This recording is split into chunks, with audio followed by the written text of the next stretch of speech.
You gotta love that instrumental, man. I love instrumental. Shout out to everybody in the chat, guys.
Hey, everybody. All right, let me remove the banner. Shout out to everybody in the chat. So, this is very interesting, right? This picture up here, let me tell you, there's a little like back in the day. So, I had some Tupac posters and stuff, right? There was this one poster that I had, and I just like it was so beautiful. It was like a mural, right? Very similar.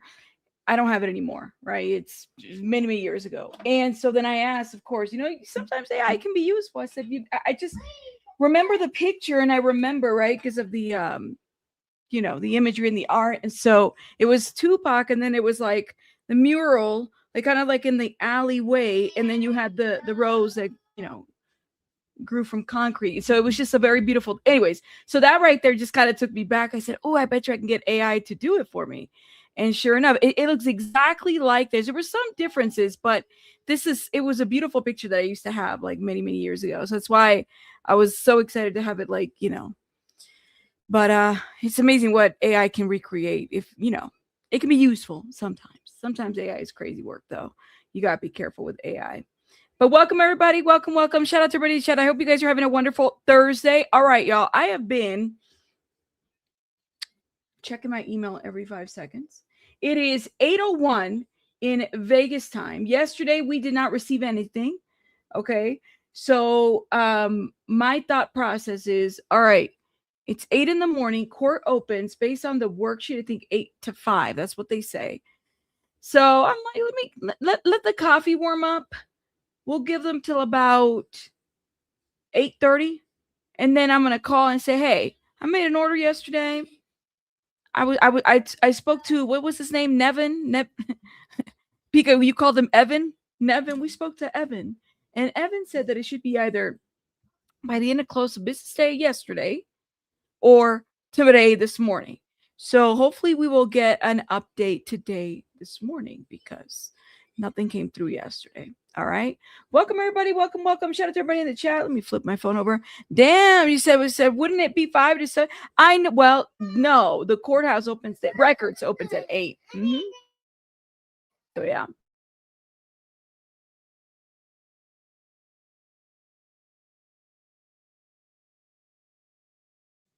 Baby Bunny struggling this morning. She said, do we need to call?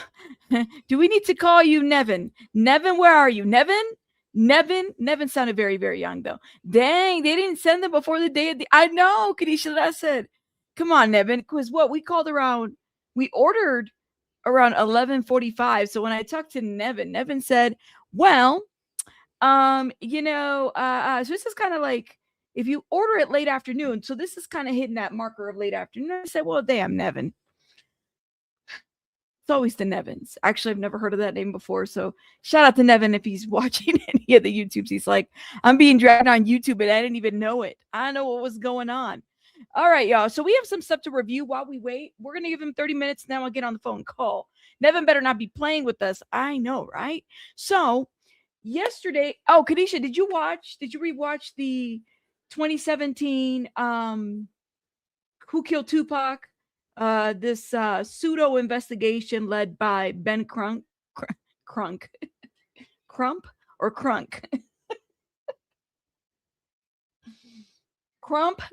Why did I say? I'm Little John. Where are you, Little John? It's too early. You send me an email? Okay, cool. All right, let me check it out. What did I say? Ben Crunk. Hey, ooh, I was able to get the screenshot. Okay, you were right. This is part. Yeah, it's not on the first page. But you know what I did, Kadisha Lynn? So can I read this email out loud, Kadisha? Let me know, because this is the confidentiality thing.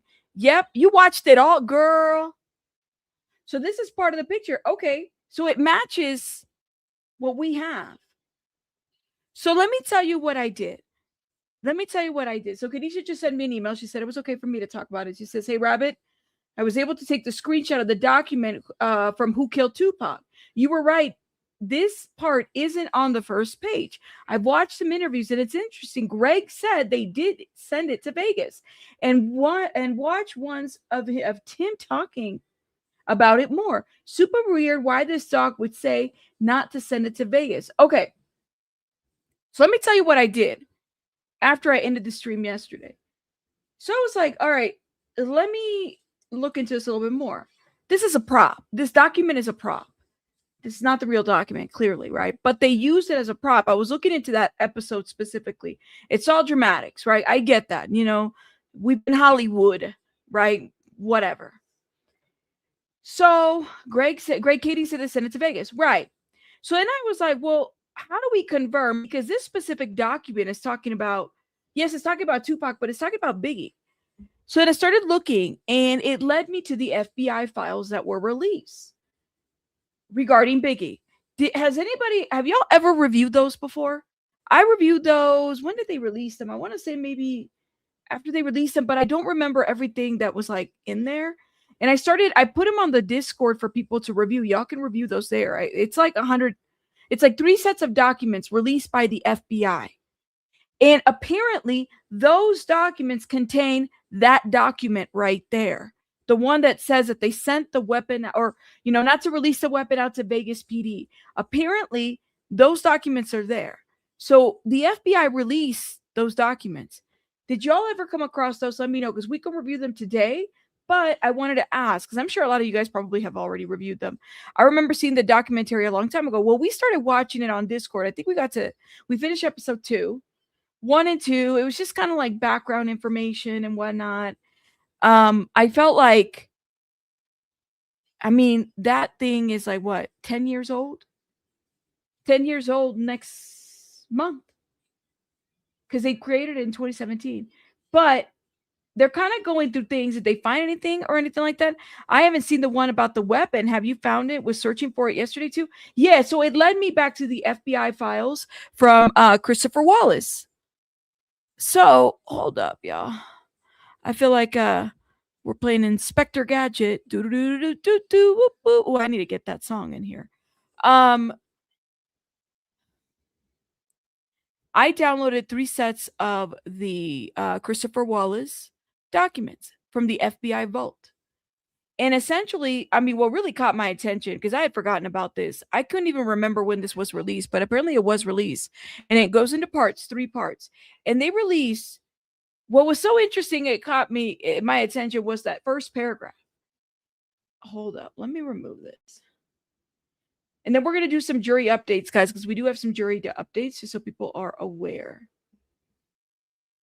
So, FBI, okay, yada, yada, yada, FBI, and it's into Officer, Los Angeles Police Department, Christopher Wallace, murder victim, aka Notorious B.I.G., civil rights violation. And then it says, quick little synopsis, requests that caption matter be open as a full field investigation be assigned to Los Angeles case file number. It is requested special agent blank. It's weird how officers are redacting their own names. Be assigned case agent. Details. On March 9th, 1997, Christopher Wallace, aka Notorious B.I.G., was murdered as he left the Peterson Automotive Museum in Los Angeles. After attending the Post Music Awards ceremony, Wallace was in the middle of a car, of a 3-car caravan when a dark Chevy SS Impala pulled next to him and fired several times into the passenger area where Wallace was sitting. Wallace died minutes later at the local hospital. Okay. Several sources have identified the shooter as a light-skinned black male wearing a suit and a bow tie. All of that redacted has been identified by several sources as being the trigger man. It has also been noted by several sources that blank other LAPD officers attended this party and were seen with blank just prior to the shooting. Blank is a registered owner of a 1995 black SS Impala with chrome wheels, and the exact description given as being driven by Wallace's shooter. So you got the shooter hanging out with LAPD folks. Look at this. Sources have stated other LAPD officers were present and seen talking on cell phones.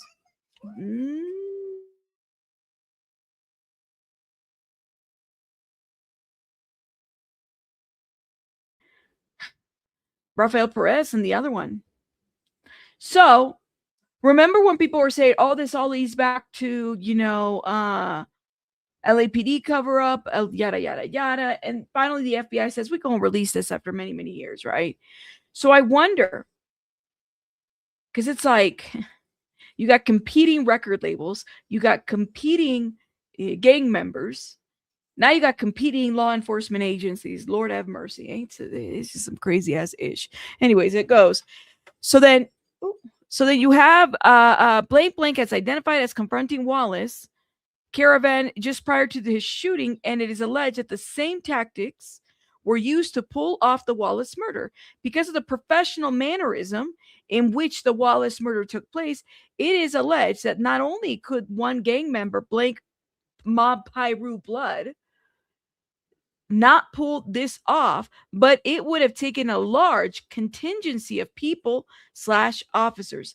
After a search warrant was served at Blank's residence, blank, blank, blank, it was discovered in his garage that he had a shrine of Tupac Shakur, numerous 9mm guns and ammunitions, LAPD radios, scanners, and other tactical items. Note, a 9mm was used to kill Wallace with very rare Gecko 9mm ammunitions. Tupac was killed in Las Vegas in September of 96, 6 months prior to Wallace's being shot. It is alleged that the Wallace murder was in retaliation to the Tupac murder. Tupac worked for Death Row Records at the time he was shot, West Coast, while Wallace worked for Bad Boy Records, East Coast. Both were worth millions. And there was a rivalry going on between East Coast, West Coast rap. LAPD officer Blank and others allege that LAPD officers with Death Row Records. Hold up. I gotta zoom in. Oh my goodness, my eyes. I don't got the young people eyes no more. What did it say? Okay. LAPD officer Blank and others allege LAPD officers were Mob Pyru blood gang members that worked with and affiliated with Death Row Records when Tupac was killed. It is alleged by many that Wallace was killed in retaliation and that this was orchestrated by Blank and his good friend Blank and other LAPD officers that Blank associated with. I know. Belen got me some reading glasses. David Mack had the shrine. Oh man. Sylvia, it's too early for all this seriousness and ish. I'm gonna be not gonna remember. Okay, so apparently what I was told was that police thing, that document about the gun and specifically that document that says that don't give it to Los Angeles PD, it was said that it was in the FBI files. I haven't seen it yet, but I'm looking through and I'm like, I don't see it. Maybe you guys have seen it. I don't know. Kadisha, if you've seen it, let me know, girl. Girl, you need some of the readers. Yes, I do. Hold up. Let me catch up, y'all, because I'm behind. Guys, do me a favor. Hit the like button. Hit the like button. This I feel the same way. Pew Pew was the same one that was used on Pac.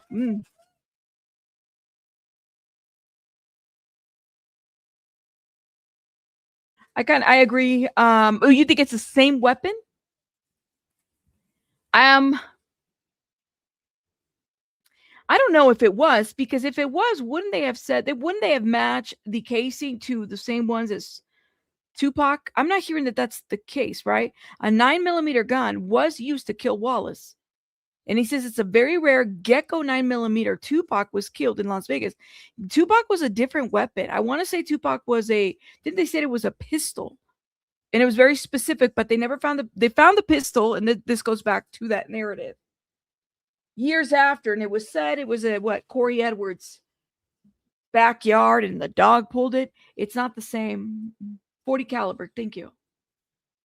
So I think if we go through this, who knows? Maybe we might find it. But look, I want to give you guys real quick, because we've been talking about the jury duty stuff, right? Or not jury duty stuff, but the jury selection. And I was able to save a couple bookmarks. We got to get through these bookmarks, y'all. So I want to talk about, first of all, what happened with it. So people are willing to do whatever the hell they need to do to get into this trial. Like, even omitting their own criminal record. I was like, when we ended yesterday, I said, oh man, you have got to be kidding me about this ish. Let me see if I can go view your channel. Let me show you what I'm talking about. Guys, like, what is this right here? This is the same lady that's doing the interviews all over there, right? The state wants to put on the record that there was a juror who may have lied about criminal history, and this was a juror who made it to the next round. Judge also looked up his case in justice court. Judge will question him more on Thursday.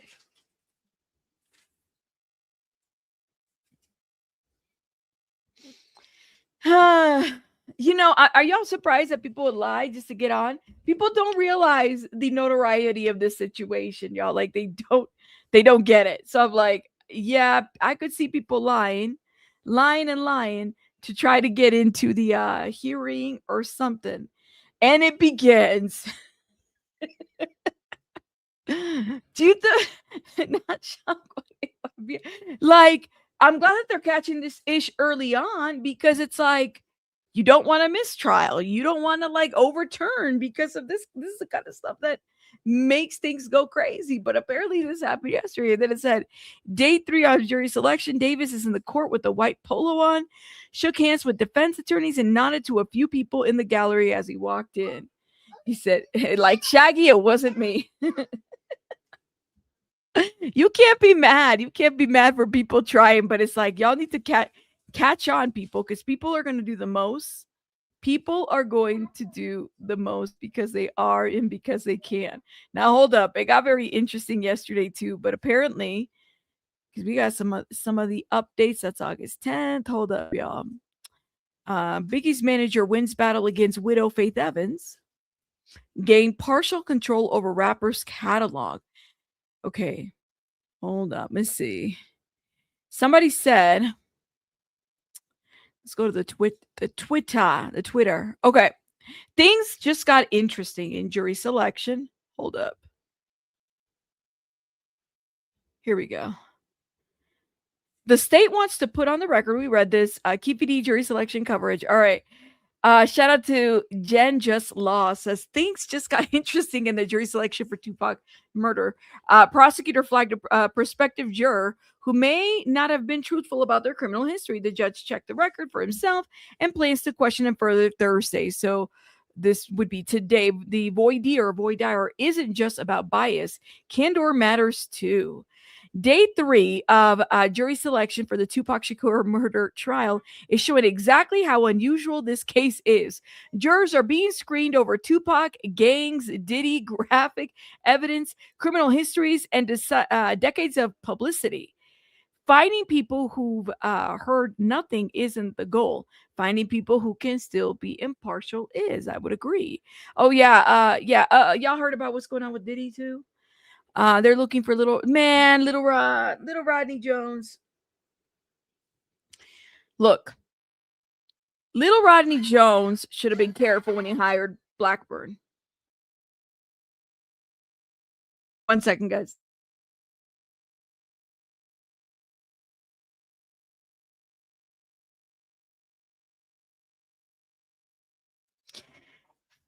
We'll get into that some other day, but now Sean Combs accused music producer Little Rodney Jones of selling his personal documentary footage to Netflix and making defamatory statements. Countersue and just got this. What I'm saying is like Kadisha Lynn is okay. Have y'all seen? We talked about it on this channel. The recent deposition of Tyrone Blackburn, where he was fighting with Joe Taco, that Joe, right? They're going at it at that deposition. I mean, he was sanctioned for that ish too. Little Rod Joe should have ran. I just don't think that he had and don't forget what was exposed to. Everybody was getting, this lawyer, because I'm assuming he was telling him, I'll get your case pro bono, yada, yada, yada. No. So, and further goes, another update. Suge Knight saying he doesn't want to testify doesn't make him legally irrelevant. He was sitting beside Tupac when the shots were fired. If called, what matters isn't whether he wants to be there. It's whether his testimony corroborates or contradicts Keefe D's account. Well, that's if he gives testimony, right? That's the thing. If he gives testimony. Shout out to Diddy Docket, because Diddy Docket is on it too. All right, hold up. Let's see. This was 22 hours ago. Hold up. Let's go to this lady's page, because see what she reports to us. Of course, she's law and crime and everybody. She's reporting on the other cases, so she's not like 1000% over here yet, but she will be probably. Lindsay Clancy. Hold up. Ooh, here we go. She says the final jury will be 12 plus 4 alternatives. Each side will have 10 preemptory challenges, but 2 must be used on an alternate. Duane Davis jury selection update. After Monday and Tuesday, 19 people are moving forward. The court wants 36 before strikes begin Thursday afternoon. I think that would be safe. They need at least a good 36, but I could see people dropping like flies. I could see. We saw it at the Diddy trial, man. I mean, anything goes. One of the jurors admitted that they met Diddy before too. Really? But see, can they be impartial? I don't know. If you said you met Diddy, girl, no. Go at the Starbucks with Rabbit and everybody else is going to be biased. Go. Well, Diddy, he should have paid him his money. I've said this before. If Diddy had settled that case with Cassie, there would have been no RICO case. If he had settled quietly, Cassie was really the fire starter, right? Of that, like everything started because if it wasn't for her, none of these people. He got too cocky. He should have given her the money, and then that was that. He should have settled that. He would not have gone to any of this, because nobody would have known. The feds wouldn't have investigated. They're allowed to investigate all kinds of civil cases to see where they can get at somebody criminally. Can he even, though, because he didn't pay the photographer for his footage? That's a great question. You said that lawyer was all over the place. Yeah, he is. I mean, I'm telling you, y'all, he did not have a good start. Not a good start. Yeah, can we get the like button up? Y'all so stingy with the likes. Didn't Suge get shot too? The bullet grazed him. Like, he was bleeding, but it grazed him in his pretty thick skull. I mean, the guy got a pretty big head, And interesting, you notice, Kadisha, if you rewatch the Who Killed Tupac, how many times in the first episode, or was it the second? How many times did they say that they were shot at? I even wrote a note about this. I said, we were at the Discord yesterday. I said, wait a minute. They said it was 14 times, when in actuality, it was 7 times that they were shot at, and only 4 bullets hit Tupac. So there's been discrepancies about how many actually times that were shot at. They weren't shot as many as they said that series, first episode. Yeah, they said I said 14, but that's not what the grand jury transcript said. That's not what the officer who was there, because remember, it was 3 people that were at the autopsy. It was the medical examiner and the 2 officers. I think that's wrong. Yeah. 14 times. Puffy would still be out here beating us. Yeah. And you know what I thought? I look, that was 10 years ago, that documentary. Did they ever mention Diddy in that documentary? Did Ben Crump ever mention Diddy at that documentary? Because I can't remember even Diddy coming up as a name in that documentary. Were we watching it on Discord? And we're on it. We just finished episode 2. No, Diddy was mentioned. I don't remember. Do they say Diddy at the end? On episode 3. Gotcha. Tupac's friend said 5 to 14 who was there that night. I think that was wrong. Yeah. But only 3 to 4. I'll have to go back. 3 to 4 bullets were the ones that actually took out Tupac. We'll have to go back to that testimony. We will. Okay, so then they said they got some alternates, but you got some people lying about criminal records. They're trying to get in. Okay. Let's see. So let's get into this, because girl over here, she interviewed Clark County DA, weighs in the Tupac murder trial. I kind of want to give some commentary. Now, this will give me some time to check my email and see where we at. If Nevin has forgotten about us over here, shout out to Nevin. Nevin, we need those transcripts. Hurry up, but take your time. Okay, let's get into this. Thank you for joining us. You Hold up. are no stranger to high profile trials. Bring me back to a little bit about your history with the Clark County District Attorney's Office. Sure. I grew up here in Las Vegas. I started in the DA's office in 1987. Um, for a long period of time, I handled capital murder cases, and then I was elected district attorney in 2002. I was reelected two more times, and I retired from the DA's office in 2012. And since then, I've been general counsel for Las Vegas Police Protective Association. I represent about 4,000 police officers. Wow. So bring me back to 1996. Upcoming star Tupac Shakur murdered here in Las Vegas. What's the reaction from your office? You were in office at that time. Yeah, I was not the elected district attorney, but I was working in the office. Mhm. It was obviously a high-profile case. Marion Suge Knight had started Death Row Records and had signed Tupac Shakur as a hip-hop artist. Marion Suge Knight reportedly played football for the UNLV Rebels, so very high-profile case. And Metro Homicide started the investigation, obviously, immediately. When there's no suspect right away, is there any work for the district attorney's office to take on at that moment? No, this district attorney's office is a very big office, and they do not do initial investigations. Now, there are some police departments like NYPD and the New York DA's office that handle initial investigations. We do not. What was the atmosphere like in Las Vegas at that time when Tupac was murdered here? Well, this was a big fight, and back then, Mike Tyson was the heavyweight champion, and he was doing a lot of fights, and every one of these fights was huge for Las Vegas. Brought in a lot of people to watch the fight. A lot of gamblers from Latin America, Asia, and throughout the world flew in to see this fight, and of course left a lot of money behind in Las Vegas. And we also had the so-called gangs from Compton come in. We had Davis's book had described how his crew was there, and then we also had Suge Knight and Tupac and a bunch of their friends from Death Records there as well. I think she's afraid to say the names. I don't know. Something gives me that. Nevin has not emailed me yet. Okay. Hey, wait. Mama Llama, do you think it's okay to call now? It is 8.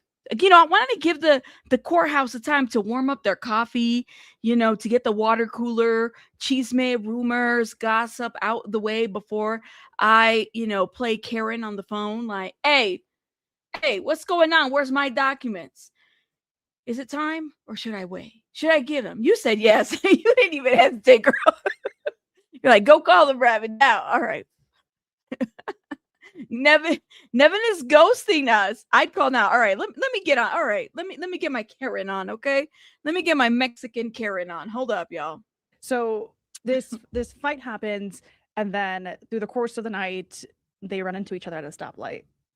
Now, technology obviously has advanced.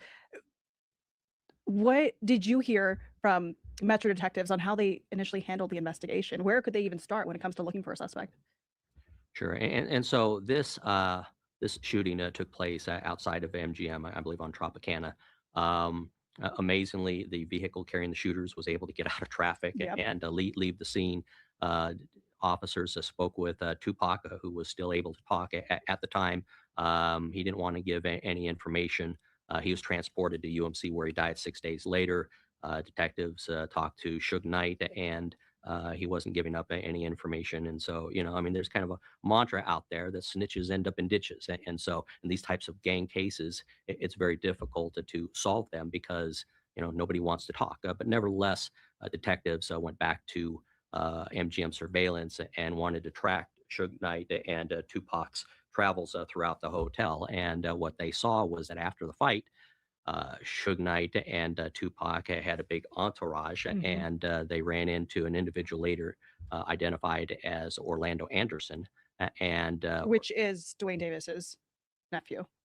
Correct. They didn't know that at the time, but nevertheless, they witnessed just a huge beatdown of Orlando Anderson. And so, Orlando kind of became a suspect or someone that they wanted to talk to in the case.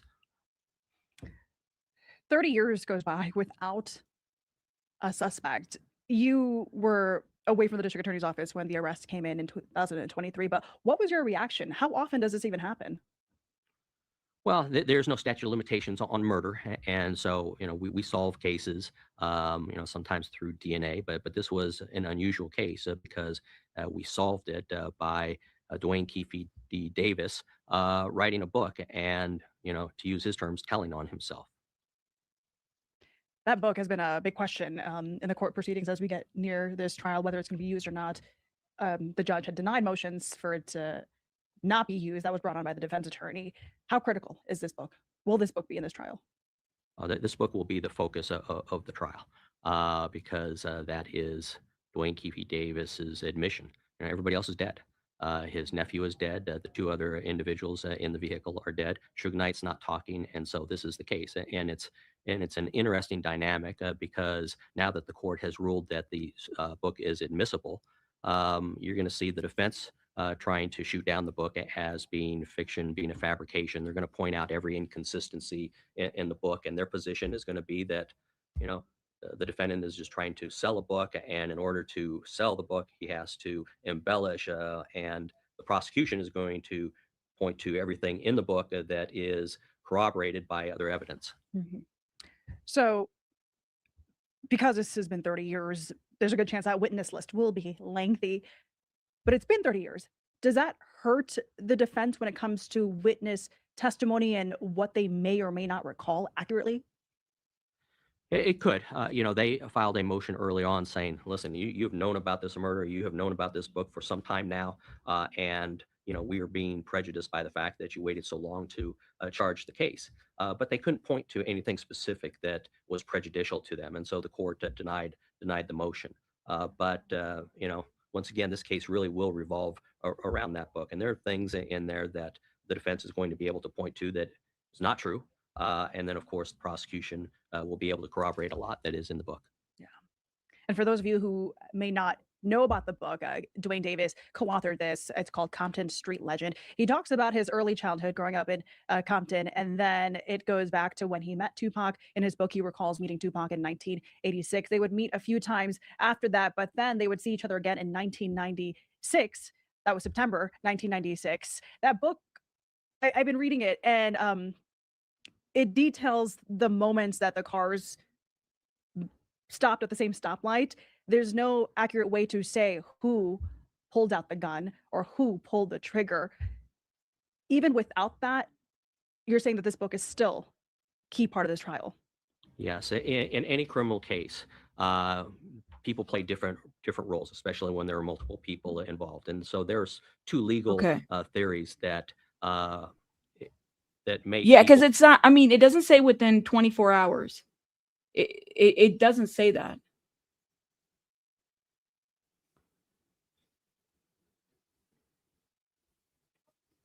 Okay.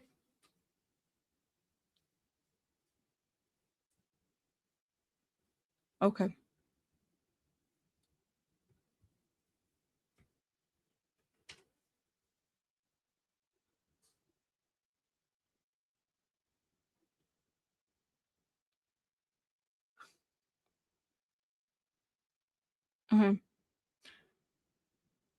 Okay, well, I'm gonna reply to the email. I'm the reason I'm wondering is because, like I said, I'm going by.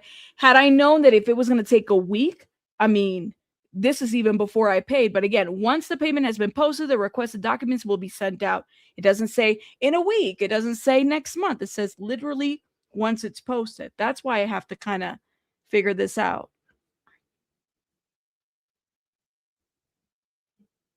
Okay, well, I will reply to this email and. I just okay. Who am I speaking with? Okay, Pablo. All right. No, I'm not asking for changes. I'm asking for clarification. That's what I'm asking for. Okay.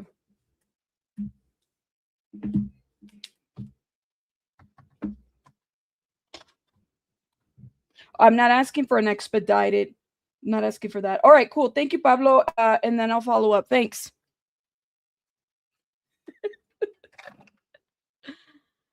Somebody fire Pablo. Somebody fire Pablo. Yes, I know I paused it. I know y'all can hear me. I unmuted. I did it on purpose, y'all. I know. I unmuted on purpose. I wanted y'all to hear. I got in a fight with Pablo. He's like, well, we can't make an exception. I'm not asking you for an exception. I'm telling you what the damn email. Well, and does it follow up with saying that it takes us a week? No, it doesn't say that, Pablo. I just have to, I'm like, what are we doing here? I'm going to Vegas. Neve said something else. And then it's like, what? No, it's literally. I unmuted so y'all know what is going on. I'm not playing. I had to hang up on the guy. Like, what were you talking about? Like, and it's the level of like, he got a little, hypey on the phone. So I said, wait a minute. I'm not asking for that. Well, and I'm sure it followed up with, no. Let me read you the email. He wouldn't stop talking. Well, damn it. Okay, let me keep going then. Call later and ask for Neve. I'm gonna have to ask for Neve. Literally. How much is it? No, they don't even give you that option. They don't give you that option. But I shouldn't even have to request for expedited. I'm reading the email. Once the payment has been posted, the requested documents will be sent out. Payment is posted. Where are the documents? Oh, I wish my coworkers wouldn't do that. I don't give a fuck what you wish your coworkers wouldn't do. I'm not asking you to change the policy now. I'm asking you for clarification. Listen, Pablo. Don't make me get my chancla, okay? It be your own kind. That's the problem. Damn it, Pablo. Okay, hold up. Let me respond to this. Thank you for this email information. I made payment yesterday morning and have not received the documents yet. Ordered documents yet. Can you please follow up? Thanks. Let me do my little thanks. I'm like, what the hell is going on? He said, well, I wish my coworker wouldn't have done that. I'm like, I don't, what are you talking? I don't want to hear all that shit. I don't want to hear what you wish. I want you to tell me where my documents at. Now Pablo is the new Linda. I wanted y'all to hear me talk because I was like, the people, I didn't let y'all hear what he said, but I wanted y'all to hear me talk. That's why I unmuted. Damn, if you're okay, your coworkers are not my problem. That's what I meant to say. It's like, I don't care about that. I'm not asking that. I don't need you to change policy. We don't got time for policy changes. Where are the documents? Well, okay, we're done. Bye. I'm excited. Somebody don't try to use this as an excuse to go to Vegas. I know somebody's like, let's go to Vegas. Road trip. You better stop. They're going to ban us from all transcript requests from all jurisdictions. They're going to put a wanted poster right next to the desk that says, if you see this woman, do not give her any of your transcripts. Pablo, you're the problem. You're the problem, Pablo. Pinche Pablito. Sylvia gonna pull up. Oh man. See, Neve was nicer, okay? Or Nevin. What the hell is it? Yeah, Nevin was nicer. All right. Y'all would have liked Nevin. He was nicer. So I said, well, I just talked to Nevin yesterday, and he said this. Well, I gotta talk to him. So now I got Nevin in trouble. I wasn't trying to get Nevin in trouble with Pablo. Great. Now they're gonna talk shit at the Christmas party. Here we go. Put on your wig and hide out the Nancy. It's not like they have to print them out. And that's what I'm saying. I'm like, what are you talking about? What's going on? You're calling Becky. Don't make me come to Vegas. And Tori Amos would say. Oh man. We did. You said, oh no, he let us down. No, he sounded kind of young, y'all. He sounded. Oh man. Oh, well, I just responded to the email because he's like, well, you can reply to the email. You can reply. Okay, well, let me reply. Where are we at? What's going on? Well, Christmas is not that far away. There you go. They're going to talk shit at the Christmas party. He kind of gave me that. My face didn't lie. You could tell. I was pissed. It's just like you're giving me, he's over talking me. And I'm trying to tell him, okay, well, this is what your email says. Well, no. Typically it takes, I don't give a shit. You didn't write the email. This is what the email looks like. Why would I order them if I knew it was going to take a week to get them? Does that even make sense?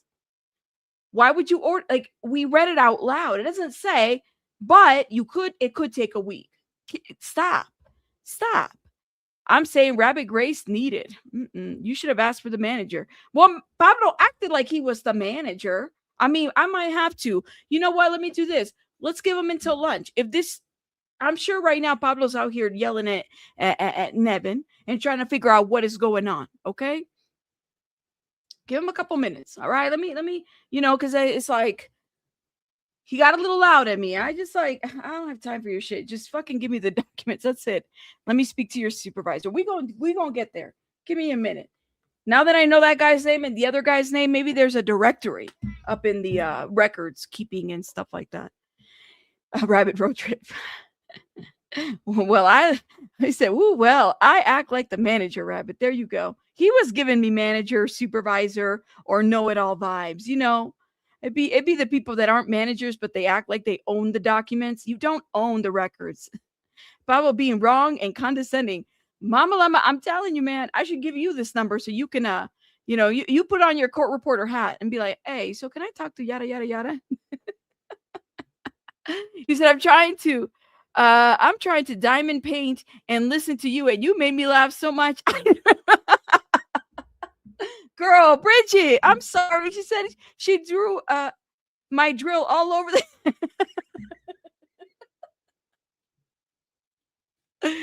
Oh my God. Where did you I'm gonna have to listen to the replay on this shit, not the diamond pit. Oh my God. Yo. See, I thought this is why I played the acoustic, instrumental Tupac music to like woo-za into Thursday.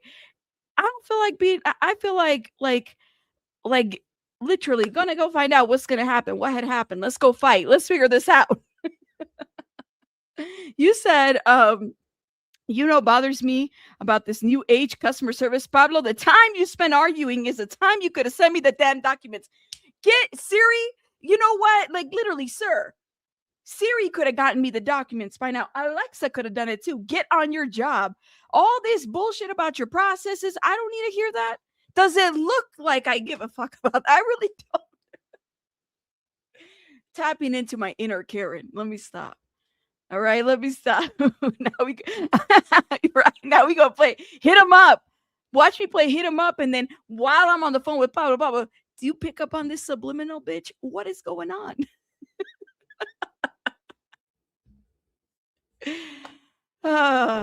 Yo, you guys make me laugh. You said your face said all of it before you even hit the unmute. Y'all can tell my face. I've argued with too many people on the phone. This is what I know, man. This is why. Yep. You said we're internet gangbangers.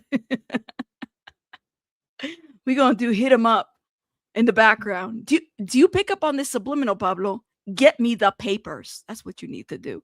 So we were hoping for chill vibes. Thanks for ruining it, Pablo. I know, right? Oh my God. All right.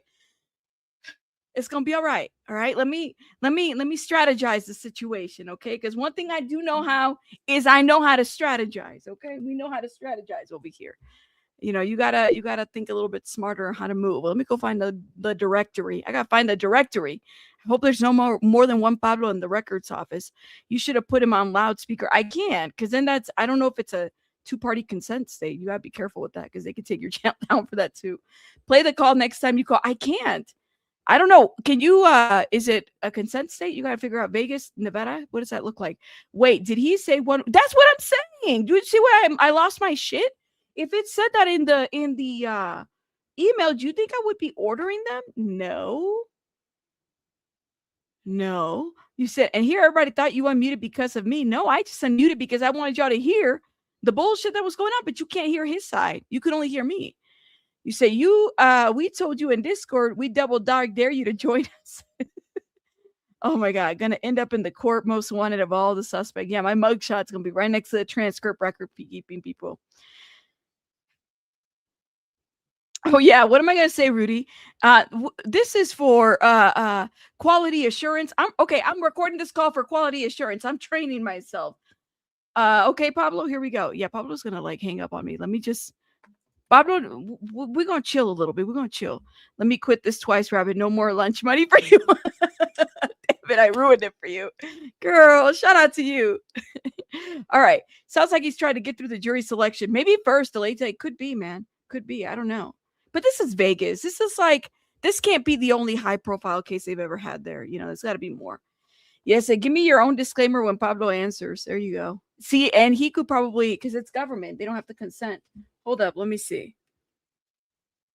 Well, because it's a general email and it goes to the overall help box. The thing is I couldn't even get a sentences in. That's what pissed me off. I'm trying to talk to him, and he's trying to tell me about, well, my worker should have done this. My worker shouldn't have done that. Okay, I don't care about what. Just, are they ready? Okay, they're not. All right, when are they going to be ready? A week from now, that's unacceptable. Your email says this. Figure it out. That's really what I meant to say. You can't tell me a week from now because that would have determined whether I ordered them or not. That's kind of where I'm at. He said, if they're trying to wait, then say that. Yeah, that's what I'm saying. But that's the thing. It's like what Mercy said. It's like all this arguing. You could have been done, printed this shit and emailed it to me. Why are we arguing? Why are we going back and forth? Anyways, I'm just thinking out loud. Let me think. Let me strategize a little bit, okay? I'm just let me think. Let me play this, all right? I'm gonna think about how to get the numbers and stuff like that from folks over there. Who may not have been the trigger person culpable, just as if they had pulled the trigger. And so there's conspiracy. And under conspiracy law, if two or more people agree to commit a crime, then everybody's responsible for the crime, even though they may not have been the trigger person. And there's also aiding or abetting. And when you help someone commit a crime, you are equally responsible. And in this case, the prosecution has alleged that Davis provided the weapon, the murder weapon, and told them to shoot Tupac. And so he is, even though he didn't pull the trigger, he's responsible as either an accomplice or a co-conspirator. Yeah, that book, and in that book, he describes the gun being handed to him. He had put it in his waistband, and then a couple of hours, he tossed the gun into the back of the car. But there was a buddy sitting in the back of that car as well. And when they pulled up into that stoplight, he said that he saw Pac, that's what he called him mostly in the book, hold out a strap, and then that's when the fireworks started. So even if that was accurate, is there a self-defense claim to that as well? Well, I think that unwittingly he created that type of defense when he wrote the book, and but I don't know that they're going to claim self-defense at time of trial. Nobody really knows, but it's pretty unlikely. And you know, when police, you know, responded and saw Tupac in the car, they sealed the car, and there weren't any guns in the car. Now, does that mean that someone couldn't run up and grab the gun? Possibly, but unlikely. So let's go back to 2008. A lot of talk about how Mr. Davis was given immunity by the LAPD when he. I'm looking for information. Give me a second. However, now those statements will be used in court, correct? That is unclear, but if you give me a second, I'd kind of like to outline it. And so Keefe D. Davis is the only living person in the car, and his nephew and the other people are dead, and he's in Southern California, and he gets arrested for selling a huge amount of, I think, PCP, and he could go away for life. And so under both state and federal law, there is something called immunity. And only the court can give immunity, but there's something called a Queen for the Day letter. And we do that often where, you know, we want to get information from an individual who's facing significant charges. And the letter is really limited immunity. And the letter says, today you are Queen for the Day. We're going to ask you a million questions, and we want you to tell us everything you know, and don't lie to us, and you incriminate yourself. And so he talked about his drug dealing, but he also talked about this murder, and told investigators what had happened. Had he kept his mouth shut, he'd have never been prosecuted. And so he was able to get out of his drug charges, and he moves to Henderson, and he could live happily ever after, knowing that what he told investigators would not be used against him. But what happens from there is that the detective who took the statement went and wrote a book, made money off of what Keefe D had told him about Tupac. He did a documentary, presumably made more money, and Keefe D's thinking, wait a minute, this guy's making money off of what I told him. And so as he's going along, he starts thinking, Oh, that's well, some shit. maybe Wait a this, minute. maybe I haven't charged, so maybe He just said exactly what I said had happened. Look at that. What did he say?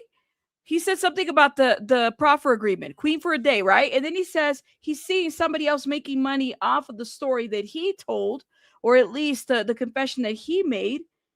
So he's like, well, I want to make some money too. That right here, y'all, right here. Oh my God. Gave his statements.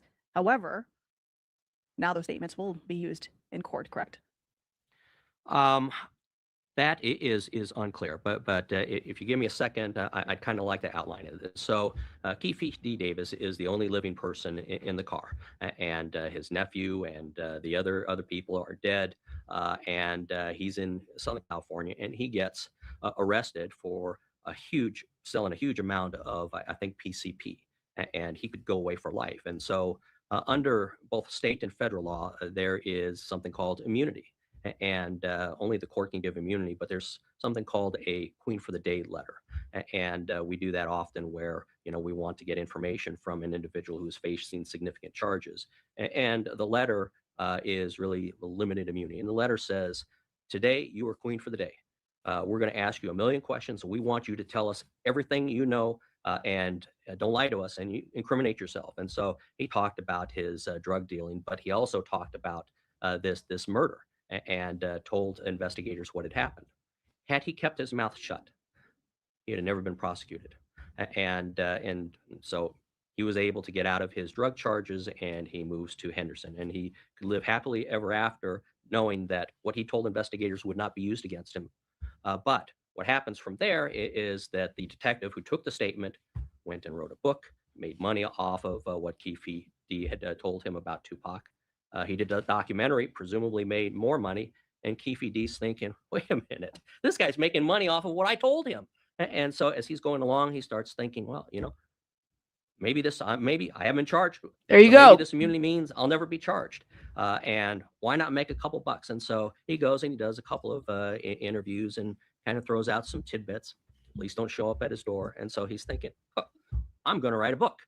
And it is that was his greed in wanting to write a book and make money, because the detectives were making money, that caused him to get indicted. And so it is his book that is the noose that is going to hang him. Wow. Yeah, that was a big part in one of the recent court hearings, because the defense wanted to not use the book, but the prosecutors say he got a copy of the manuscript. He had to approve it. He made profits off of it. So now, all these years later, why is there a question of we can't use the book against him? Let's switch gears a little bit. You handled a pretty big case here, the OJ case for the robbery. How hard is it to block out the media frenzy, the public comments, and really focus on the facts of this case? That's an interesting question, and it bothers me when I see. Hold up, y'all. I'm trying to figure this out. I'm going to try to see what I can get. Okay. Location, hours, yada, yada, yada. CC clerk. Okay. I'm going to see if I'm going to try to get around and see if I can find somebody else that can help out. I just think this guy's like on the people that kind of make up their own rules type of situation. He totally kind of gives that to me. Make sure that goes in there. Thank you. You said, let's see. Hey, Bedlin, how are you? The interviewer have a certain way of looking at people. LOL, right? Hold up. His ass got cocky and desperate for money and views. Yeah. I feel like that's what happened, is as he just started doing that. Let's see. No, James, I can't do that. I don't want y'all doing that. Because that'll be bad. So I'm going to try to get around and see who I can talk to. We're going to figure it out. I promise y'all. 1 second, okay? Prosecutors around the country talking to the media, before the trial, during the trial, and they want their 15 minutes of fame. I mean, I studied the O.J. Simpson murder case, and those prosecutors were kind of relishing the limelight, and they lost the case, by the way. So in our office, we have always made the commitment that we're not going to talk during a trial. There's plenty of time to talk after the trial. But if you stay focused on your case and work on preparation, it's easy. But you have to make a conscious decision, because in these high-profile cases, it's just not the local media. It's sometimes media from around the world that is calling the office, wanting to talk to you. Sometimes you have talking heads who are covering the trial, and they're sitting outside of the courthouse. But you have to stay focused. By the time you covered the OJ case in the early 2000s, the murder case had already, he wasn't charged with that. But did that linger around? The frenzy from that case, did that impact OJ's robbery charges? There was a lot of media attention. Marcia Clark, who was the prosecutor in LA, showed up, and I think she was a correspondent for Entertainment Tonight or something. And so, I had never spoken with the victim's family, but the victim's father and Fred and his daughter were Yeah. present. And so, yes, there was a lot of attention with that case, but it didn't have anything to do with his robbery charge. And the case was pretty straightforward when we got all the evidence in, and we really didn't need to talk about the alleged murder. Jury selection is going to be a lengthy one for this case. We live in a city, it's Las Vegas. How hard will it be to find a jury that's going to be completely impartial, who may have never even heard of Tupac Shakur's name? Sure.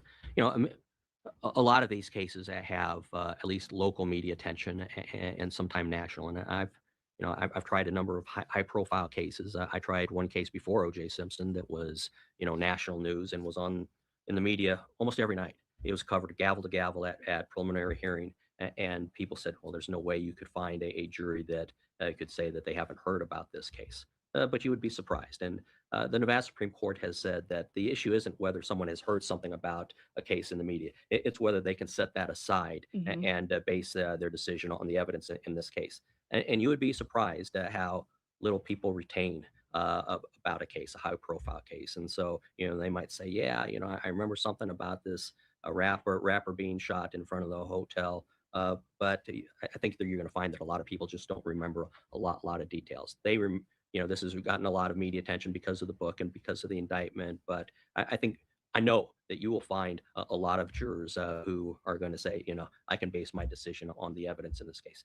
There is an option, of course, and an option is a change of venue where you can move a case to another place in Nevada, Ely, Nevada, Winnemucca, but I don't know of any time that has been done. And you first have to exhaust your efforts to find a jury in Clark County. And we're talking about jury. How often is it that a jury is fully sequestered? That was brought up before this trial, but they're going to be partially sequestered. Have you ever had a jury that was fully sequestered? No, the case that I'm referring to is the Ted Binion murder case that occurred. All right. Yeah, so I just sent 2 emails to 2 different people, and let's see where it goes. You said, even my 16 and 10, no. You said, this is my point. I'm assuming the story I've been told is the truth. Wait, what are y'all talking about? Let's see. The OJ case was wild. Yes, it was. I was stuck on the freeway during the slow speed chase. No clue what was going on. Is that when he was on the Bronco? Oh man, that was crazy work too. Those images were crazy. Nevin promised us transcripts this morning. Well, Pablo. Look, if Vika's telling the story the way it happened. Now Pablo told us it may take as long as a week to get the rest. Damn, Pablo.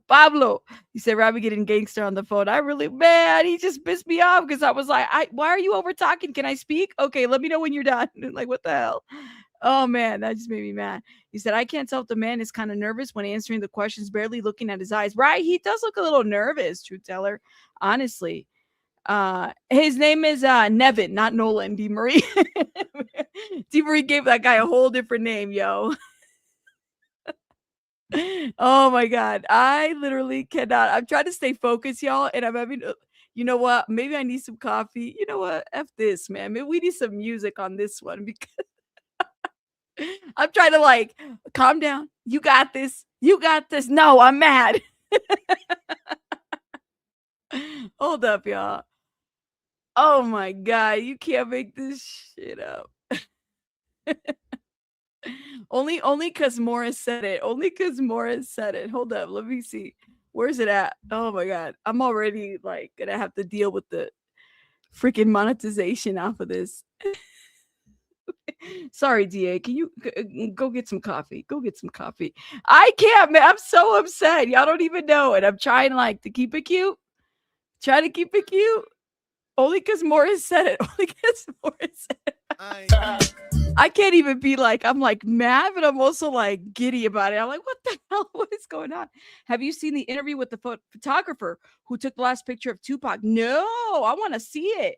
See, Mama Llama, they might block me if I do all that. See, I don't want to, they might block me if I do all that. My daughter and I karaoke this. You did?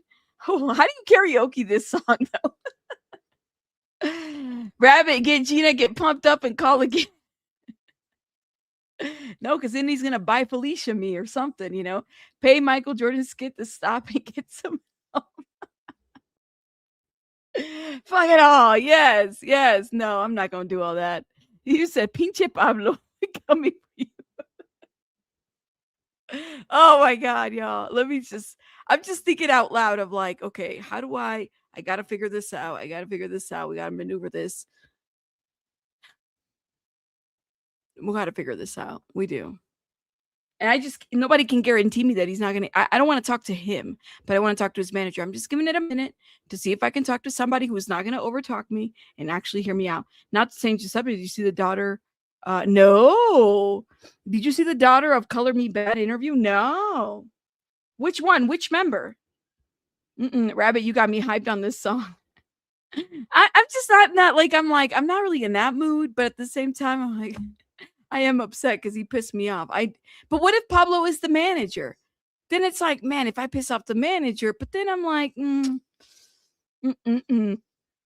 Oh, is it? Great. What won't he interview? What happened? It's on Soft White Underbelly. I'll have to check it out. Ugh. Is it gonna piss me off?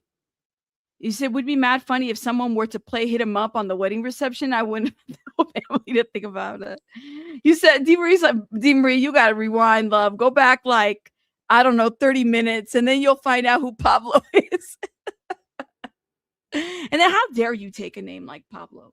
All right. How dare you? Pablo Escobar would never. He makes shit happen. Is there a number? No, that's what I'm saying. It's like, it's literally... Girl, let me send you.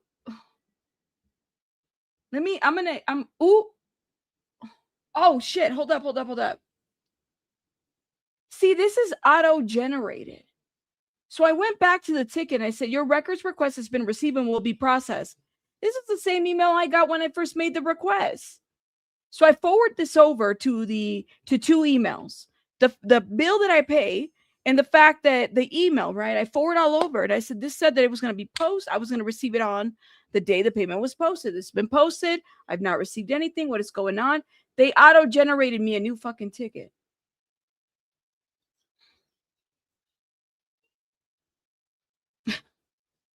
Family Court, District Court. Monday through Friday at 9 a.m. Oh, so it's now 9 a.m. So records request is probably just now open for the district court clerk's office. Okay, so they're going to get at least 3 emails from me at this point. They'll get it. Who's Pablo? Y'all got to go. See, Rabbit is, I am. And I try to tame it. I really, really do try to see people. I really am from California. You could tell. See your disappointment from your mom voice. I said we need to see the manager's manager. We need to see the manager's administrator. Okay, let's make this happen. Let's up this up a little bit. Playing with Rabbit's money is like playing her emotion. It's not even my money. It's your guys' money. Y'all help me. That's why I feel bad. I don't like that. And that's the thing is I don't play about that. That I don't play. Y'all know I like to, when I say I'm going to do something, I want to do it and show you that I did it. I don't play about stuff like that. I really don't, because a lot of these people don't deliver when they say they're going to do something. I'm not like that. You said we had talked to the clerk of the freaking court already, and her manager, and their administrator, and whoever's up in there. Hold up. Let's see. Did I get another email? Oh, shit. Hold up. I got another email. Okay. Cool. Oh, man. So this is what I did. Okay. So I woke somebody up. Okay, here we go. Somebody said to me, because I put 2 emails, I added the ticket number and I added the bill and I forwarded over. Okay. And I said, hey, this is what I said. Can you please provide the documents for this? As per email, payment has been made and posted. This is the ticket number. I did their little records request and I did their little order, right? I forward all that shit over there. I forward the bill and everything that I paid and everything. Somebody says, hello, unfortunately, you have reached the wrong office. Our office handles marriage records, but I see you attached the courts on the email as well, and they will be the ones to help you. So somebody is awake. Okay, cool. Wrong office, but y'all know that office right there, someone's dropping the ball. The balls are dropping somewhere. He said, Rabbit didn't something like this happen with another case we were reviewing? I'm trying to remember which case. Well, unless it was D4VD. I don't know. D4VD was something different. The lady was in the right. You know, I was not happy, but they were in the right though with that situation to a certain degree, but I was not happy about it. I wasn't happy the way in which, not for the court, but like just for the behavior of the YouTuber, if that makes sense. Okay. So you talk about SWV though, or I'm sorry, the Color Me Bad. Why am I thinking SWV? Shout out to SWV. Oh yeah, we're gonna take it to the judge. Dear judge. No, y'all trying to get me to go to jail. You get me locked up. Yeah, so one of the office, the county clerk's order, I just put their asses in the email because I want other people to know someone's not doing their job. Yeah, so you said that was a Miami date. Oh, Mercy Miami, you're right. You're right. Yes, Belen. It was on the what's his name? Milagro-grams and what's her name? Meg the Stallion. That's what happened. Oh my God. That I don't even want to think. Man, it wasn't just me though. There was another person, another content creator who was dealing with them, and she was going back and forth with them too. So we both had the same issue. Some of these, it's crazy. Yes, that's what it was. That's what it was. I said, well, fuck it. If I can't get it, and it's taking you forever, and it's like I'm having to CC a bunch of people. Some of these people, I don't know, man. Maybe I should become a court reporter. You know, so you're gonna make Pablo lose his job as he's Poor Pablo. Poor Pablo. Anyways, I'm sure Pablo's a nice guy, but it's like, you know how some people get like really like, what is it? I think I've dealt with this way too much, and I really don't. You know how some people get into their feelings about like, oh, well, and this is my process, but really it's not supposed to be that way. It's like the people's records and you act like you're gatekeeping it. I don't like that. I don't like that at all. You should. I should what? Let me know. Mama Lama, I mean, I could send you the form that they sent me if you want to look at it and see if you feel like there could be something else that we can say and do about this. But I am looking at my email. At least somebody's answering to my email. So yeah, that was at 10:03. There's no more emails since then. I just love that they said, we don't handle this, but you got the right person in the email. I'm like, literally, I already don't like pobrecito Pablo. No, I'm really not like this in real life. But, you know, it takes me a minute, but people piss me off when they think that they own something that they don't, that it belongs to the public. Be a court reporter, girl, I would be a horrible court reporter. You'd have to get me medicated, like really medicated. Pablo works at the courthouse and you people are agging him horribly. Pablo does not work at the courthouse. He works at the records keeping. 2 different things. Okay. He probably sees the email and they're swamped, but it's been paid. It should be priority. Here's the thing, Claudia. It's not even that. It's like, if it was going to take a week, do you honestly think I would have ordered them? No. We read the email yesterday before I ordered. I told you. I was like, look at. Why would I order them if it was going to take a week? That makes no sense. The trial's next week.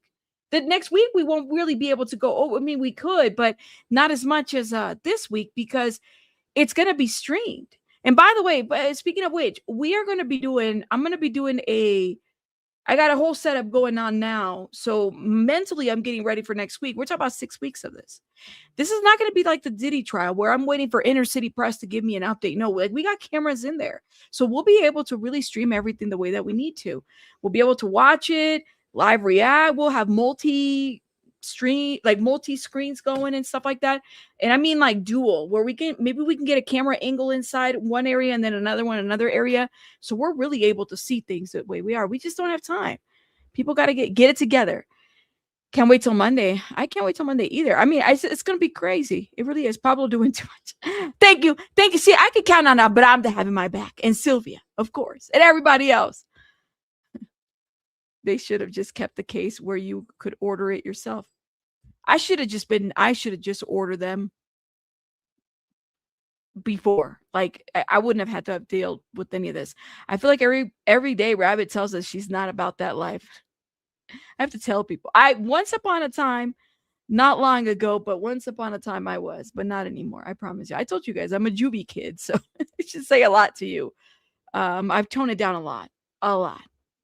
Pablo needs a vacation. You know, it's hard. Those jobs are very hard, y'all. Trust me. I know they're very hard.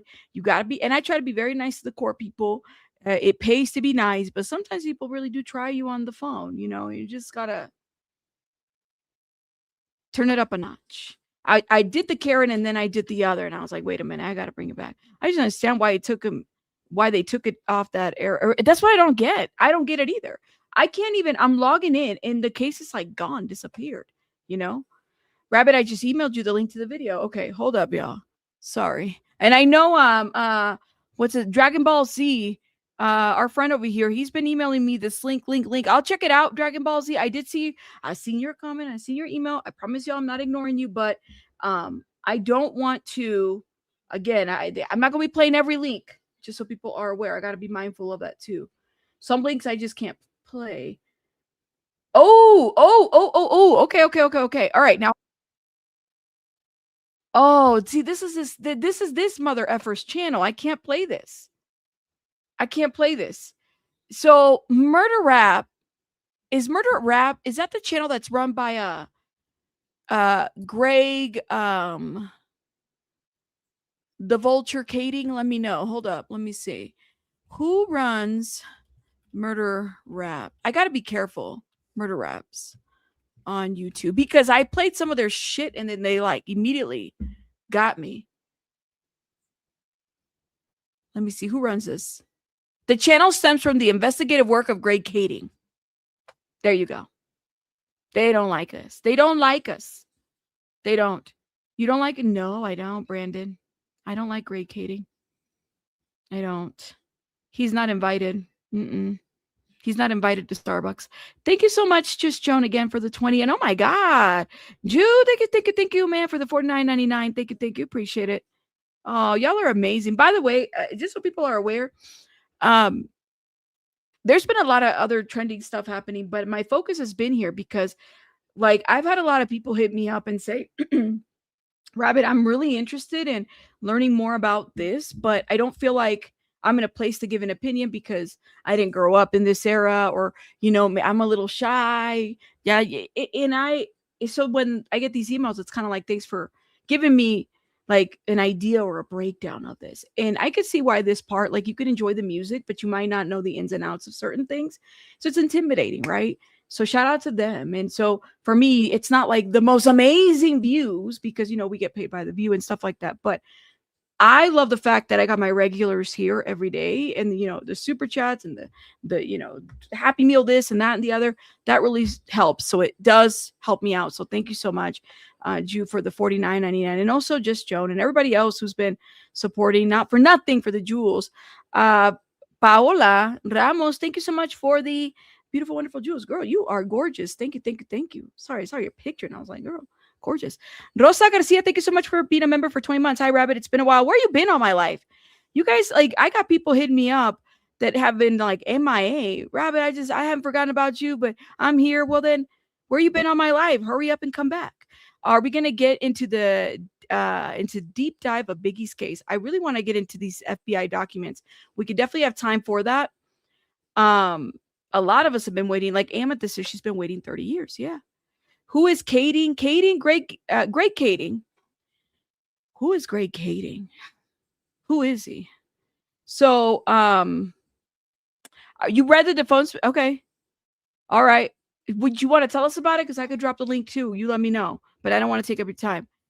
If you don't know who Greg Kading is, that is okay. I could tell you who Greg Kading is. And I did write a huge community post about it. Some of you guys might have read it. Some of you guys might have not. So let me review a little bit about it, okay? Greg Kading, apparently he runs this channel, this Murder Raps. So I got heavily dinged. I played a little bit of Murder Raps. The community, the copyright was just like, it got me right away. So I can't play their content. So if the photographer did a photo interview, Joan, if there's another video of it somewhere else, let me know. I just can't play Murder Raps because they will ding you. So basically they're monetizing off of this whole thing. Okay. So Greg Kading, let me go back because this will kind of get me there. Greg Kading is somebody who ran the Tupac and Biggie investigative task force out of the LAPD. Yeah, the LAPD. Okay. So they basically did this joint task force. It came from the Wallace lawsuit. So it basically led like this whole task force of law enforcement to join together to solve these unsolved murders between, Tupac and Biggie. So why I really side-eye Kading is because he led that. He led that whole movement. I'm trying to go to my notes, y'all. Give me 1 second. Okay, here it is. All right. So here's what I said. I know it's long, and I promise you I'll give you all the context, okay? If there's stuff that doesn't make sense. But if you haven't read this, I'll break it down. So Greg Kading is somebody who retired being the head of these two investigations. Supposedly retired. Okay. Now, I have worked in government. Oh, where am I at? Right here. I've worked in government. So typically when somebody retires, like, you have the people that retire, they retire in good standing. That's amazing. Shout out to them. Shout out to them in good service. I've worked in government for 10 years. I know how that looks like. But having worked in government, civil servants, police officers, firefighters, anybody that works with any kind of government position, you can't just fire them. Even if they do something wrong, it is hard to fire somebody who's in a governmental position. This is a fact. I promise y'all. If you see somebody, even if it's an at-will situation, if you see somebody doing something, I had to let go of people. And it's not like when you're forging documents and putting it in a government website, you can't just fire the person. You have to go through a process. HR, they're very top heavy. Sometimes, if you're not careful, you find yourself in very heavy lawsuits that involve government and money and public funds and everything. Okay. So, Greg Kading, it's been said, and it's out there. I'm not defaming the guy. It's out there. It's very well documented. He essentially was running this task force. He was selected to run this task force into that investigation of the murders of Tupac and Biggie. He was there. He interviewed a lot of people. He got the proffer or the confessional from Keefe D. All right. Greg Kading then starts doing another separate case. It was like a racketeering case for, was it the tourists, like the supermarket chains, it was a huge deal, right? Separate from the Biggie and Tupac thing. He got in trouble there. Internal affairs got involved. He got in trouble there. They started looking into the shit that he was doing. And because of some of the conduct, there was internal affairs investigation. So then they picked up on that. They picked up on his performance here and how, he felt like he was on top of the world over here on the Biggie and Tupac and stuff. They basically said to him, hey, you dropped the ball here. You can either retire or we can, we could take this to court and fire you and do all kinds of things, right? So Greg Kading decides, well, I'm going to retire. I got pushed out. That's the narrative that he gives out there. I got pushed out, right? He wasn't doing his job on the other side. That's what happened. He got caught up. He got in trouble. Okay. He even got cleared from certain things in that side too. Greg Kading decides, well, fuck it. If I have to retire, I'm going to take some of these files from the Biggie and Tupac. investigation. I'm going to take some of the recordings that have been released in murder raps. Yes, that stuff, that investigation stuff did not belong to him. It belonged to who? The LAPD, all of you guys, all of you taxpayers.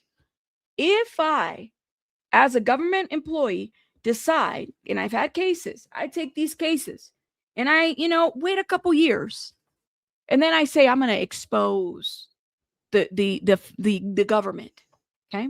And I'm going to frame myself as a whistleblower. They're not going to sue me. And typically the government doesn't want to, if you're an employee there, they don't want to sue you. They don't want to do that shit. Why? Because where are they having to pull that money? From you guys, from us. All right. They got to pull the money from us. So he took a lot of this content, made it into content. This stuff that was of the people, he took it and created it into a privatized project. Murder raps. Put commentary on it, put his little bow in it, and then he released them. That's what had happened. Okay. He doesn't talk about that. He doesn't say that. People have exposed Greg Kading for that. Many, many, many times before. Look into his background. So when you see somebody coming out here and saying, I'm exposing this, he said he reached out to Keefe D and told him that he was going to release this, and that Keefe D, I guess, was okay with it. When did he sign for this? When did he sign? When did he say, oh, it's okay for you to release the confessional? Think about it. Why would a gangster, somebody who essentially is connected to the murder of Tupac, why would he be okay with you releasing a proffer confessional agreement where he's self-snitching and snitching a bunch of people? Does that at all make sense to y'all? When does that happen? When does that happen? It doesn't. So Kading says, this is what he told the people, that he told Keefe that he was going to release this information. If there's one thing about this book that Keefe D wrote, I agree with this part. At the very end, where he says that he suddenly start hearing people dropping his name, that there's a recording. His son came to him. Hey, there's a recording where you're, telling people about what you did, yada, yada, yada, yada. He didn't agree to that. And then Greg Kading said that he also reached out to various family members, the Wallaces, the Shakurs, and let them know what he was going to do. Why? Find me a statement out there where anybody from the Biggie Smalls or the Wallace family said, it's cool. Go ahead and release all this stuff. The Biggie Wallace, the Christopher Wallace estate, all these people, if they went to sue LAPD for the shit that they weren't doing during their, son's investigation and everything, why would they agree with Greg Kading releasing information that could help their son solve that murder right there? Why would they do that? It doesn't make sense. It's the same thing that happened with Tupac. Mo Preem said in his lawsuit just recently, the one that he's suing Keefe D, he said that he tried to reach out to who? To Greg. This is the screenshot right here. And I know it's very lengthy. Some of y'all don't want to look into it. But it says right here that the Tupac family, they reached out to Greg Kading. For any recordings, any information, Greg Kading declined. This isn't about a decorated law enforcement officer who retired from the force and suddenly, he solved the murders. No, this is about money. He went from retirement to fucking red carpet. That's what this was about. He found a way to monetize this shit. And I'm telling you, none of this has aligned the Tupac estate or has aligned the Wallace's estate. I mean, has he donated any proceeds to any of this? And let me tell you what the issue is. As a civil servant, I was a former civil servant. Is it ever okay that if you work in government, somebody has your file and then they decide to leak it and create content off of it? And while they were well in this investigation, it doesn't make sense. It is not okay. And to break this down, I know I'm going off on a tangent, y'all. I really am. I had to kind of put it out there. I said, no, man, this is what you call corruption. This is why the LAPD gets the track that they do. This is because you got officers like this in every fucking agency. It's the truth. The unsolved murder is Tupac. Your mom, your dad, your brother, your sister, whatever. If their case had any kind of notoriety to it, think about it. Would you be okay with somebody, an officer who's suddenly he retires and he decides to take your case file and then creates content off of it and then does interviews and yada, yada, yada, regardless? It's the same thing with Celeste Rivas Hernandez. It's the same thing. These are people, this is different. This is not a YouTuber creating content. This is somebody who was actually conducting the investigation, taking information that did not belong to him, and then creating content off of it. That's the problem with Greg Cady. And that separates him from a lot of these other officers that have made books and done interviews. Because the shit that he did is different from everybody else. Y'all can be blindsided by that shit. I am just not. I've always had a problem with Greg Cady. And this is what I said. I told you I needed to vent a little bit. So mainstream media loves to celebrate this man and treat him like some kind of a hero for his work on the Tupac and Biggie task force. But now we're talking about Greg Cady potentially being a witness for the state in the Keefe D trial. And I think his history deserves a little bit more scrutiny than what has been given. So, having worked in government, this is me sharing myself for 10 years, I've seen how this shit works. Sometimes an employee is close enough to retirement and that the path of least resistance is simply letting them walk out the door, okay? You don't want to fight somebody who's close to retirement as the government. For what? Let them go. They get lax on this shit. And it says, sometimes an employee is close enough to retirement, they let them go. Agencies have budgets, lawyers, unions, civil servant protections, taxpayers to answer to. Remember, you work as a civil servant, like all this money has to be accounted for. My salary was public information. People are public information when you work in government. They don't litigate every questionable decision made by somebody who already is halfway out the door, which was Greg Cady. I'm not saying I know that that's what the LAPD did with Greg Cady. Please note that. I'm saying I understand why, well, the LAPD didn't sue him. Doesn't automatically impress me, okay? He wants to, even if Greg Cady knew stuff, and he said that the LAPD did, they fucked up the case. No, they didn't. They didn't. They said that it was still an ongoing investigation. I side-eye Greg Cady when he says this. It says, Cady also wasn't leaving LAPD without controversy. While leading the Tupac and Biggie task force, he was removed while internal affairs investigated issues arising from his work in the George Torres numero uno federal case. He had a separate case. They were looking at the shit that he was doing. They didn't like it. They got him off of the Biggie and Tupac case. They got him out of there. They said, nope, there's too much going on behind you.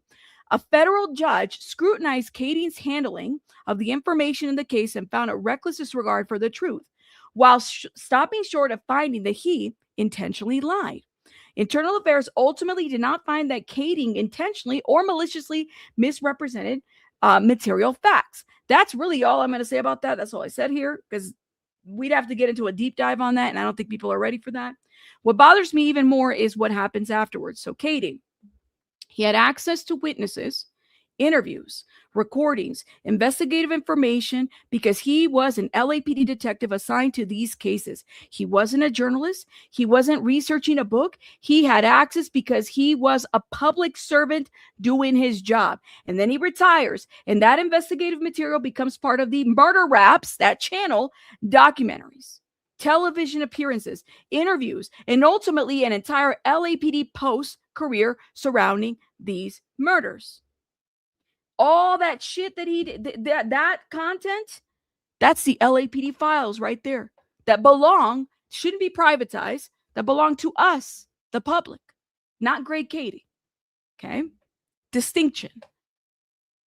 Nobody finds it to be disturbing, I ask. You're taking investigative material you obtained through your position as a public servant, as an officer, packaging it together with your own commentary and theories, and turning it into private commercial projects. Imagine I work, and I have, a high-profile case as a government social worker, retire, and then a couple years later, surprise, surprise, here's my book.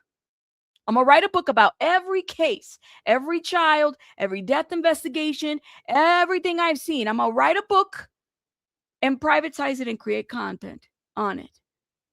Okay. Here's my documentary. Here I am on television discussing recordings, me recording people, and information I only had access because of my government job. People would have some effing questions, and it's the truth. Y'all are entitled to it. Why is that okay? And then there are the families. Is what I said. I originally wondered why the families were all in it, because I was thinking, I'm like, well, maybe, Tupac's family, maybe Biggie's family, they're all into this. Maybe they're getting the cut. I don't know. Well, apparently, Tupac's family had their own questions.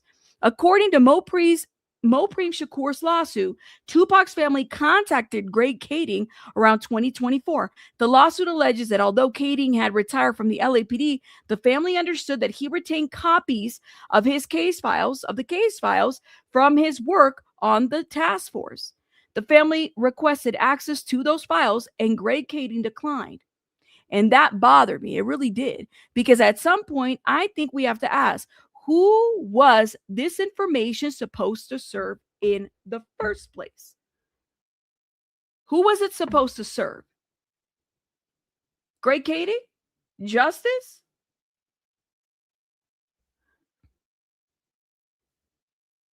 You obtained this information because you were a public servant tasked with investigating Tupac's murder. You retire, and according to the lawsuit, you retain copies of the case file. Information from that investigation becomes part of books, documentaries, and other commercial projects. But when Tupac's own family comes looking for access to the files concerning their murdered loved ones, you say no. No. You say no. I have a problem with that. I really do. And it bothered me that night when I was seeing somebody's commentary. He was a great officer. He did the most. And I'm sitting there and I'm like, please don't drink the fucking Kool-Aid. Please don't drink the Kool-Aid. Please don't drink it. And I still have yet to find a public statement from either the Shakur estate or the Wallace's estate saying, Greg, go ahead and take investigative material you obtain while investigating our loved one murderers and turn it into commercial projects. Nobody said that. And I said this in here, and like, nobody said this, Greg. At least not publicly. Maybe there might be some private conversations. I think that this is something that Mopreem would have publicly addressed, because he's addressed a lot. And I have never, even the Wallaces, I've never seen any of these two families say, go ahead, Greg, go ahead, write a book, Greg, go ahead. Mm-mm. But I could be wrong. I don't know. I find it to be interesting. So yeah, in my opinion, I have a very difficult time looking at what happened after Greg Kading left LAPD, believing this was all justice. To me, it looks like Greg Kading figured out how to market his past job. Apparently, the case was the retirement plan. Maybe that's what it was. Maybe him running this thing was his ultimate retirement plan, right? I don't know. And I'm not claiming that I do. Okay. So allegedly, this is all my opinion. But I sure as hell want to know. I think that deserves to be investigated. And now these questions have become even a greater concern, right? Because now you have Greg Kading, who the prosecution is using. But if I was the defense in this case, I would be grilling the hell out of Greg Kading and his past shenanigans. I mean, that's what the defense does. They cause enough reasonable doubt. So if there is a technicality out there, this is why I don't think that Mr. Lawyer over here from Tonga, he's not too worried about it. Look at his demeanor. It says a lot. I think he's got it handled. I think he knows what he's going to do. Mm-hmm. The end of my TED Talk as it comes to Greg Kading. That's my issue. So yeah, I think he's trash. My opinion. My opinion. Y'all let me know what you guys think. Drew, thank you so much again. Lord have mercy. Thank you for the $4.99. Sorry, love. I didn't mean to ignore you, but my goodness. As soon as I think about Greg Kading, it just takes me somewhere else, y'all. Blow the whistle. I like that song. Thank you. Thank you, Jew. Aw, thank you, my love, for supporting the channel. And Rachel, thank you so much for the jewels. Thank you. And Rachel, thank you for the girl power. Let me get up. All right. So First Liberties Podcast read the filing from the opposition, from the defense. I'm kind of curious to know, can you summarize it for me and let me know? I put the link in the chat. Go ahead and hit it. And then we got some stuff to review as well. Let's see. Doesn't that mean that he would have access? No, he's monetizing off of the files as a public servant. That's crazy. None of this would have happened either of these cases. Either of these cases was okay if what Keefe D admitted to is true. Greg Kading made him a victim of corruption as well, right? Crazy work. Good morning. How are you? I'm all right. How are you? Yo, actually, I'm listening to you. You're somewhere else right now. I You am were in a somewhere happy else. place a moment ago. Yeah. I really was. Yeah. Until that guy came up. Oh man, don't mention. It really does. I think for me, thank you so much, Teresa. Yes, I did, Teresa. I did. By the way, shout out to you and everybody else that supported. I did get it, love. Um, you're right. It took me to a happy place happy place. I was giddy, You but were this in a guy does happy piss me place until off. he came I up. was. Yeah. It really does because let me tell you, I think I've had similar experiences, and you know how like, and I'm sure you probably have confronted this, Joe, where it's like you have the worst experience with government agencies when you need this help and support the most, and they give you the runaround and the bad taste, regardless whether it's with the police or you just trying to get food from a government agency. I know the feeling of that, and I know the bureaucracy and the red tape because I've worked in them. And one of the things that I tried to do is really tear that shit down as much as I could in the position that I was at. And it didn't always help out when you had individuals like him and others that complicate shit. And so, yeah, it gets at the core of a lot of things for me, and it brings up a lot of shit for me. But anyways, I had to fight I about can't imagine. I think it was about a month ago. I got a payout from a complaint that I filed with the labor board 2 years ago. Oh, really? Yeah. Because some How overtime long? money was being denied. 2 years. 2 years. That's crazy work. That is crazy work. Well, I don't Truly, deal that with is these crazy. people in person. No, I don't. I don't deal with these people in person. No, you got it rough, and I'm sorry. Yeah. You got it rough, and I'm sorry. It's all good. But all So right. So anyway, you read the I read opposition. the defense motion. Okay, this is a very, very layered thing. I had to read through it twice. I still don't think I have absolutely every last detail remembered because a lot of it is background, and Okay. I From the also don't know book. this. Well, yeah, it's not just the book, but then it talks about the proffer from L.A. It talks about other witnesses, and the last part even cites Bill Cosby's case as a reference, as a comparison to the issues going on here because he was secretly recorded as well. Yeah. And yeah, and that was there were concerns in Pennsylvania about it, but I don't know exactly how Pennsylvania law affects Nevada law. Now they're not binding on each other, and I don't know how Nevada law necessarily sees it. Now it's not uncommon for courts to look at from one state to another to see how some certain consequences may play out, but it's ultimately not binding on this judge here. What matters to this judge here is Nevada's Supreme Court. So the Cosby decision probably isn't going to weigh a lot into it. And I don't know, was that motion denied? I haven't looked into it. I can't even access the case anymore. Like they literally have wiped everything up. This is what I was saying. I said, there's something really weird going Oh, on, right? Why would they do that the week before? It doesn't make sense. probably because it's such a probably because it is such a high profile case. Maybe something is going on in the courthouse, and could it could be just some kind of precaution. I don't know. I've never seen that. Interesting. But I sent you an email. Okay. Go ahead. let's talk about his defense. So I see what's going on here.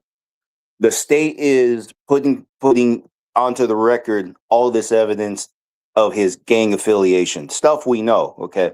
Now it's offered for two reasons: for motive and identity. All right. So motive, you get it. Gang evidence is motive evidence, and then his identity, actually proving the identifying characteristics of the suspect.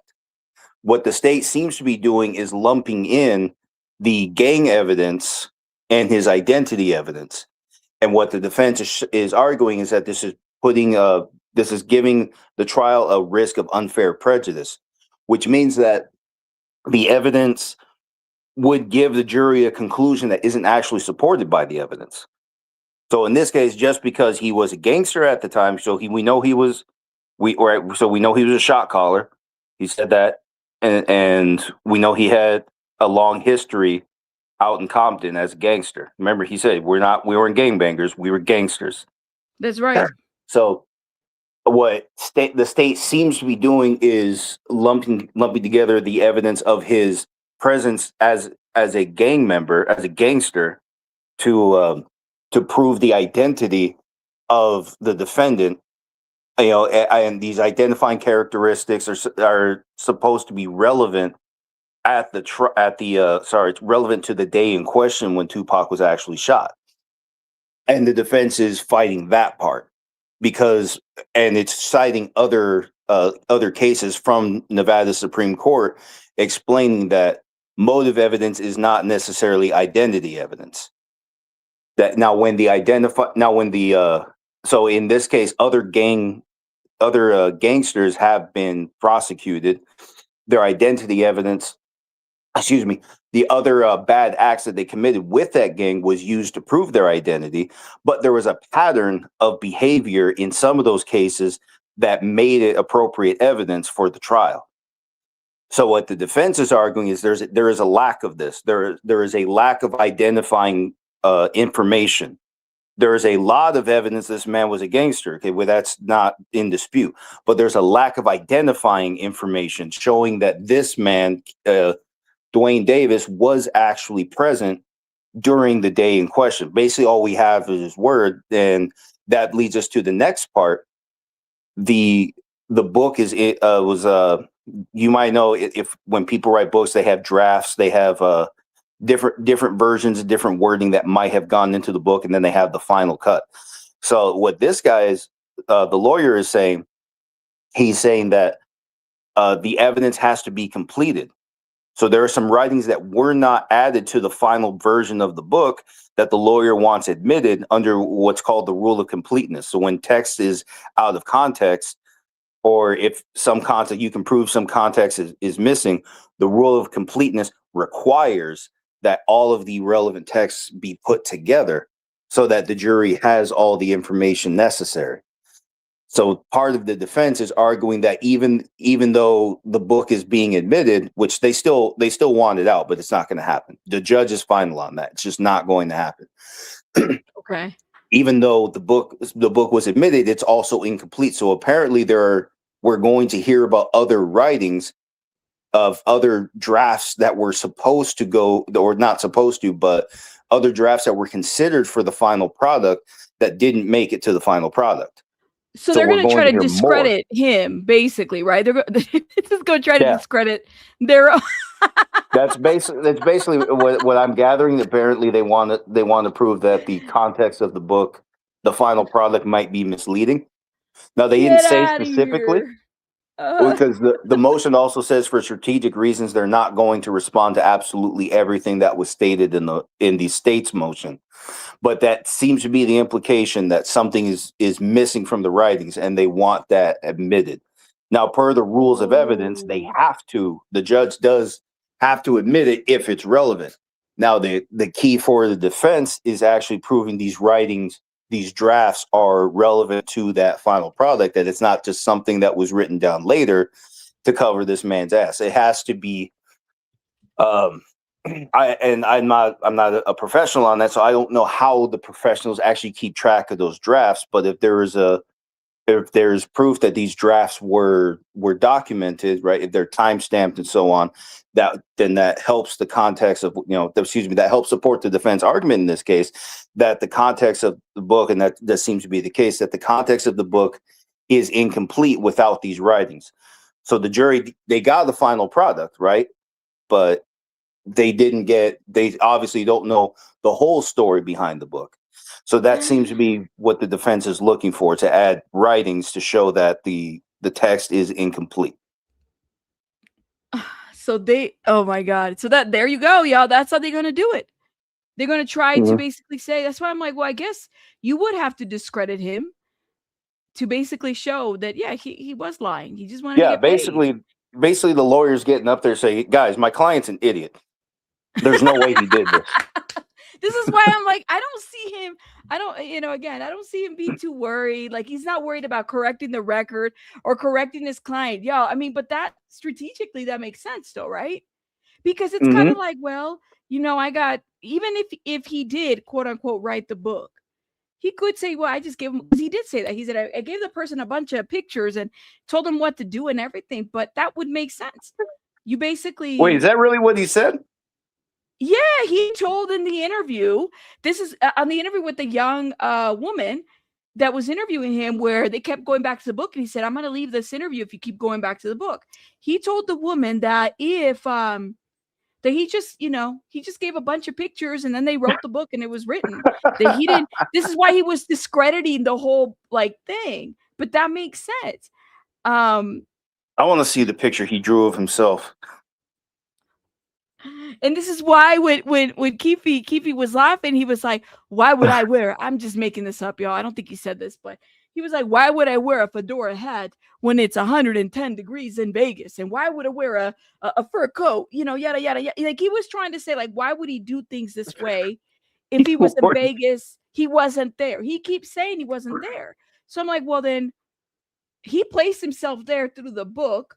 But if he's saying, well, the book is fake, discredit your client, that's a strategy right there. Discredit your client.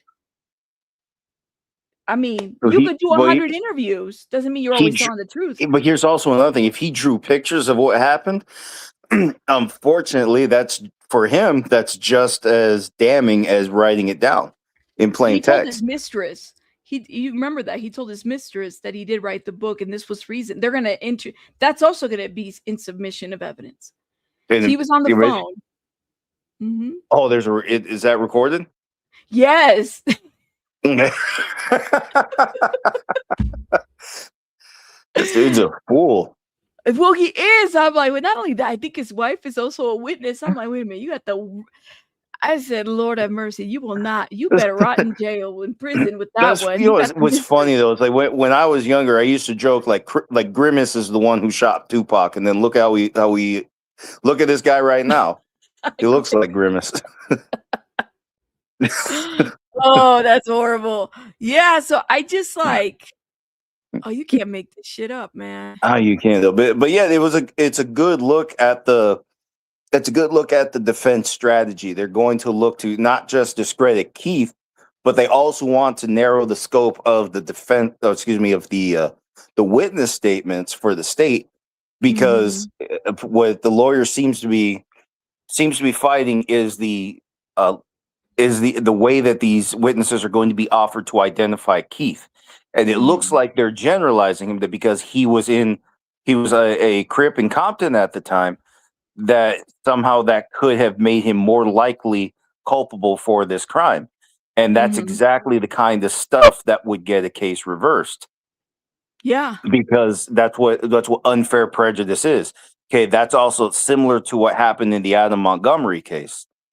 You had the assault evidence wasn't really in dispute, but then the way the assault evidence was offered, it was offered in a way that would generalize Adam in order to prove the death of the girl, to prove that he was the one responsible. So that's why that evidence was that's why what state was that in? New Hampshire? Yeah. New Hampshire, I think. Okay, yeah. So that's why the state reversed. That's why the state ultimately reversed, and now it was a mistrial, basically for the same reason. That the way the evidence was presented, it was offered in a way that would generalize the defendant and lead the jury to believe that because he's a bad guy, and yes, these are both bad guys, that because these are bad guys, they deserve the full weight of the law. But that's not the way the law works. Just because these are shitty human beings, that doesn't mean they committed the crime. The law requires something to show specifically how this man was at the scene. And while, yeah, he's talking, right? He's saying it was him, but usually that's not enough. Usually you need something else.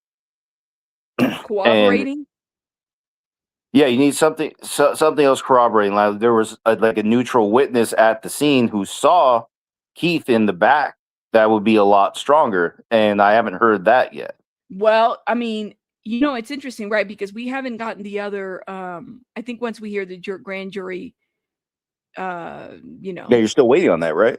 we're still waiting on that. Yeah, I'm still waiting to. Yeah, I already took my Karen wig off. I don't want to put it back on, but, but we're waiting on that. But my thing is that I do wonder then what else would, like, if all we heard was Dirt Rock, former gang member, but even he's not even identifying that he was there. He's not saying No, that he was arrested.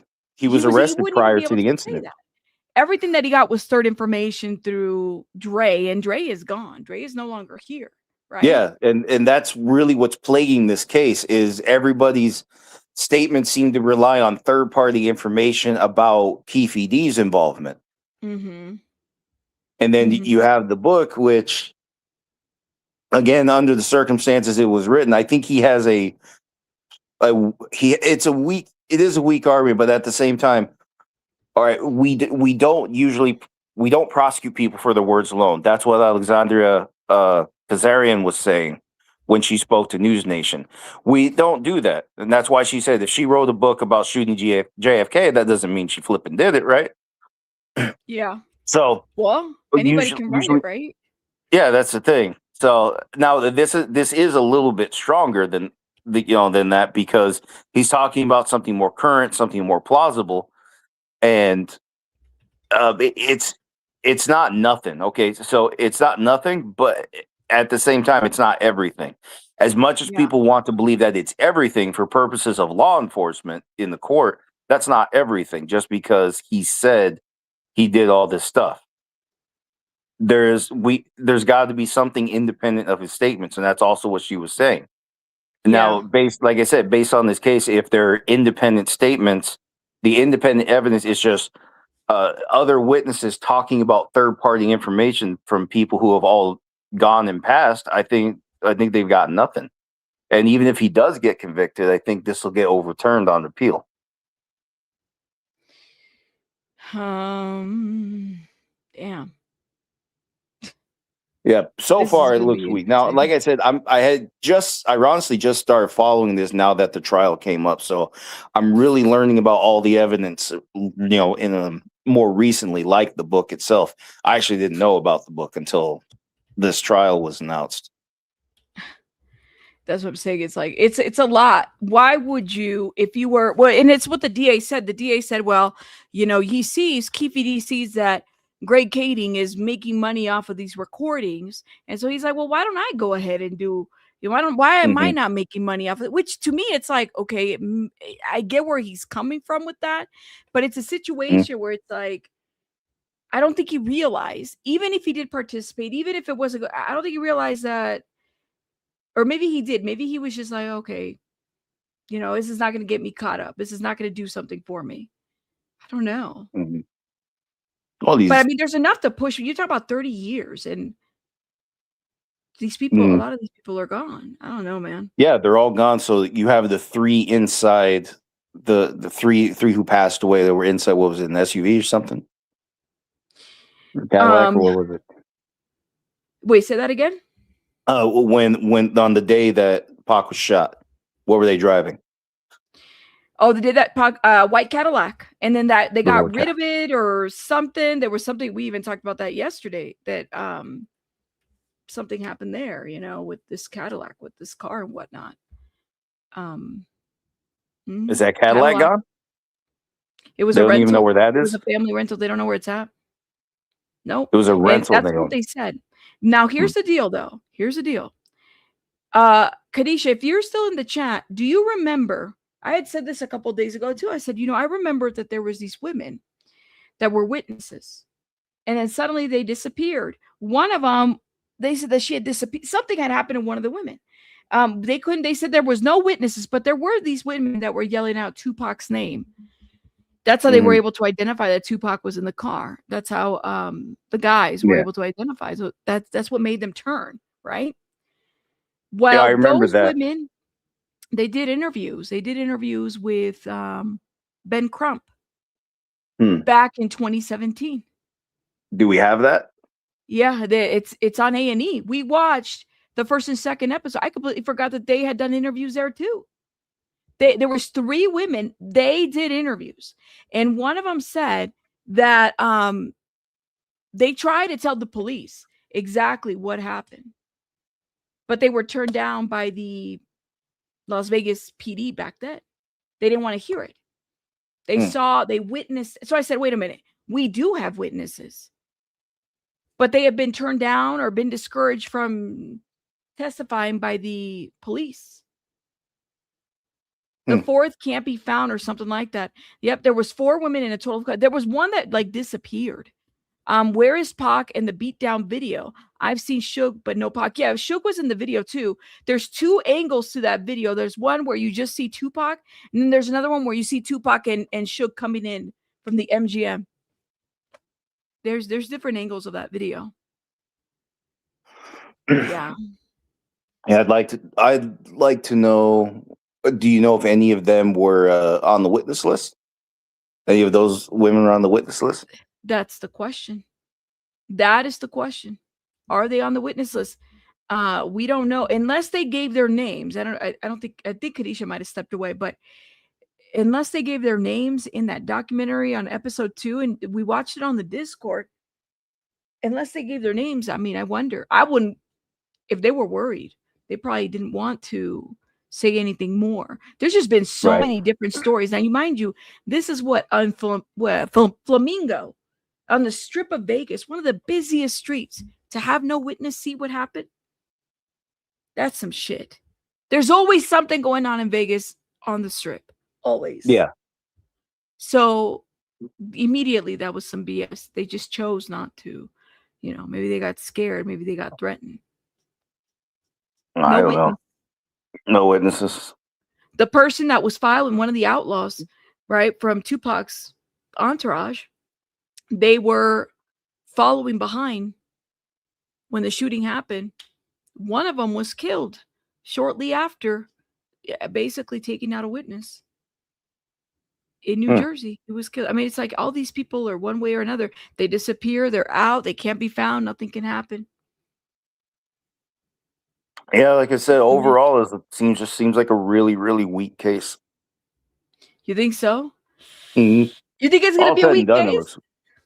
All said and done, looks weak. Now, I wouldn't. That doesn't mean he wouldn't get convicted. There's a difference between looking at the evidence and predicting what the jury will do. Yeah. Juries convict all the time when they shouldn't, and you saw that earlier this year, a few months ago. 3 major cases were reversed on appeal just this year. Huh. So I mean, yeah, there's that too with the Murdoch and the other one too. Yeah, Leticia Stouch and Murdoch and then Adam Montgomery. Now those were different circumstances, but what I'm getting at is things can happen. People can still be convicted, and then you still have an issue on appeal where the jury should not have convicted, or maybe it's not so much that the jury screwed up, but it's because of the way the evidence was presented. It's basically the jury should not have convicted. So there's no way they could have proven somebody guilty with that evidence. Basically what that means. And in this case, again, we're all talking about he said about that one guy, right? So it keeps getting weaker as you reach out to more of these people who, again, only have third-hand information about all this. And here's also another thing: how much of this came to light before the book was published? How much of this evidence was recorded before Compton Street Legends? Does anyone have an answer to that? Because if all of this is coming out after Compton Street Legends, that lends itself to Keefe D's defense. People are saying it was him, but if they're saying it's him because it was in the book, and it's a light addition to his defense. But if they're just saying it because it was in Compton Street Legends, that's weak on its own. And then then like I say, even if you take the book at face value where he says he did it, what else is putting him at the scene of the crime? That's what we don't have. We don't have the other four, so we don't have the Cadillac. We don't have an eyewitness. We don't have the BMW, the mhm. one that Suge was riding. We don't have the, well, they said that they found the weapon. They The weapon said was recovered. that the weapon was recovered. Is that what you said? They said that, but years later, this is where Corey Edwards comes in. Who's Corey? So Corey Edwards was an affiliate, and apparently the weapon was found, I think, in his girlfriend's backyard or something. And they had a match, but they didn't want to give it to the LAPD. Didn't want to give it to Vegas PD. There was some controversy there that the weapon matched the. Basically, they were doing comparisons, the weapon to the shell casings, and the shots that killed Tupac. But what happened to this weapon, we don't know. I mean, we haven't gotten that far to that episode. So yeah, there's a lot to this. These are, for those that are wondering, this was like back in a year ago. I remember I watched this. Yeah. Oh my God, it is a year ago. A year ago yesterday. These were Keefe D's new lawyers. I think he's got new. Well, he doesn't have this lawyer anymore. He's got the other lawyer. But and I think he couldn't pay for the lawyers. I mean, these lawyers. Yeah, the one on the right, he did an interview recently with Live Now, and he said that he wouldn't be surprised if Keefe testified. Oh man, it's only a few days old. You can still find that if you're interested.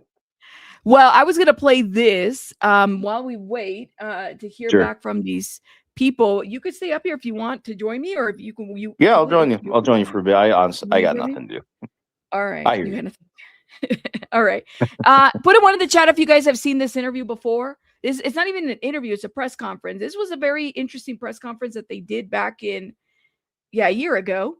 And this was when he's had multiple new lawyers, by the way, that have changed. I think one of them died. He said, I mean, would it add to the defense of his storytelling?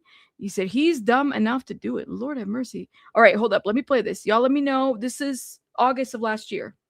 I think we're ready. Ready? All good? Okay. Welcome, everyone. I'd like to introduce us. This is Robert Draskovich. I'm Michael Pandulo.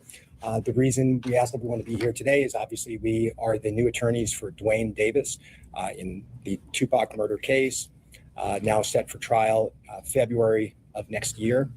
The reason in particular that we asked the media to be here is that, obviously we're not trying the case in the media, but we want to establish better relations with the media as a lot of information has come out.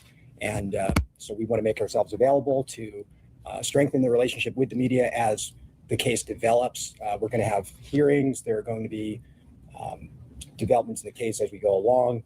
And we just want to keep an open communication with the media so it's not so one-sided, because obviously the state makes statements to the media, and we want to adequately represent our client. And so with that, I think we'll open it up to questions. Yes. I understand that Davis essentially wanted to make you guys his lawyers if you did have another case going on. What was the decision? Where did that decision stem from? Do you know what your client, why did he decide to make the change? Well, I think some of it did have to do with that battery by prisoner case, which he went to trial on and was found guilty. I think in some ways it can be like a sports team. If you come up short, sometimes you need to change the leadership. Are you guys going to be waiting? Is it effective immediately? Are you guys waiting until that motion is reviewed by the court to go ahead and move over with representation, or is this effective immediately? We filed substitution attorneys in this case. So we are his attorneys for the February 9th trial date. As far as that other case, that case is still pending. However, we are not involved with that case. Do you anticipate being able to keep the February 9th? We anticipate going. By the way, this case right here, the one that he's talking about, you can find that case online. You can't find this one that, that's going to trial. You can find this case online. So it's interesting that you can find it, search it, but you can't find this, the grand jury and the trial and everything else. Because I'm telling you, the doc, when I was pulling documents, it is bombarded with so many media requests, so many people putting their applications for camera access and everything. It's pretty intense, but they took it out. It's like the case doesn't even exist. You can't find it. And it might have something to do I'm guessing here because I don't know what happened, but you said it was for grand jury transcripts. So Yeah, that maybe an issue was proven later on with something that was initially released, and maybe that it was decided later it actually shouldn't be released. Not yet. Because remember that you never get to hear everything that went on in the grand jury. You only get to know what was supposed to go to trial. Portions, right? Yeah, only what's relevant to trial. Because that's the point. Remember, these are criminal investigations. Names and faces can come up that have nothing to do with it, and you don't want people to be misled into thinking that innocent people have something to do with a crime. So that's why these things are Right. necessarily confidential.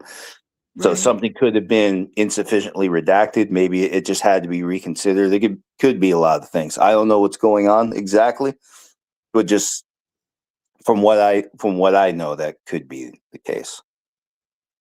Yeah, I got you. All right, let me keep playing. So they look like they were very confident. And then they kind of, these guys, I mean, this guy right here is not, and I was looking into him. He's a very well-known attorney. I think he's connected to the Robert Tellis case. I can't remember which case it was. But yeah, I mean, we don't know. You said it's Pablo's fault. It's Pablo's fault, damn it. Damn, Pablo pissed me off. Pinche Pablito. Pinche Pablo. I was gonna say vote for Pablo, but I'm like, that's a different P. That's Pedro. All right, let me. Yeah. Yes, and that's also in part why we were retained on this case. I mean, we try cases. That's what we do. I believe I've tried well over 100 cases to verdict in several states. He wanted a trial team, and that's why we're here, and that's why we've been retained to represent him. Yeah, I mean, we're not taking this case trying to win it on a technicality. We're obviously still getting up to speed on the case, but we anticipate it going to trial. The news release we received about this event promised that there would be new announcements along with questions. Are there any announcements? Or there's going to be a number of motions filed. There'll be a motion to suppress filed promptly that concerns the search warrant that was executed on his residence. That search warrant contained a nighttime clause, which is curious. You've got a case that's nearly 30 years old, yet you have this 24-hour nighttime search, this 24-hour authorization. So that's the first of several motions that we anticipate filing. I mean, anytime you have a cold case, obviously there's concerns. There's degradation of evidence, loss of witness testimony. We anticipate challenging this case on those grounds as well. Again, it's not necessarily linear representation. I mean, it's our job to basically kick the constitutional tires of this case in our preparation for trial. But there's no mistake, we will be prepared to proceed to trial in this case. And when might we see these motions? We were just retained last week. We're working on them right now. I anticipate the first motion concerning suppression of evidence should be filed in the next 2 weeks. Additionally, I think we're looking into whether or not, and again, this is based on how old the case is and how stale evidence may have been and whether evidence was maintained. We could be looking into a spoliation motion as well. What was actually found during the search of Davis's home that you wanted to suppress? Everything. We understand that there was rounds of ammunition found, which is our position, had nothing to do with this case whatsoever. There was a great deal of documents that were taken. In Mr. Wilson's initial press conference, he had stated that our client is presumed innocent, and that's obviously a constitutional protection that every defendant enjoys. However, he had said that just recently they had come upon evidence that they felt basically corroborated their theory of the case, and he had made reference to this search warrant. So again, there's still a lot to be seen in this case, but obviously if there's evidence that they intend to use in this case, we intend to challenge the constitutionality of the seizure of that evidence. What do you anticipate your trial strategy will be? Well, would you like to speak to that? Well, I think, it's the idea here is that the state has the burden of proving it beyond reasonable doubt. We don't think that they can prove it beyond reasonable doubt. Also, just to go back a second about what was seized, also what was mentioned was some memorabilia, posters of Tupac and things like that, which we don't really think has a lot of evidentiary value. But, if we're talking about things that would be suppressed, it would really be anything that they think might be evidence. What are you hearing? I'm listening. Something that stood out to me. They said that they found memorabilia, but what did they say about basically it's connecting him to the crime, but also like, how do you connect him to the crime if you can't find somebody who actually identified him to be there? So that's what I was talking about a few minutes ago. We don't have anything independent of Keefe D's statements that he did it. supposedly was the even in Vegas, right? Was he in Vegas? That's really what it's Yeah. gonna come down to. see let Oh my God, no he's I know he says he was in Vegas, but like I said, it's not enough. It's not enough that he said it. For legal purposes, it's not enough that he said it. As much as people would like to think the the book amounts to the kind of confession that should get him locked up, it's not enough. There isn't enough evidence independent of what he's actually saying. So we do have a body. Supposedly, we have an evidence weapon and there's an issue with it. Is that even in Nevada at this time? I mean, Or that's a great Really? question. At least the reports, even if they don't, they may not actually send the actual weapon over there, but they may actually at least do they have reports? Because I Yeah. also think that if the weapon is not in Nevada, if there it would at least be in the interest of the defense lawyer to find an independent expert to look at the weapon too. Yeah. Shit. Yeah, so we don't really have a lot, and that's why I'm saying this case looks really weak. Look, shout out to Suitsi Zaleto says this is true. What's rocking for somebody says. Well, and I'm wondering too, Hi. like, I'm thinking out loud. We don't have a weapon. Or Yes, do we don't have a weapon. Now, remember, we talked about this before. Weapons don't necessarily have to be recovered, but we need even a neutral witness could tell us something. Okay, but like I said, it doesn't seem like we have that, so we don't know if anybody independent of Keefe identified him at the scene, like you just said. We don't know where the Cadillac went. So, like here, this would be a good example. Is there any evidence the Cadillac went from the scene of the crime back to California towards? And for those of you who don't know, there's basically one straight road to Southern California, the 5 freeway. I forget if it becomes the 5 freeway in Nevada, but in California, it's called the 5 freeway. That is your straight line path to Las Vegas. So if there was evidence that the Cadillac got on the 5 freeway south, that would mean, or east, what would they be going, west or south? I forget. But point is, that would be heading back to California. So if that Cadillac got on that freeway just to get the hell out of Vegas towards California, that would be an argument that it went back to Compton. Eventually, you'd have to get some other roads to get to Compton. But that would be an argument that that the Cadillac went towards California, Keefe's home. That'd be a little bit better. But it's still not, like I said, it's still not a hell of a lot. This just doesn't look like a great case. Personally, I think somebody's just running for office. Okay. Dr. Think says Corey identified him as being there multiple occasions. Was he there the night of the shooting? Though that's really the question. What it comes down to, can Corey Edwards? And again, we don't have that I'm telling y'all, I'm waiting for it. Can Corey Edwards say that he was there the night of the shooting? You're talking about a time frame too, guys, where even if there were cell phones. I mean, because you could easily say, well, maybe the cell phone pinged at this tower. We're not even there. We don't have that. Yeah, it's like yeah, it's not like we were talking about D4VD, like all the towers and everything here. What tower? Hell, your shoes are pinging the satellites these days.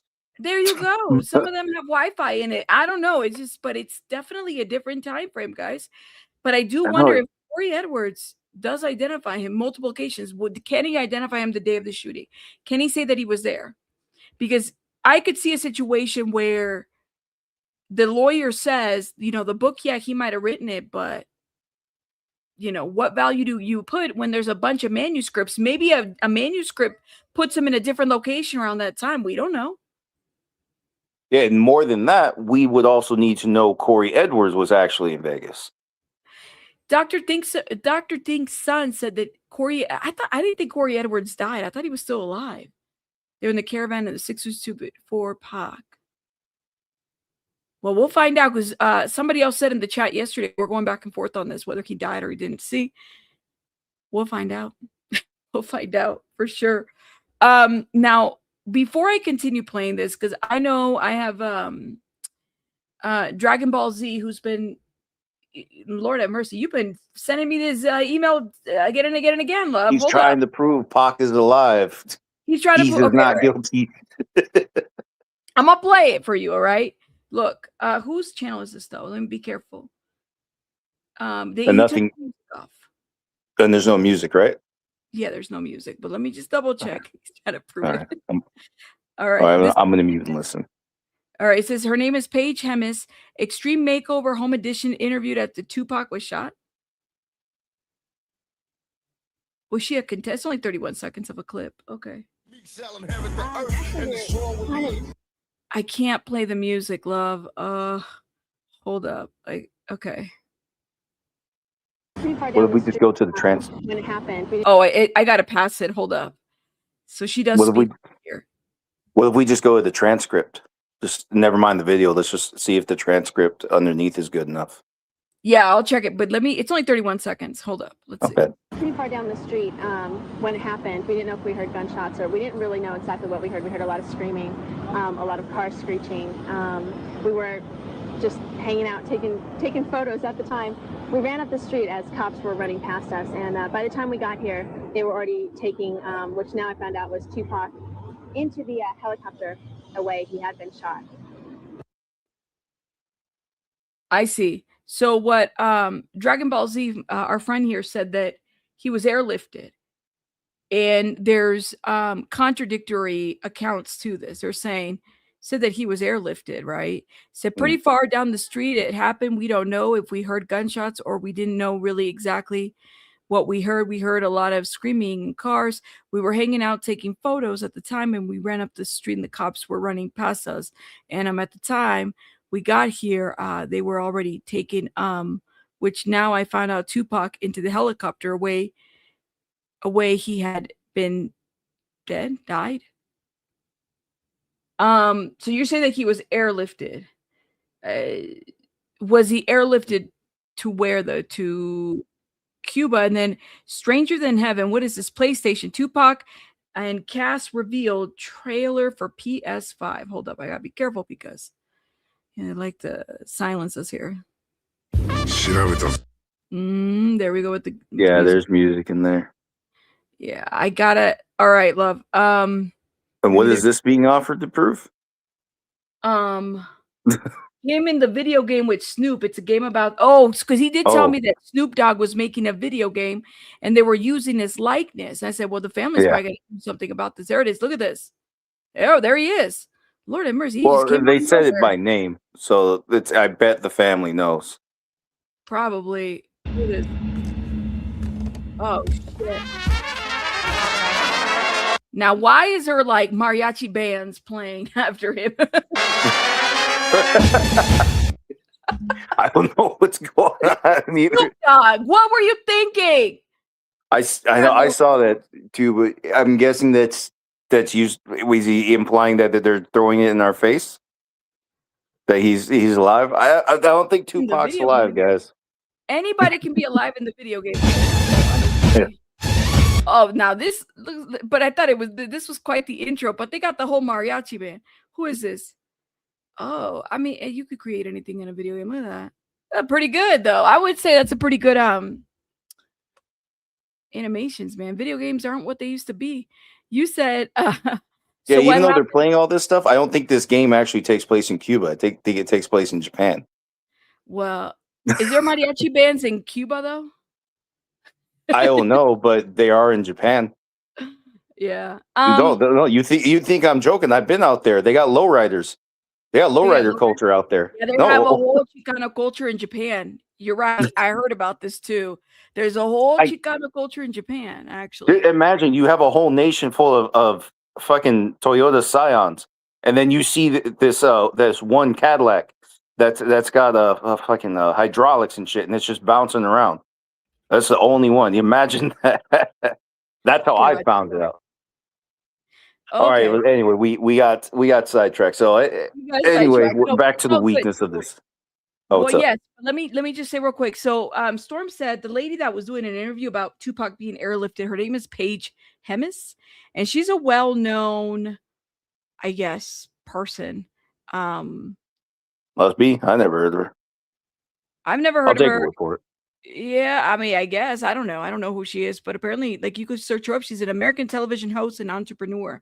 Maybe she just miscommunicated. Maybe she meant to say he was airlifted, but she probably didn't even know who Tupac was at the time. I don't know. Anyway, so Well, yeah, here's also, remember, she got over there. We don't know how she was told Tupac was airlifted. And what's the issue? Was he actually hauled off in an ambulance? yes, he was taken in an ambulance. He was never airlifted, or at least that's what was reported.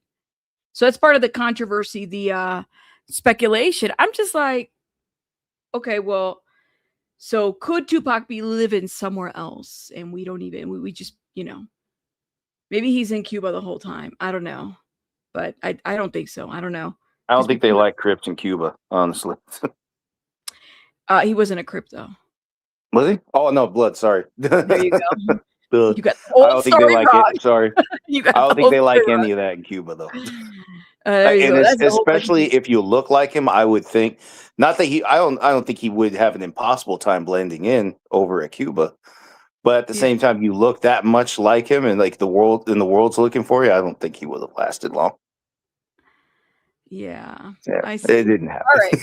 But Well, it's look, fun. All right, yeah, back to it's an interesting theory. All right, let's keep going, y'all. The theory of the defense is that he didn't do it. And this presumption of innocence, while it's a constitutional principle, it's also a reality. I mean, it's our understanding that the primary thrust of this case are his repeated claims to have been in the vehicle, his claims that he was in Las Vegas. Well, when you present a case to a grand jury, it's a very low standard. It's a probable cause standard. When you go to trial, it's the highest legal standard that we have in the United States, beyond a reasonable doubt. These statements that he made will be addressed. The context in which those statements were made will be addressed, and the reliability of those statements will be addressed. Are you going to take the same position Arnold took, that Davis is a liar and you can't trust what he says? It's not so much an issue of being a liar in that, we live in a society now of dual personas. We have public personas, we have personas in reality, we have online personas. That is going to be addressed and explained in much more detail, and I would say with a great deal more accuracy than has been done so far. But again, that's going to be presented to the jury, which will be the ultimate determiner of the facts in this case. And if I could add, the question, is a person a liar or not a liar? Most people are going to lie for certain reasons, for certain purposes. Very rarely do you find a person that, and I would say never, that always tells the truth or always lies. So the idea that you would present Mr. Davis as a liar doesn't make much sense, because what we're really talking about is specific statements, whether those were true, and what was the motivation for making those statements at the time in the full context that those statements were made in. So this case was cold for more than 2 decades. Your client, I believe, has written a book, been on podcasts and that sort of thing. So what I'm hearing is that your defense is basically he wasn't telling the truth in his book or on the podcast. Can I address that? Well, first of all, and this is a narrative that we've seen, that this is his book, Duane Davis. Have you read the book? No. Okay, it's called Compton Street Legend, and there are 2 names on that book. Duane Davis is not a writer. It's written in the voice of Duane Davis, but I'll tell you, for instance, the book quotes, so it's written from the first person of Duane Davis, but it quotes Winston Churchill, A Tale of Two Cities, and Ralph Ellison's The Invisible Man, amongst other things. Yeah. Now, Joe, have you read the book before? Have you? I already know what the lawyer's getting at. This guy's too stupid to know what any of that is. I already know what he's getting at. He's saying Okay, Keith but doesn't know what you any of know- that shit is. Well, I'm He's sorry. I like, hear you. that's what I'm like. No. He did quote Winston Churchill, and I was like, oh, okay. Well, if when I hear somebody quote that, or A Tale of Two Cities or anything like that, I'm like, well, damn, like this is something, right? My thing is that, have you read the book before? Have you had a chance? You've never read the book before? No. If you go to, are you going to read it? I would suggest you read it, and you can read it for free too. I could even give you the. Personally, I see, because I have an interest in seeing how this case plays out, I really just want to see the parts that are going to be relevant in the trial. Okay. So I will tell you, if anybody's interested, if you guys have never read the book before and you're interested, but you don't have the money to do it or anything like that, if you download the app Audibles, not sponsored, y'all, but I've been an Audibles user a long time. They give you like a free book on your first try. You get it for free, and you get to, you can listen to it like headphones and you can speed it up so you don't have to do anything. Get the hell, hold up, y'all. Oh, I just got an update. Give me 1 second. What we got? Mama Llama, can I read this out? Can I read this out? You called him? I freaking love Mama Llama. Shout out to Mama Llama, man.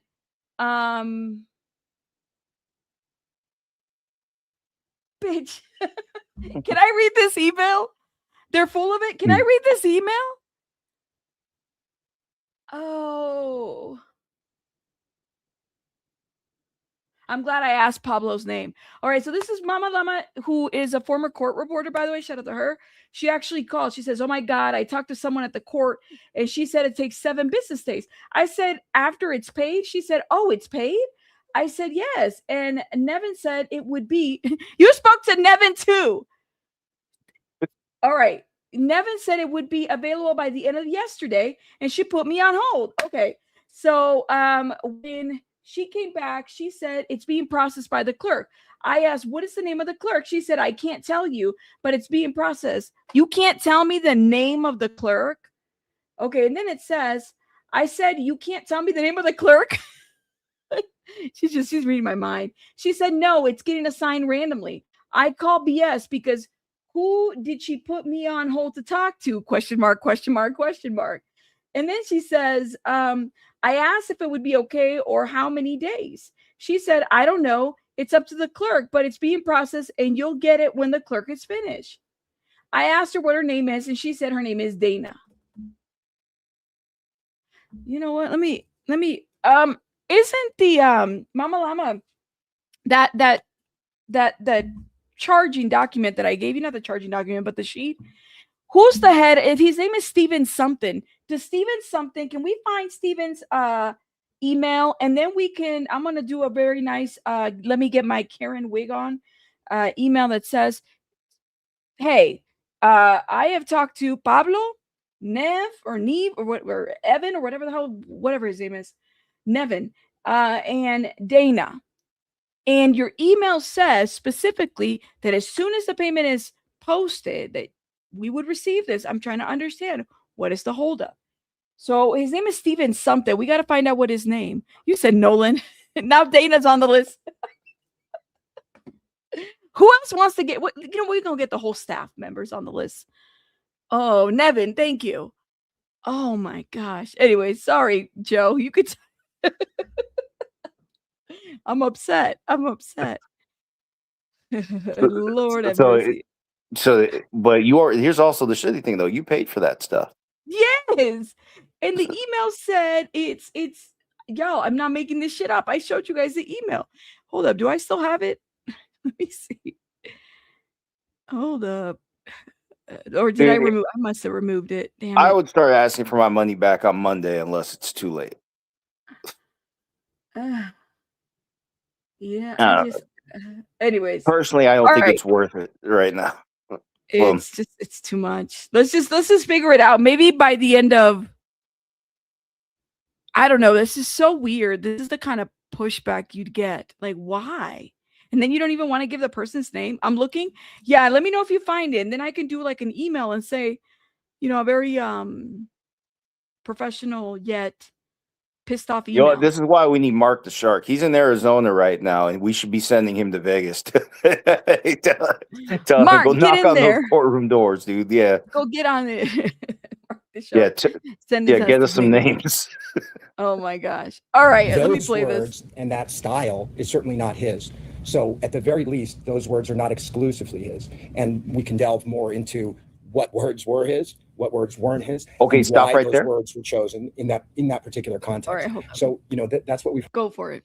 Exactly what the lawyer said. Whose words are his, whose were not, and in a particular context. He said, this is what I was talking about earlier, that some of the writings are we have writings outside of the book that are going to be offered to complete the context of the book. So if we're going to, let's say the drafts, this is what I'm guessing here. Let's just say the drafts have some dramatically different text than what was going in there. What went into the final product. Because that would show I think that the defense would be able to use that to argue that they didn't even know what they were going to put in the book because they're making it up as they go, that this was fiction. Yeah. Could very well be I- the case, right?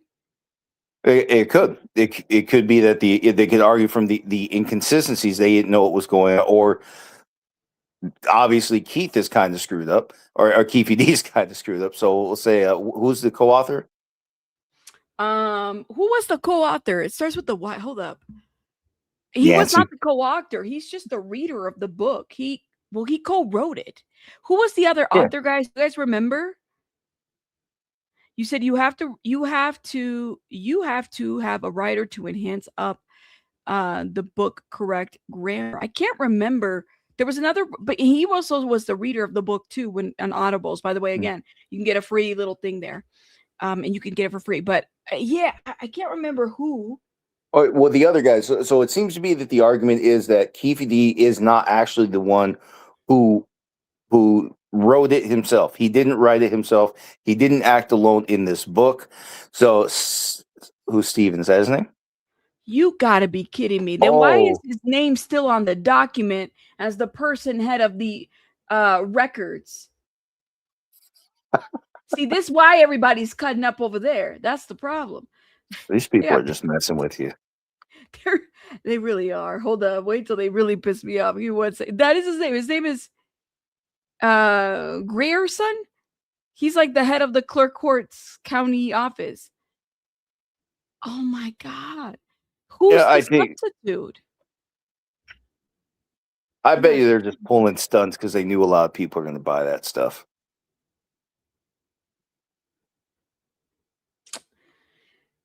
Okay. This is some shit, man. Yeah. All right. I'm gonna think about something while we're talking, but go ahead. I've heard a lot is that this is his book, his words, but it's right on the page. There's another name there. It's Yusuf Jah. Oh, that's his name, Yusuf. Yusuf. I was like, there was another person. Damn, all we had to do was wait. Yeah, he said it. Yusuf. Okay, so Yusuf Jah, co-writer. Yusuf Jah, thank you. So okay, so right there we have a co-writer. We have apparently there are drafts. There are other writings that are supposed to complement this. Now remember that there's got to be some other. There should be timestamps on it. If they were sent by email, we need those. They can't just put any little thing out there to show that they're not allowed to confuse the issue. Whatever these documents are, we need to know why these documents are reliable. So this has to be something that was written prior to the book's release, whatever is going to be added to contextualize. So that was what the motion that we read, the defense motion, in response to the state's motion, that was part of the argument that these other writings have to be admitted to under the rule of completeness. So, but that's just showing that's what he was talking about here. Now because of the co-writer, we don't know whose words are whose. And that is, I think it's honestly a decent argument, even if you operate on the assumption that Keefe D did it, but this book is the work of two people at the same time. We don't know exactly whose words are whose. We just know Keefe is taking the money. Mm-hmm. It's You know, not a and Brandon bad makes a argument. good point. He says, but Keefe told his mistress that he wrote it. And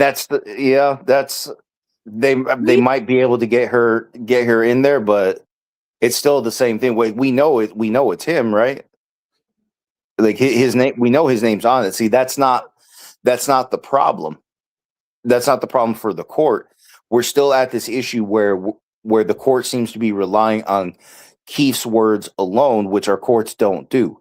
There's always got to be something independent of one person's statements. So that's what we're looking at. We're missing that. Now, Corey Edwards. So I saw somebody else said that there is a receipt from Corey Edwards. Apparently he was in Vegas at the time, but was he at the scene at the time? Let me see. Corey Edwards, Tupac. Let's see what comes up, y'all, because he must have done. I try to play this Ben Crump interview that I did yesterday here. Oh my God, man, that shit flagged me so bad. Let me see if I can find. Did you have to cut it out? Yeah, I mean, but it took like hours for me to get it out. It was bad. Hold up, let me see. Choke No Joke did a commentary 2 years ago where he tell on Keefe D, Corey Edwards' statements in Tupac's case. Choke No Joke. He did like a 10-minute video. And then Murder Raps, of course, but we can't play that crap. Here's proof Keefe D doesn't believe I was involved in Tupac's passing. An hour ago, there's Reggie. Reggie is so, I'm sorry, y'all. The more and more Reggie talks, the more and more I just side-eye him too. Tupac's cousin reacts. Let me see. Who is this? FBI secret Tupac murder. Keefe D. They knew everything. Corey Edwards. Straight Game TV. I mean, there's some stuff here, but there's no like direct interviews other than the one that he did with Ben Crump. Maybe we could play some of the other commentary on it too. But anyways, let me keep. I don't know. We'll pin that. Yeah, we'll finish You want to this. continue with the lawyers? Okay. You put his name on the book if he didn't write it, or if he didn't agree with what was in it. There's a financial incentive to that. Obviously, there wouldn't be any financial gain if a book was written on that, hey, I wasn't involved. So again, that's part of the complexity and the complete story of why those statements were made. You know, as Mr. Pandullo had addressed, there's a great deal of argument to be made whether or not he in fact made those statements. You know, in a court of law, in order for an admission, or as they sometimes refer to it as a confession, it has to belong to the defendant, the person actually making the statements. And in here, we're going to be calling into question and proving that it appears that those in fact were not his statements. Yeah, see, and that's what I was talking about too. A lot, everything. You know, this case represents one of the most significant cultural events of the last 30 years. I mean, there are so many books and documentaries, fictionalized movies made about these events. They're connected to public figures, perennial public figures over the last several decades. There's a lot to learn about this case, and I think at this time, you know, we're immersing ourselves in the case, in the evidence, and everything surrounding it. We've had a series of conversations with R.J. Bond. He's a documentarian with a great deal of institutional knowledge. Ooh, who is this? RJ. Oh, Bonds. RJ Bonds. He's a documentarian who has a great deal of institutional knowledge. Enter the chat, RJ Bonds. Concerning this case. While he's a journalist, he is not an investigator. We had a series of discussions and will continue to have discussions with him concerning his knowledge of this case that's obviously, you know, it's covered over 3 decades. Would you be able to make us more familiar with why Davis decided to select you guys? Like, what does it speak to as far as your defense skills? I'd say they're superb. Obviously, I'm not necessarily an objective judge of that, but I've been practicing for nearly 29 years. I have a practice based primarily upon criminal defense and trial practice. I've known Mr. Pandullo for nearly 20 years. We've worked together in several cases. We, quite frankly, make a very good team. Obviously, at the end of the day, it's results. And that's what we're seeking, obviously, results that are beneficial to our client. So this isn't our first rodeo, nor our last. We anticipate giving him the very best defense available and that we can provide. And I got to give Mr. Draskowitz a compliment here, because I would say that if I were charged with murder, I would want him to represent me.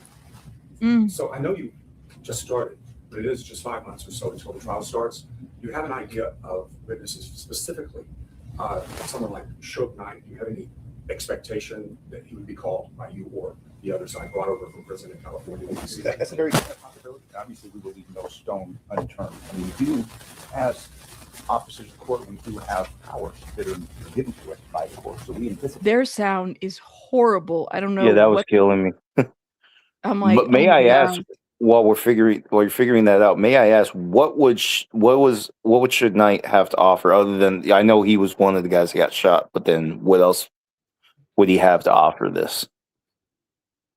What if we are to believe what the book says, there's a direct quote that Keefe D and Suge Knight's eyes locked in the moment that the shooting happened, right? Okay. So essentially kind of putting this narrative out there that Suge Knight was well aware of what was happening and was saw and everything, right? He was also injured, but he wasn't like, I think the bullet might have grazed his Oh, that was his scalp or leg, something. right? I thought Something it was happened. okay. Now, so for Knight, what when has he ever said? Has Knight ever said that he locked eyes with Keefe? Nope. He's Knight not will said. give everybody the runaround. That's what he does. I mean, he did it with Harvey just recently. If you go back, he fucking like every fucking clip. It's like he'll joke about it and he'll talk things here and there, but he's never really he won't directly put anything. He won't tell you who did it. He'll be subliminal about it. And that's the thing, is like he's always just been nothing but subliminal. So it's what do you take somebody like that? How do you take them other than a hostile witness? That's it. I don't know what to. I don't know what to make of it. I'd have to see it myself. Now, would you believe the average person could have gathered from a previous interview before? Well, actually, better question: has there been interviews with Knight about this issue prior to the book's release? Say that again. Question. Say that again. Has Suge Knight been questioned about the night of about the incident? Has he been questioned about that prior to the release of Compton Street Legends? I'm pretty sure he was questioned, and I think I've seen commentary where these former law enforcement questions, they question what the exact events of what happened and everything shortly after the shooting. But matter of fact, the officer that questioned him, he did commentary with Ben Crump. It's coming back to me. It was in the second episode, and he said that they questioned Suge Knight. He wouldn't say anything. He said, I don't remember. I don't know. I don't know what happened. I don't know. He wasn't even back then straight to the point. He's been just as just as sketchy as he was back then. He's been that way too. All right, he wouldn't say who.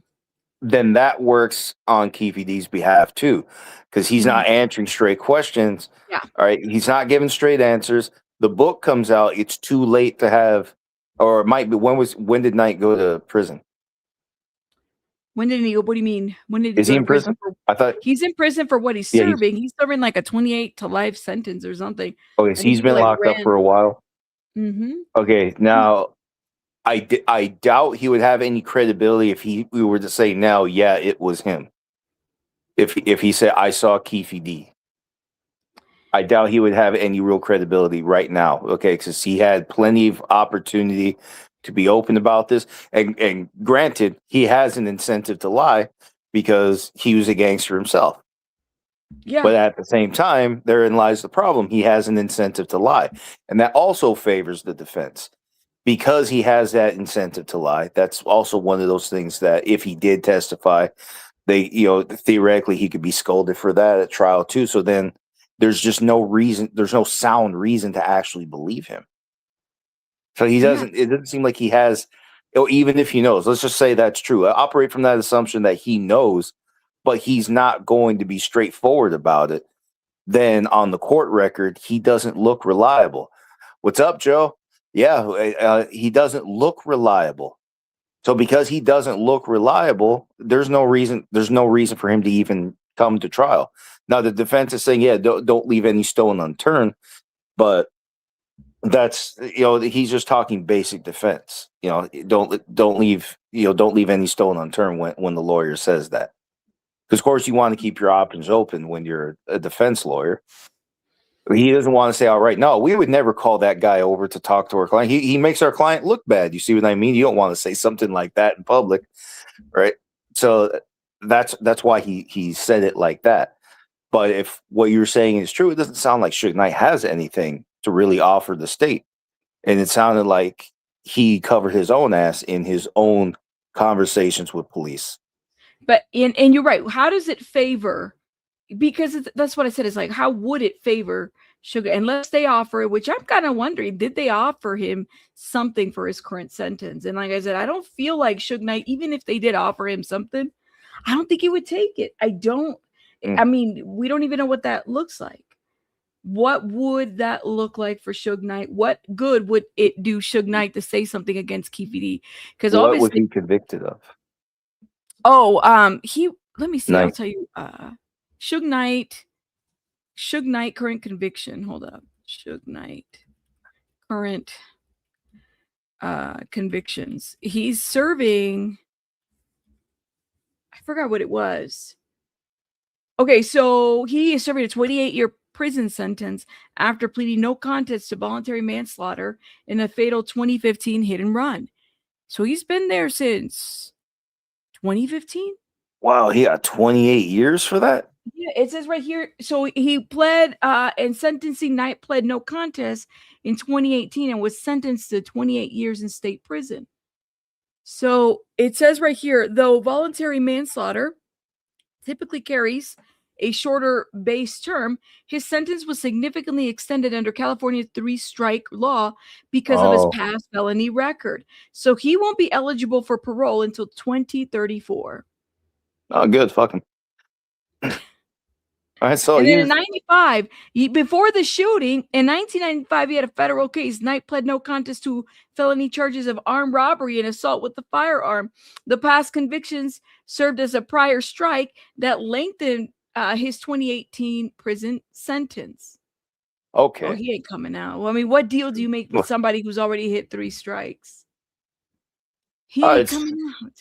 It's not that they couldn't, but then if he's, I don't know what else he's under investigation because if the feds are watching him, they might have taken a break from it because he's serving such a long sentence. So then if what is in it for him to get out early, he'll still be under investigation. If there's a body, he's going to be under investigation constantly. So I don't know if it even serves him to get out of prison and start talking.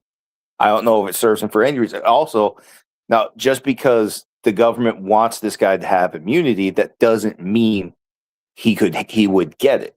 But with the use immunity that you're hearing about, where the statements you actually give, provided you're testifying truthfully, the statements you actually give cannot be used against you. Okay, but that remember, as you're seeing right now, there are different jurisdictions. So the proffer for Keefe D that was in California applied to California. It applied to federal prosecutors, but this is what seems to be where Keefe got confused because he thought he couldn't be prosecuted at all because it is because of the federal case. They thought that the proffer wouldn't apply in Nevada. Now, maybe that was the issue when it was written because the Supreme Court made a ruling on these kinds of proffers recently when Ghislaine Maxwell. Her case went to the Supreme Court because she had a proffer for the Southern District of Florida, but she was told this will not protect her from prosecution in the districts of New York, which she fought this. So as a matter of law, she said that if federal jurisdiction is federal jurisdiction, even if these are different districts, that the proffer should have applied to New York, and that's why she thought she should be walking right now. She should have already been off the hook. The Supreme Court didn't buy that. Different districts, so it was different districts. So different federal districts. Therefore, the proffer was binding in the Southern District of Florida. It had nothing to do with New York. Right. So that's what I'm getting at. The different jurisdictions matter. Now that may have been the case previously where maybe the proffers would have had more weight back when Keefe got his, but today that's not the case. So that's also this tough shit. That's basically what it comes down to. Damn. All right. Let me keep playing this. Mama Llama, I messaged you back, by the way, just so you know. I would say, I believe truly close to the on the part of the state. all those microphones are like Certainly within the realm of possibility, yes. It's not out. Hey, someone get away from the fan. How he specifically mentioned in that book. David Arnold had raised the possibility of an alternate suspect. Is that an avenue that you think has credibility? Is it something you intend to pursue? Well, we've heard multiple alternative suspects. I mean, now some of these are more credible than others. So yes, we are looking into certain credible alternate suspects. But you know, there have been so many theories about this case. I mean, some people think Tupac Shakur is still alive. We don't believe that, by the way. That's not the theory of this defense. No. No. And obviously, if our client wasn't involved, somebody else was. So we don't know. The assumption is that Orlando Anderson was the shooter. Well, I mean, in some of the narratives, it was one of the so there were supposedly 4 gentlemen in that car, in that white Cadillac. Well, really, all of them? Well, I mean, but that's an assumption that, you know, let's think about what proof other than statements by Mr. Davis. What proof do we really have that? What happened with that white car? Why was it never found? You know, we're looking into that. There may be conflicting information on reports about a white Cadillac being recovered. But you know, this is an issue with the case being so old. Is that, you know, had this case been brought in the 90s, you know, it maybe wouldn't be so hard to follow up on these things. So in the trial, we can expect to see the whole story being explained, at least examined. That what happened that night at, I think, it was the MGM, right? Yes. And after the fight, what instigated the events and the timeline. So we'll have witnesses that will go through that whole. We anticipate reviewing everything. I mean, it's fair to say we're fairly new to this, and this is fairly early on in the game. So obviously, this is going to be a developing company. Well, and so this is another sort of assumption: is the beating of Orlando Anderson, was that in fact what precipitated the shooting? I mean, that's an assumption. I mean, obviously, you know, the state wants to prove that, and that is mentioned in the book Compton Street Legend. But there are other potential motives that are mentioned in there, some of which are contradictory and conflicting. So, you know, this is what I was talking about looking too. At that book, Yeah. if we're looking at those statements, I mean, we really have to look at the credibility of those statements and then say, well, you know, there's a jury instruction that says if you find that a witness has lied about something that is significant, that you can toss out everything that they said. So, you know, if we were to apply that here, if you toss out those statements, you know, considering, I mean, that they may be contradictory to certain facts, that they may be contradictory to each other, then what do we have? You know, and can we prove that there were 4 guys even in that white Cadillac? Can we prove that they're the ones that everyone? Maybe so. He knows also what happened at MGM. Is he pause right there? We'll have to wait and see. Exactly. That's a meritorious point. So this is what I was talking about too. You know, they said that the beating of Orlando, right? Correct me if I have the story right though. So Orlando was beaten, and that was basically that Pac was like that was in retaliation. Well, so Orlando was beaten, and then they went after Pac in retaliation. Is that the story? they actually went after both of them. They were both. This is what the story is that they were both the target, but a lot of this was bubbling up before the beatings, before Orlando even got to Orlando. So essentially, the MGM, they knew that Tupac and what's his name, Suge Knight were going to be at the MGM that weekend. They knew. So Keefe got some tickets because he was kind of like into scalping and stuff like that. So he knew that this was everybody going out there. And because they ran in their own groups, this was kind of well known. And but a lot of this was before, like the mall. The Foot Locker was destroyed at the mall because somebody took a death row chain. And so then everybody had like a target. So it was kind of like we got Orlando. And now this was retaliation and they wanted to take both of them out. That's what was said. Mm-hmm. All right. So this is what I was talking about, where the motive evidence, and correct me also, were Orlando and Keefe their relatives? Was that them? Orlando? No. Orlando is his nephew by his sister's side. Yes. Right. Okay. So now even with that in mind, though, just because there's motive evidence, that's not identity evidence. And this is what the current defense lawyer is talking about in that motion that you gave me, that the motive evidence seems to be used to identify Keefe D, but that's not enough for identity. We need identifying markers. His height, his weight, his overall size, other, his name, his signature, other things that actually put him on the scene at the time. So now what the state seems to be doing is showing that the gang, all the gang activity, and this is improper. This is something that could lead to an appeal, to a successful appeal, a mistrial, if this is actually admitted the way the state is doing it, based on what the defense is saying, that the gang activity and Keefe's connection to the gang is being used to identify him at the scene that day, and that's the wrong way to do it.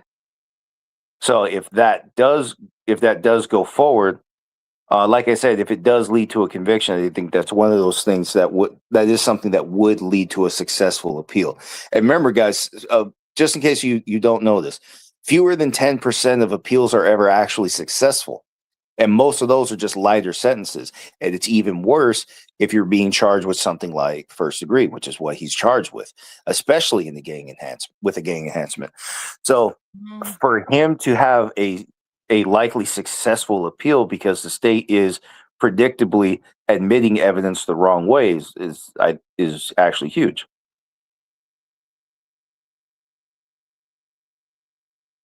Okay. Yeah, but like I said, we also, there's one more thing though. We haven't heard from all the witnesses. So there could be some connections in there that have not come out yet. But that's why we wait for trial. So yeah, that's all I wanted to say about that. So go ahead. Well, and then also, Joe, have you heard the theory about, and I think that there's some merit, there might be some merit to this too, that because you had, for example, LAPD that was working directly with Death Row, okay, Suge Knight, okay, and then Suge Knight also had Mob Piru, right?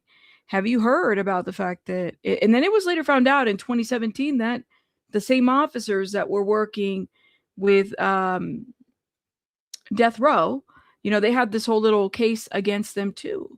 So would it have benefited people to uncover this investigation, this situation with Tupac, because wouldn't that tie in also the people that might have been also involved in these gangs through providing security to the gang or to the record label? And I was thinking about that too. I said, yeah, it wouldn't make sense. It would make sense that if it were bigger individuals involved, that would be a huge thing for the LAPD. But I don't know. I do wonder if there was that. This part, right? I'm lightly familiar. I did hear about that, how some of the officers who investigated in LA were also Crips. Yes. Right? Okay. No, not Crips. Not Bloods. Crips. They were blood. Okay, so they were Bloods in LA. Okay, that's right. Death Row is East Coast. Death right? Row is Death Row's East Coast. No. Death Row is Blood. The Death Row is the company that was the CEO was Suge Knight, right? Suge Knight owns Death Row, right? And then Suge Knight had his affiliation with Mob Piru, the Bloods. Okay. So what happened? I'll give you the sweet and short. What happened was then you have Bad Boy. Bad Boy is what? Diddy. That's East Coast. So East Coast. Yeah, decided to. This is where Keefe D comes in, and Zip and Orlando. He needed Bad Boy needed protection. So what do? They recruit the Crips. So essentially, when they were going to these music events, you had Suge Knight, Tupac with Death Row with Death Row and the Mob Piru, and then you had Diddy and the Biggie and the Bad Boy. They're in events, and of course they're fighting. And so instead of hiring security, they decided to hire gang members. Essentially, they had their own security. So what happened was, it was found out later on that even through Reggie Wright's own confession, Reggie Wright Jr. and Reggie Wright Sr. are two police officers that were providing support to Death Row. So this is what I'm saying. It's like, Are those the officers who were, I think they were recorded in secret and then they were never investigated themselves? Or is that them? I don't think they were ever investigated. Matter of fact, the files after, so 6 months after Tupac is killed, right? Then you have Biggie Smalls, Notorious B.I.G., Christopher Mhm. Wallace. He's shot in California too. So then all of these files are with the FBI. The FBI recently released a lot of these files. And there was something in there that said something to the effect of that the reason why Tupac and Biggie were taken out was to cover up for the fact that you had these officers that were working with LAPD that were part of a bigger criminal conspiracy, because in 2017 Reggie Wright and Dad were investigated. They were associated. There was accused associations to the gang. So this is what I'm saying is like this theory of, I know it's like way out there, but I'm like, well, I mean, we've heard this before. We've heard this before where it's like you have cops that are supposedly out here, doing their job, but their connections are to these other gang And affiliations. unfortunately, that's an old story when it comes to the LA County. Like Yes. there are stories was like from the 60s and 70s. They've had anti-gang units. So the first thing the Mhm. gangs did is they pass all their tests with flying colors. They become cops, they become lieutenants and captains, and they became the heads of all those anti-gang units. And all they did was keep track of their rivals that way. Yeah. Yes. Well, So let me show you this, right? Because I'm giving you Sure. this is I know that this is a very long and lengthy oh story, yeah, but there's a lot to this. Yeah, I'm catch up. So I'll respond to what I can so far. yeah, 'Cause so that's why he- I'm like, if I'm thinking of the defense, I'm sorry, like I don't, I know Reggie Wright, has a new channel and everything, but these claims came from somewhere. And if you go deep, and of course Reggie Wright can, he denies any kind of connection or anything. Let me see. Look at this. I'll show you this. The LA Witness in 2017. This is what I talked about yesterday. Former LA Sheriff's Lieutenant and son federally indicted for reported participation in LA to Memphis drug pipeline. This was Mr. Reggie Wright Jr. and Sr. Okay. And they were the ones, well, at least the son, Reggie Wright Jr., was providing, he was the muscle for Death Row Records, which is what? The Bloods, Mont Pyru, Suge Knight. See what I'm saying? It's like this shit goes deep. That's why I'm like, anybody can be implicated in anything All right, at this boy. point. Well, So let's start with the cops, because I think that's really what it centers around, just the two in LA. For everything else, there's a lot going on right there. It just seems like there would need to be multiple investigations just to fully tell us what's going on in that whole situation you just told me. That's a lot. it's a But lot. as for the cops, they were cops when they started the investigation, and it doesn't really void the investigation if they found something. Yeah. So if they found stuff, and as I remember, are either of those two, or were those the officers that were either of them the officers that admitted that the narcotics investigation was a way to get to Keefe? Oh, that's a great question. Let me see. That is a Right, great question. because Somebody I said believe that pork butt. was that Misty. pork butt? I like pork butt. It's delicious. Y'all ever had some pork butt? Fuck yeah! I think I just had some 2 days ago. Some She really said- bitchin' she pork said chops a pork few butt. days ago. Hold up. Oh man, you took me out on that one. Let me see what I can find. I was not ready for that. I just find it to be interesting that this former law enforcement officer is also a witness for the state For this, against yeah. Keefe D. That's why I'm like, y'all do realize the craziness out of this? Like, so we have our witnesses are corrupt cops, former gang members, and nobody else. But unless you can bring people out of the grave, I really don't know who else. Who else is our witnesses out of like 30 years? Do people? Anyways, let me stop. I feel There's like just it's a nothing but circus show corrupt. at this point. Yeah, personally, I think it lends it to my conclusion that this is ultimately just a show. It really is. Yeah, Because I have to wonder. huh? I have to wonder. I don't know. I hope it brings closure to justice. But look at your witnesses.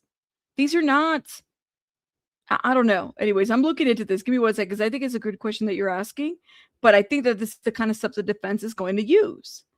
Let's see. Oh yeah, My they internet- want to. So with it, well, if those cops are crooked, yeah, they do want to use it. I don't know where that comes into play. Because, like I said, I didn't show like the long term interest in the overall story that your chat is showing, because I didn't really care. I think he was 96, right? So I might have been 11 years old when Mhm. Tupac got shot.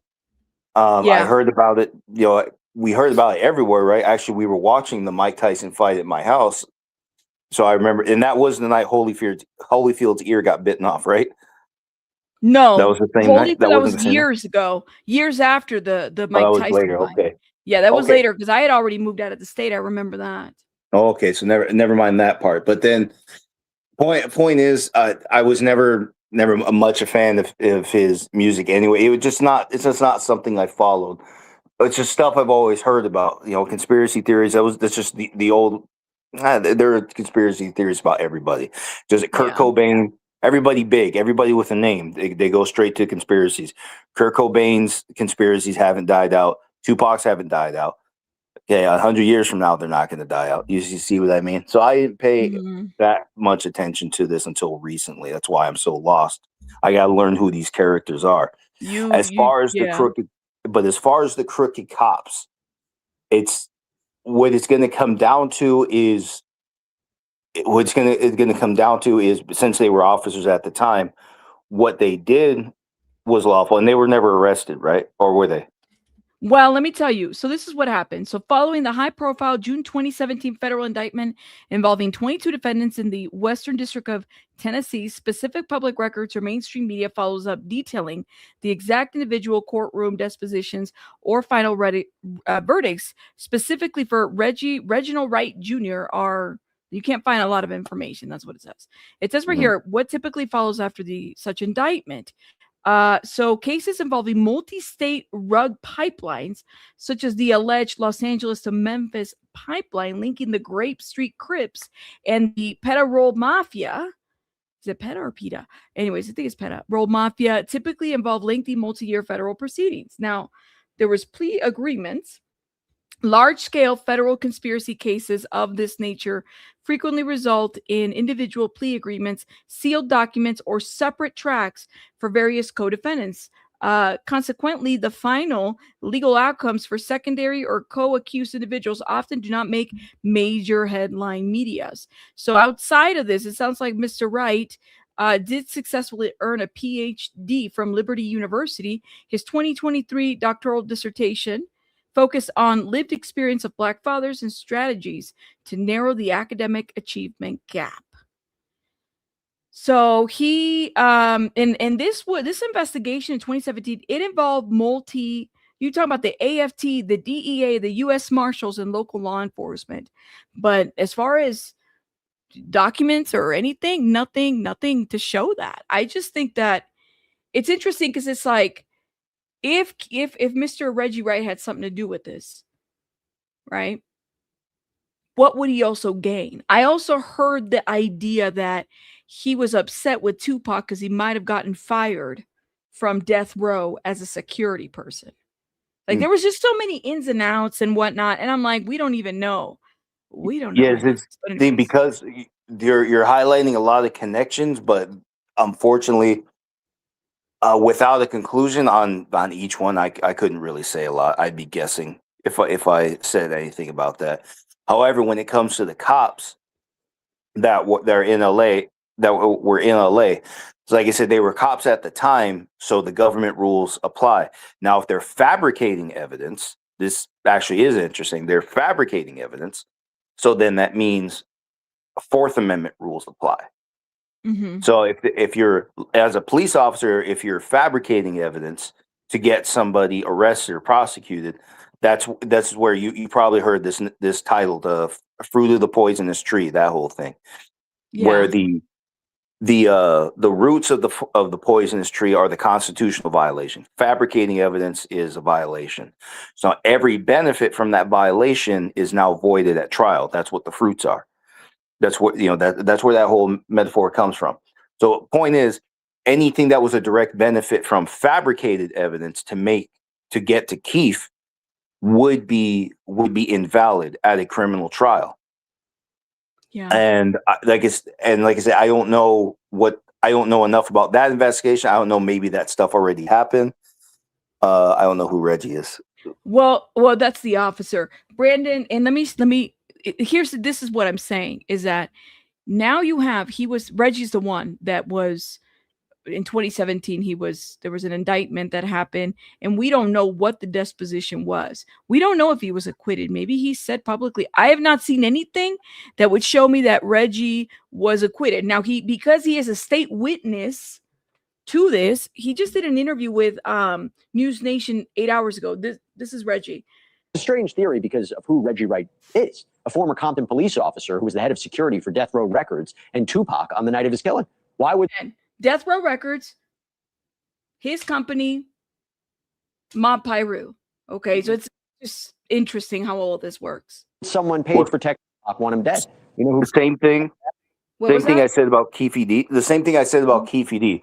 You have the gang affiliation is not enough for identity. So just like Keefe can't be convicted just because of his identity as a gang member, that's not even specifically illegal. So just his known role in a gang doesn't necessarily mean he's guilty of anything. The same thing would actually be afforded to the cops. Gotcha. So it's the same way. It's about proving the connection, proving the relevance of it all. It's not just that these guys are shady characters. We get that. That part's loud and clear. But now, what does that have to do with a criminal charge more specifically? Yeah, I got you. Yeah. So if he was acquitted, that makes sense. Well, listen, this is Reggie, okay? This is the former law enforcement officer and yada, yada. I think he's going to be very easy to discredit, in my opinion, but I don't know. And by the way, let me shout out also, I got to shout out some folks. Teresa, thank you so much. I got your Cash App. Morris, thank you so much again. I got your Cash App. Let me shout out these other people here.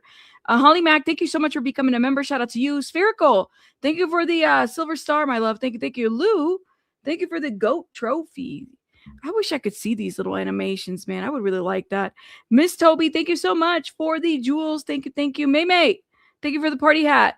Max, thank you for the flower. Oh, thank you guys. Make sure you guys are hitting the like button, please, and thank you. All right, watch this. Nobody than the man himself, Reggie Wright Jr. Reggie, thanks so much for taking the time. I really appreciate it. This must be a really interesting time for you. 30 years in the making, seeing this. He's pointed the finger at you, Keefe D. Why? I mean, let's be clear. Did you have anything to do with this whatsoever? Nothing at all to do with this. And thanks for having me on your show, Jesse. You got it. But it's crazy. A person that all three of his previous attorneys has called him a habitual liar. Now he's making this claim. And now, unfortunately, I got to go and deal with this. But I don't mind because I know we're going to eventually get justice for Tupac. Why did he even implicate you? Oh, well, there has not been anyone on social media for the last maybe 10 years that has been calling for this arrest to happen. And he it bothers him that I have been on social media and is pointing this out. And there's another gentleman by the name of Mike Dorsey that started a petition and that submitted it to Vegas for this case to be open. And thank God that they eventually decided to open the case. And then now we see what happened. So when Keefe D was allegedly saying for all these years in book, the interviews, all this documentary, that he was involved, that he orchestrated it, but now he's saying that he was just exaggerating it. Who do you believe? Which version? Oh, definitely the version of the book. The version that he said when he was facing 25 years to life. There was no money being offered for interviews or anything like that in 2008. And then he later gave in 2011 the same exact statements to law enforcement. Who do you think the shooter was? Because Keefe D originally said his nephew Orlando. So did I hear correctly that the book is actually what pins it on this guy? Yes, that's what they're using. Okay, so the book isn't. Yeah, so that's the shitty thing because the book isn't credible. Then neither, because if the book isn't credible, yeah, then neither is the accusation going towards this guy. So that's kind of that's all screwed up too. I really do believe that Keefe, in my opinion, I do believe that Keefe D is responsible for a lot of this shit. But I also think that there were other individuals that were responsible as well.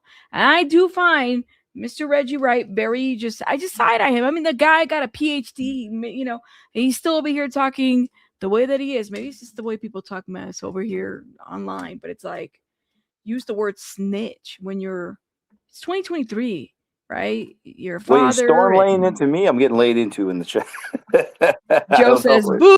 Oh my God, Joe knows nothing. I don't. Like I said, I didn't follow this, and you got 24 hours to figure this out. You're like, fuck, dude. Get it together. I know all this because I grew up around it. I think that's what it was. But I get you. But yeah, like I said, if the accusation comes from the book that Keefe doesn't even want to be credible, then his accusation towards this guy isn't credible. So I just wanted to make sure I had that point right, because that's funny. Yes, that's what I'm saying. It's like, well, if you're saying that, yeah, and they're going off of the book, everybody's saying, Keefe self-snitched in this book. I said, okay, well, if he did, then he basically implicated you. But the book is not, what he's saying is false. I guess I'm confused by those that are on the opposing side a little bit too, but okay. All right, let me hit play on this. Anderson was the shooter. There's been other theories about that. Suge Knight says he knows who it was. He says, we won't say who it was. Do you have a theory about who pulled the trigger? Well, Suge Knight used this as a weaponization. Whoever's he mad at the time is who he blames for having to do with the death of Tupac. And Suge Knight was his boss. That's what I'm saying. It's like, what are you talking about, Mr. Reggie Wright? Suge Knight was your boss. You can't make this up. I'm like, wait a minute. What are we doing? Suge Knight was his boss. He worked for who? Death Row Records. He was security. He was the muscle. He was the cop. He was working there. He had experience. And now he's saying, well, Suge Knight will just throw anybody in there that he's upset with. Okay. I mean. But hold on. But this guy's also denying he's denying his connections, right? This gang connections. Yeah. Oh, just. Do you see what I'm saying? It's like your witnesses for the states are corrupt cops and former, these individuals and former gang members, whatever. This is what I'm like. I don't know what to make of this. Is this really about, are we really going to do this after 30 years? But then the people that in here, it's like a shit show because you don't know what to believe. I don't know if I believe everything that he says. Honestly, I feel like he knows a lot more. You said Reggie is right. Suge won't say exactly who it is, and I've heard him bring up Snoop Dogg in interviews. But Suge Knight will bring up anybody, and I think he just does it. He likes to troll. I don't know, but go ahead. He didn't name about 5 different people, and then he also said that Tupac's a lie. So Tupac and Keefe D have one thing in common: they both are major liars. But it's hard to say. I believe Keefe D version about Orlando. But the other gentleman that said it on that side of the vehicle in the rear passenger seat, there's a slim chance. Possibly could have been. But as Keefe D said, Orlando took the gun that he gave to him, reached across, and fired. And generally, the person that's been assaulted, they're the angriest at the time. And so they have the motive to do it. Let me ask you this. So you were in Vegas that night. I believe you were at the nightclub that they were driving to, getting things ready. Was there a security plan in place? Was it thought that Tupac might have a threat on his life? Talk to me about what was happening then. Well, we have an entourage of maybe about 10 homeboys is always with them. And generally we have 2 security guards that are signed, that are retired or off-duty police officers that works for me. That particular night, we only had one. I had another gentleman that arrived late, and because he said he got a late arrest. I wasn't notified of it. Not saying that even if I was notified of it, I would have thought that they had sufficient amount of security with them, because I know of all the death row staff security that was along with them as well. How did you find out Tupac was shot, by the way? By 2 gentlemen that came from the scene. Hold up.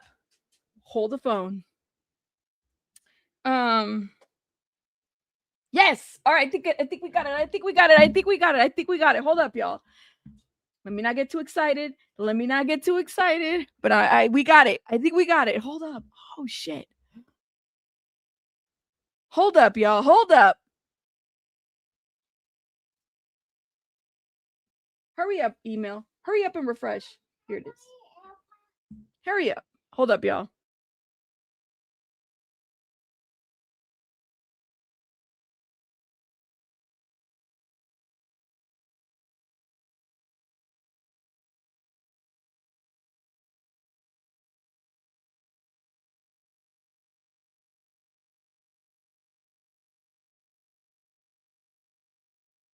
What you got?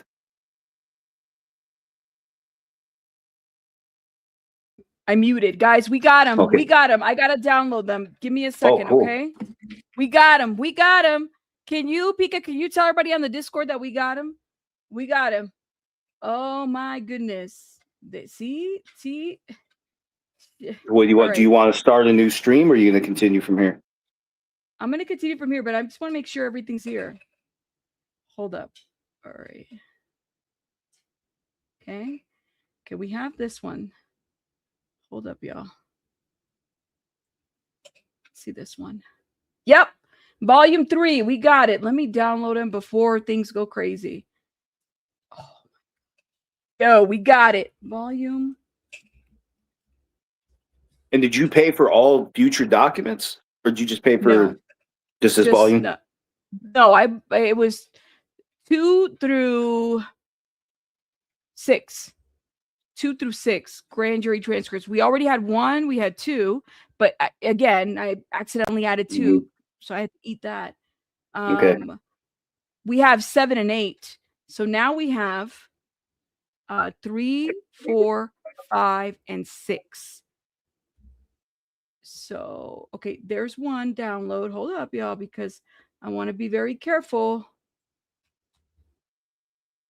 Yep, volume 4. Oh my gosh, yo, we got it. I can't believe it. Volume 3. I'm downloading everything just in case, y'all. Just in case they disappear.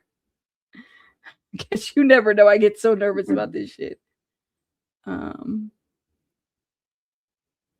Here we go. Here we go. Here we go. Here we go. So all cool. right. Let's do some reading. Oh my gosh. I can't believe it. Yes, we got it. Let me let the y'all are clapping for Pablo. No, Pablo's still on my ish. Pablo is still ish to me. Okay. Pablo is still ish to me. Hold up, y'all. Damn, he don't even get an A for effort. He's lucky I didn't. Let me stop. Because I lit that. Pablo really did piss me off. He must have been. Okay, Pablo. Fine, Pablo. Thank you, Pablo. I'm still mad, though. I didn't like that. It's like I was trying to ask him a question and he wouldn't even let me finish. It's like he already knew the answer. I'm like, you don't even know what the email says. That's what, I don't know. Just pissed me off. Hold up. Let me let other folks know. All right, we got them. Yes. Thank you, Pika, for letting the Discord know. Y'all got your reading glasses. All right, so real quick, because it's up on top of my head. Volume 2 was the interview with the detective who went to the hospital. They didn't move Tupac's body anywhere else. They stayed in that one hospital. Okay.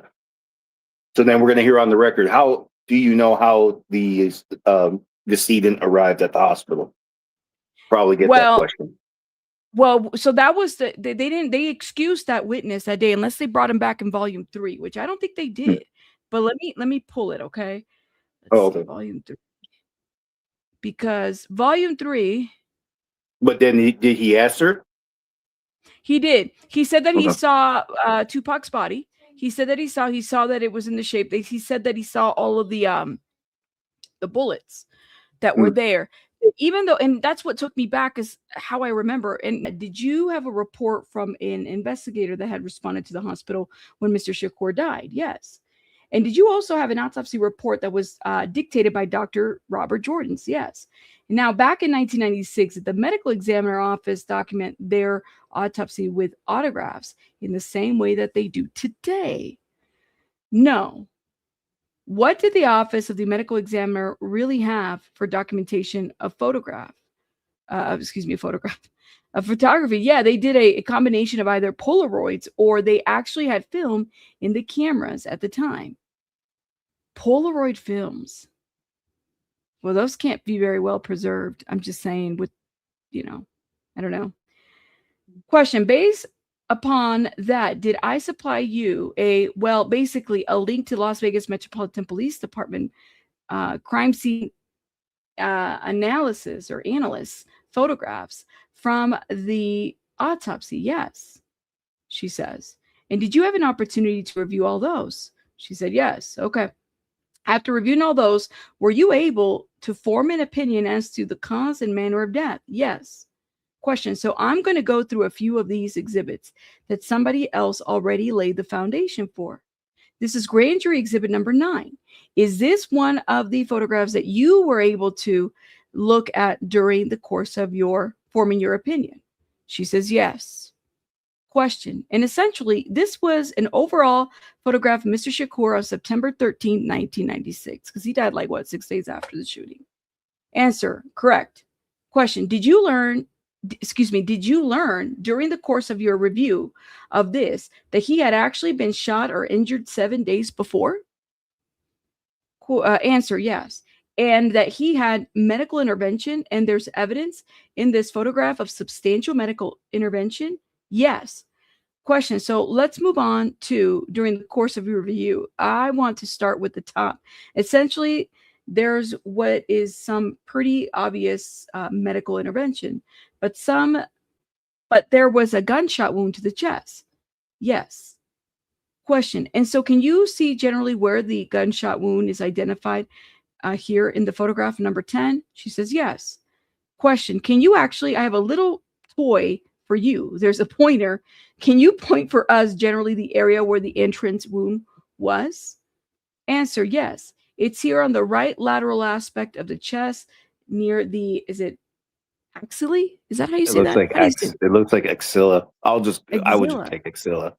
Axilla. Now where it's near the chest, let me see. I want to see a photo. Where is the axilla located?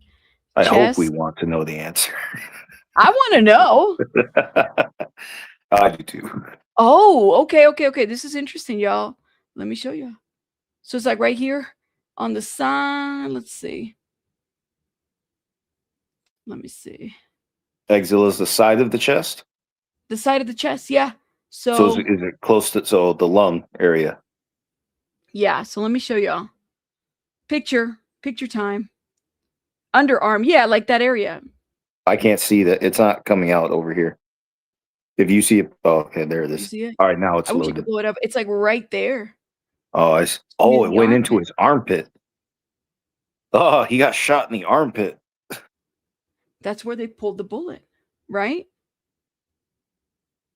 You said the cop said that someone put out photos that weren't from their files.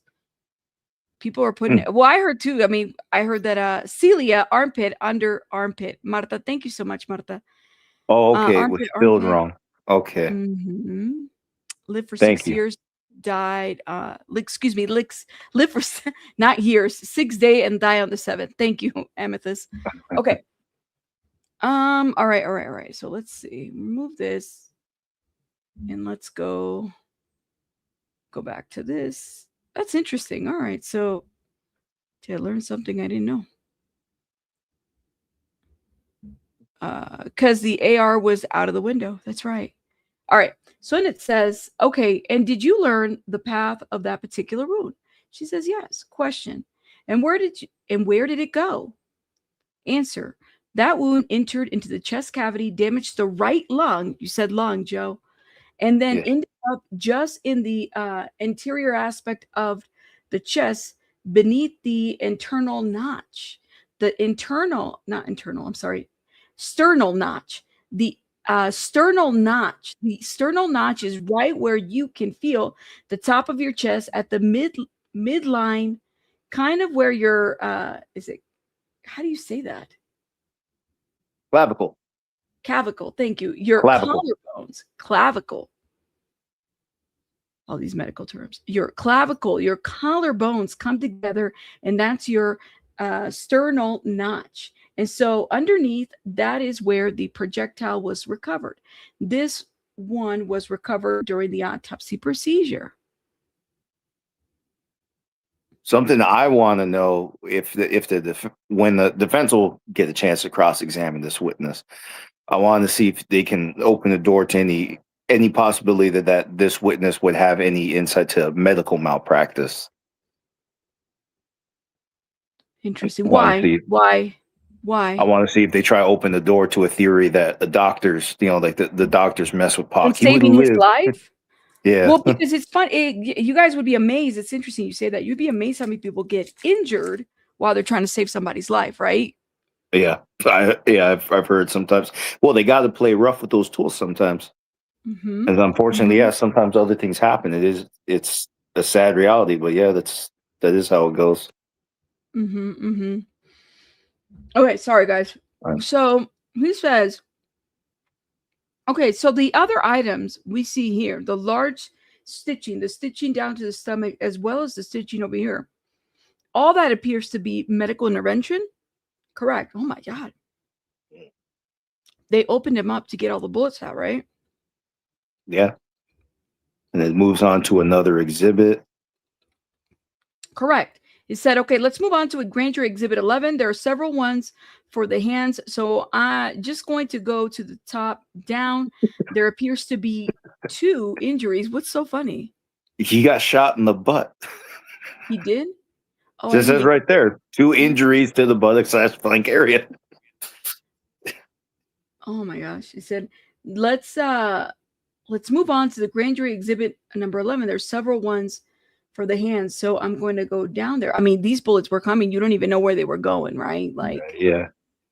Surprised nobody said anything about anyone behind them. how did he get shot in the butt if he was on the side? Well, They shot him in the side, unless he was covering up, and then, while he was covering up, he was shot in the. I don't know what the flank is. Well, it might have been like he got shot in the hip and then it was an exit. It might have been an exit. So, because remember, it's the right armpit got shot. So then the bullet went into the lung. So then if he had 1 foot forward, that might explain. Maybe he actually got shot in the hip from the front, and then the exit wound was from the back. And the bullet stayed in. Dude, I met somebody who said he actually did get shot in the butt. I forgot why. I don't know if someone just straight up did it. I think it was actually a stray or something. I don't remember why he got shot in the butt. Anyway, when he told the story, he said the bullet got stuck in the bone. Who said that? That it got stuck It was in just the bone? some guy I came across years back at somebody else's house. I didn't know the guy, but he anyway, the bullet got stuck in the bone, and it's hot, right? So it's burning, and it's already now it's already basically killing you. He said that hurt. He said that hurt more. He wished the bullet had just gone all the way through, because they had to pull it. They had to pull it out, and it was just burning him the whole time. Oh my God. Well, because I'm thinking, right, you going for cover, right? He said it was said that he was hanging out the window, and Starter Wife said he was trying to get to the back seat, right? So he was trying to avoid it. I could see that being the thing, because I'm like, well, if he was shot in the side, he went from the side, there's a bullet on the side, right, to the armpit, and then he turns and he's getting shot in the back. I could see maybe trying to cover, right? Mm-hmm. Like literally. You said, to be clear, I think everyone outside of that, we can't speak for. I'm so confused. What is going on? You said he was trying. That's what I thought too, right, Brandon? Like he was trying to climb outside the seat. Bullets can move unusually inside the body for someone else, right? And then they're hot. Yeah. Right. I've heard of that, how like even if it goes into the skull, how sometimes the bullet can actually like ricochet a bit. You know what? And this is interesting. Amethyst says, Keefe said, well, in the book, does he say this? Where does he say this, Amethyst? He looked like it was the like first time I heard that he was shot in the butt, or any of the. I don't want to say he was shot in the butt, y'all, because it's like I get it, but it's like at the same time, it was somewhere below the waist, so probably the hip bone. Yeah, he was taking cover, because that's what people do. You hearing gunshots, you taking cover, and you just getting hit. You don't even know where it's coming from. So, okay. So it appears to be there appears to be 2 injuries on the buttocks and flank area of Mr. Shakur, correct? Yes. Question. Let's talk first about the lower one. Based on your review, what did that appear to you to be? Answer. This is an abrasion area. This does not penetrate into the body.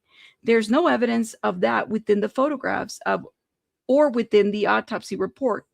So this is something struck that area. So this is something that struck that area and caused a scrape into the skin that you can see here. Wow. The Art of Dialogue interview, says Amethyst. This is what Keefe said in the Art of Dialogue. I never heard that one before.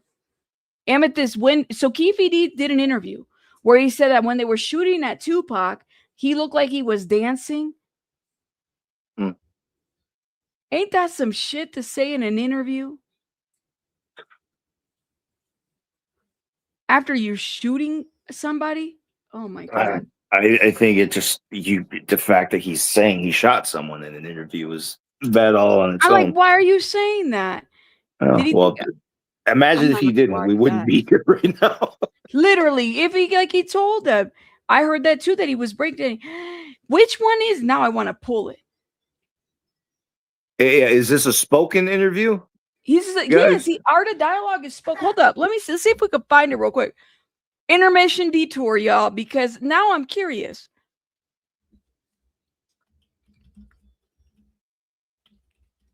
Brandon Jones said he sent you one. Did you send me the one with Suge though, Brandon? Thank you, Brandon. I know you just sent me an email. Thank you, I appreciate it. Shout out to Brandon. He's been sending me stuff too, but it's just like, okay, oh my God, look at this, Joe. Look at this shit. Like, talk about telling on yourself without telling on yourself. Look at this. Look at Art of Dialogue. All these Keefe D interviews.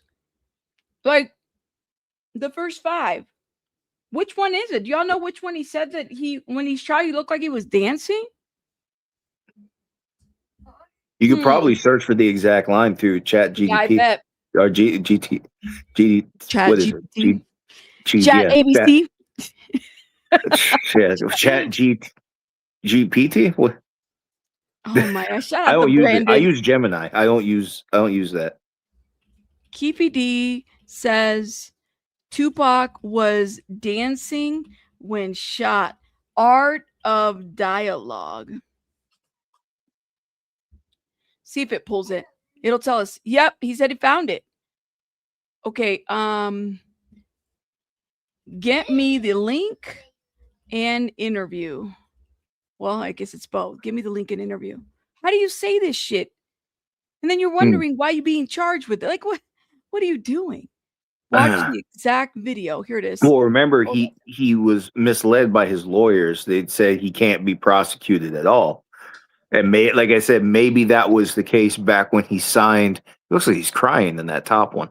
And maybe that was the case when he signed the proffer years back. Maybe that was. That's an AI picture. Okay. Maybe he signed the proffer. Okay, listen to this. Okay, watch. Okay, wait. No, I want to hear this shit. Okay. Yeah. And Orlando is the shooter. He's the known shooter. I mean, everybody know Orlando Anderson was a shooter. So Dre got cold feet. He didn't want to do it. He gave the gun to Orlando, and Orlando shot Tupac and Suge. Yeah, he did his thing, yeah. Okay, so what was Tupac and Suge's reaction when Orlando started shooting up the BMW? Oh, shit. Suge just ducked his head, and the first bullet went in his head, so the next one's hit him. It was like he was doing a breakdance trying to jump in the back seat or something. Yeah. Like, damn. Yeah, what the fuck? It looked like he was trying to jump in but it was, the bullets was in his ass. And you said Tupac tried to jump in the back seat. It looked like he was, when y'all start shooting, he was reaching. And it looked like, he was trying to jump in the back seat or something. He was like breakdancing or some shit. It was, shit. Yeah. That's what I think. He's totally taking cover. It seems like the interviewer would be telling him how it happened more than once. Andrew I says bet you this will show up at the trial. You can't, but look at how like smug and I wouldn't even say smug. That's why. This shit is funny. He thinks this shit is funny. Like Tupac and Suge. Yeah, he's enjoying it. Yeah. Okay, so what was Tupac and Suge's reaction when Orlando started shooting up the BMW? Oh, shit. Suge just ducked his head, and the first bullet went in his head. So the next one's hit him. It was like he was doing a breakdance, trying to jump in the back seat or something. Yeah, like damn. Yeah, what the fuck? Looked like he was trying to jump in the, but it was the bullets was in his ass. And you said Tupac tried to jump in the back seat.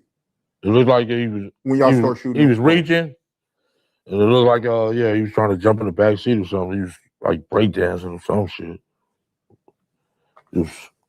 Oh my God. Thank you, Brandon. Oh my. I mean, shit. Like, imagine not having any. You've been shot at. Where are you gonna go? What does the body do? It reacts to it. And then, like you said, some of these bullets are fucking hot. You know, I had no idea that he had been shot, and that any of the shots landed there. That's insane. All right, so we're worried. The lower, yeah. So the abrasion. So you were reading that answer from line 14. This is an abrasion area. This is an abrasion area, and this does not penetrate into the body area. There's no evidence that within the photographs or within the autopsy report. So this is something, is it struck that area? Something that struck that area and caused a scrape into the skin. Okay, we read this. The question is, do you have any opinion as to what it is? Answer, it could possibly be a fragment of a projectile or a projectile itself. It could also possibly be an intermediary object. Yeah, an intermediary object. An intermediary object often occurs if, like a gunfire, goes between the object and the individual or the target that is struck. So, for example, if the gunfire occurs through an automobile, there may be fragments of an automobile that end up hitting into the individual after the bullet or projectile has hit the car. So it's possible that you either dealing with a fragment from any kind of object that's between the muzzle and the individual, or whether or not it's actually the projectile itself that hits the body but doesn't penetrate into the body. What does that even look like? So she's saying that it's a projectile could hit you. Well, because sometimes bullets break when they make contact, so it could have been right, like a ricochet. Well, not just a ricochet. Sometimes they actually shatter, but then the fragments are still traveling fast. So it could have been a scratch from.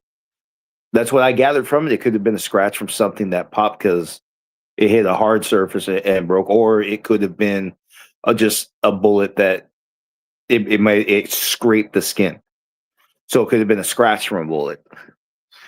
But she's just talking about a lot of possibilities. Point is, something traveling fast gave him a cut.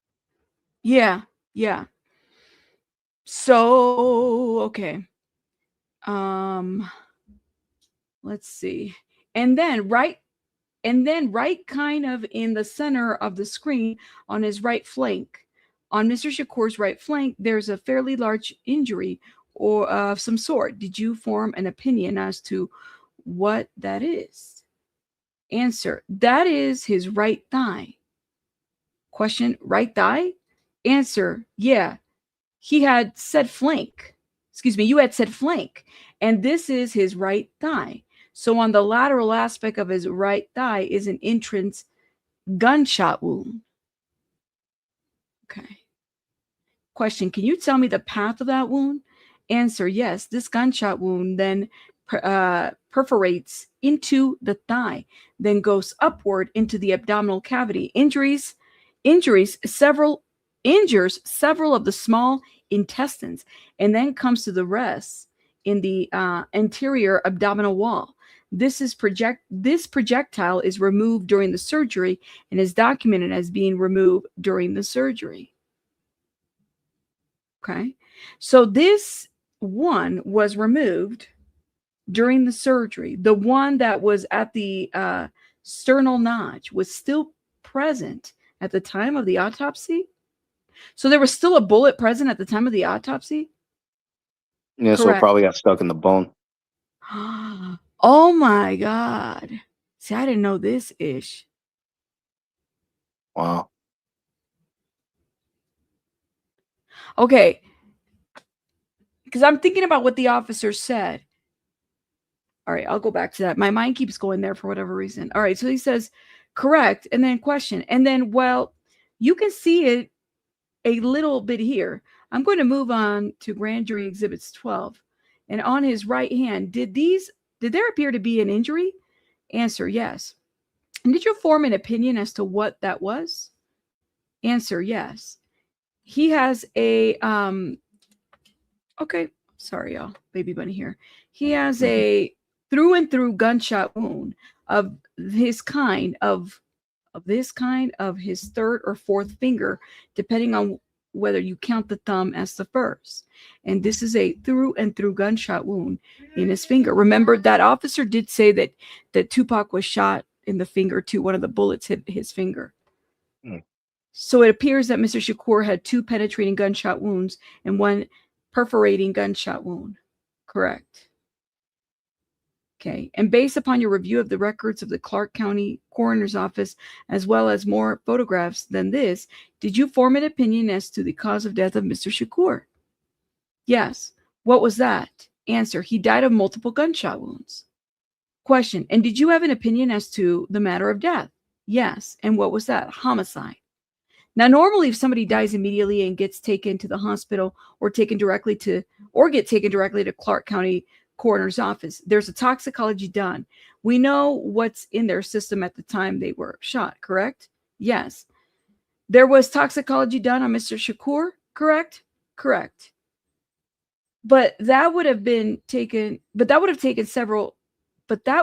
been taken 7 days after he had actually been shot.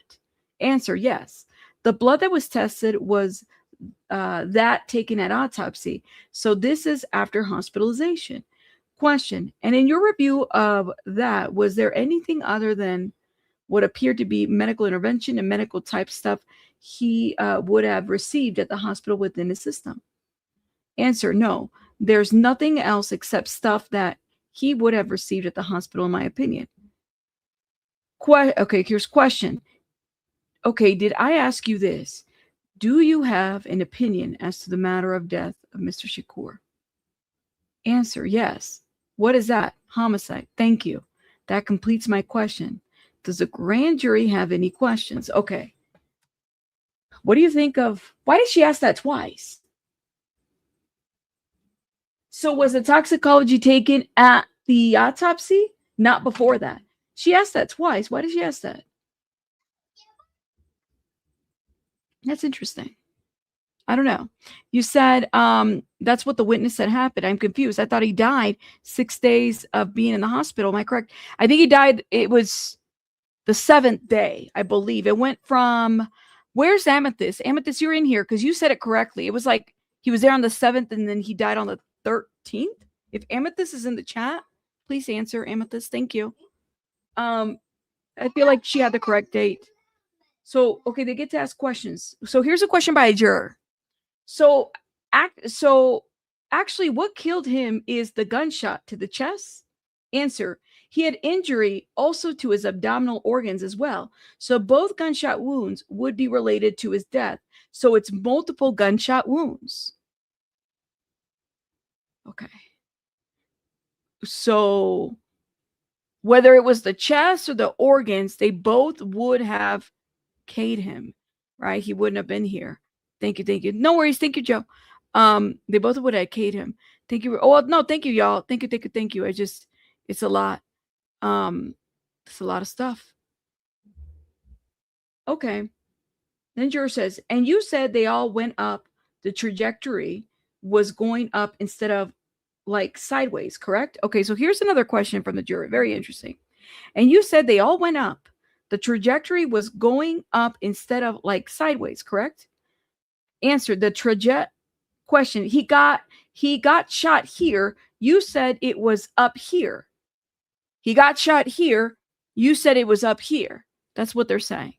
Answer, the trajectory for both of those gunshot wounds, the ones that from the axilla and the one that's on the lateral aspect of the right thigh, go essentially atomically back to front, and then from right to left, they all go upward. Oh, that is a mouthful. Okay, hold up. Let me break this down a little bit more, because this is a very interesting question that the juror just asked. Let me see if I can copy this somewhere real quick. Let me break this down. Hold up, y'all.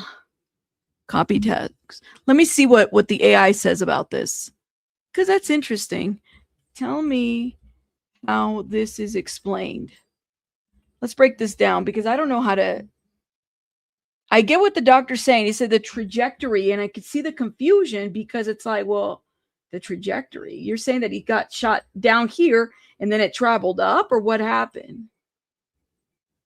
See, that's why it pays to have like a doctor or somebody that can explain this. You know what I mean? And then upward. Okay. All right, let me stop right there. Let's see what the AI says when I. Okay, here it is. What the juror and medical examiner are discussing here is the trajectory of the bullets through the body. The wording can sound confusing, but it does not automatically mean Tupac was standing upright and the bullets were fired upward from the ground. Here's how it reads. So what it means back to front. The examiner is saying that from the wounds being discussed, the bullets traveled back towards the front of the body and right towards the left and upwards. So in this 3 dimension, the trajectory was approximately back, front, right, left, bottom, top. The key word phrasing is they all go upward. That means that the bullet paths through the body had an upward component. So why this matters? So the juror appears to be trying to understand whether the wounds suggest that the shots came from particular directions. The examiner had apparently identified entrance wounds in areas including the axilla, the armpit area, and the right thigh, and was explaining the internal path. Importantly, the trajectory inside the body doesn't necessarily tell you exactly how the shooter was positioned. For example, if someone's body is leaning, twisted, turning, seated, crouched, or moving, a bullet fired relatively horizontally can still travel upward through the person's anatomy. There you go. That makes sense. So even if they're like, whatever it may be, twisted, the bullet can still travel upward. Yeah, as well as talking about earlier. Well, at least I know inside the skull, it depends on the angle, but the bullet can actually ricochet off the skull. Yeah. So then here's the deal. This is how it connects to what Keefe D said, because we had pasted the link, right? Mm-hmm. So when it says, that's why you should take the bullet went upward to mean that the shooter was below Tupac shooting upward. You would need the complete autopsy wound path evidence, including entrance and exit wounds and the victim's body position to make that determination. And this connects to the dancing claim. If you're comparing this testimony to Keefe D's breakdancing comment, there is an interesting distinction. The medical examiner is describing the physical path of the bullets through the body. That is forensic evidence. Keefe D's description of Tupac appearing to be breakdancing is a witness account / description of what he says he observed during the shooting. Those are 2 different pieces of evidence. The upward trajectory by itself doesn't prove or disprove Keefe D's description. If you give me a full page, okay, that's what it wants. I'm not going to do all that, but that's interesting. But here's a question that I have is, if he was shot in the car and you're on the passenger side, front passenger, how the hell would you even see Tupac's body dancing? Because I guess if you could see him from here, because he was on the passenger side front and Suge was driving. So Keefe was front seat while T. Brown was driving. Maybe that's one of those inconsistencies that the defense can use at the trial. Yeah. His own statements taken as a whole don't even make any sense altogether. It just shows that he's making stuff up as he goes. Oh shit. Well, Okay. But also, I think most people believe he did it. So if you're on the state side on this one that Keefe did it, the minor inconsistencies in the story don't matter that much. It's minor. See what I mean? So it's not like he's going to walk for this.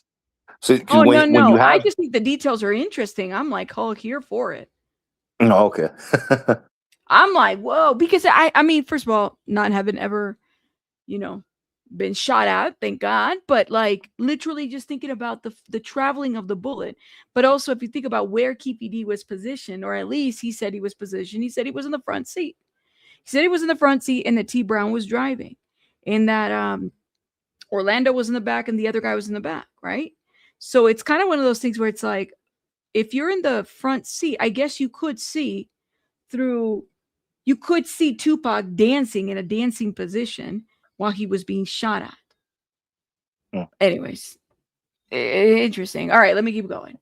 So the DA says, and that would depend on what the position of Mr. Shakur was when he got shot. Answer, the position of his body and also the position of the weapon that's firing at him as well. So obviously that can be very dynamic situation. So you don't know where they are exactly. Thank you. Okay, that's what here's another question from the juror. And I'm sorry, the lower one, would that be coming from the rear or the side? Answer, if we can put up the photo again, please, on the right thigh. I don't remember the exhibit number. Okay, so they put up exhibit 11. Okay, that one. All right. Right. So that one, that's the answer. And then the question from the juror. So that's definitely side. So that's definitely side, but the other one is coming from further back. Answer, if you go, okay, the DA speaking, which one? This one? Juror, no, on the chest. Witness, which I think is your second exhibit. I don't remember the number on that one. Okay, they're going back on exhibits. All right, here we go. Okay, so just slightly back from it then. So just slightly back from it then. Answer, because you can also see in this one the right lateral aspect of the right thigh in this one, and you can see that there's almost in line with each other on the body for where the one near the axilla is relative to the one that's on the thigh. So in terms of the body, what is it? Anatomical location. Question. That's what I was just trying to get is. Answer, yeah. Where they are relative to each other is kind of almost question, pretty straight. Answer, in line with each other, and they both have similar trajectories through the body. Oh, okay. Do you understand what they're agreeing on here? This is where I need to see a visual. I'm a visual person. I need to see this, but let me see if I can break this down. So on the answer, let me read that. So because you can also see in this one the right lateral aspect of the right thigh in this one, and you can see that they're almost in line with each other on the body for where the one near I think it was supposed to be the cilia is relative to the one that's on the thigh. So in terms of the body anatomical location, yeah, I think it sounds to me like what she's saying, they all basically came from the same side, is what I'm gathering. Hold up, we have a graph. Let me show you guys. Oh, okay. Hold up. Oh, it made a picture for me. Okay. So, did you make a picture for me? What is this? So here it is. The section it says this section is actually very important because the juror is trying to establish the physical relationship between two gunshot wounds on the body. Two locations being discussed are near the cilia, near the armpit, upper side of the torso, and the right lateral aspect of the right thigh, the outer side of the right thigh. Okay, so hold up. I said 40%. Let me show you guys what it's showing me. I'm going to take a screenshot of it. Where'd it go? Where's my screenshot? Hold up, y'all.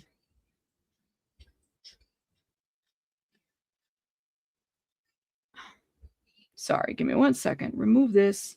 Stop. This is what it showed me.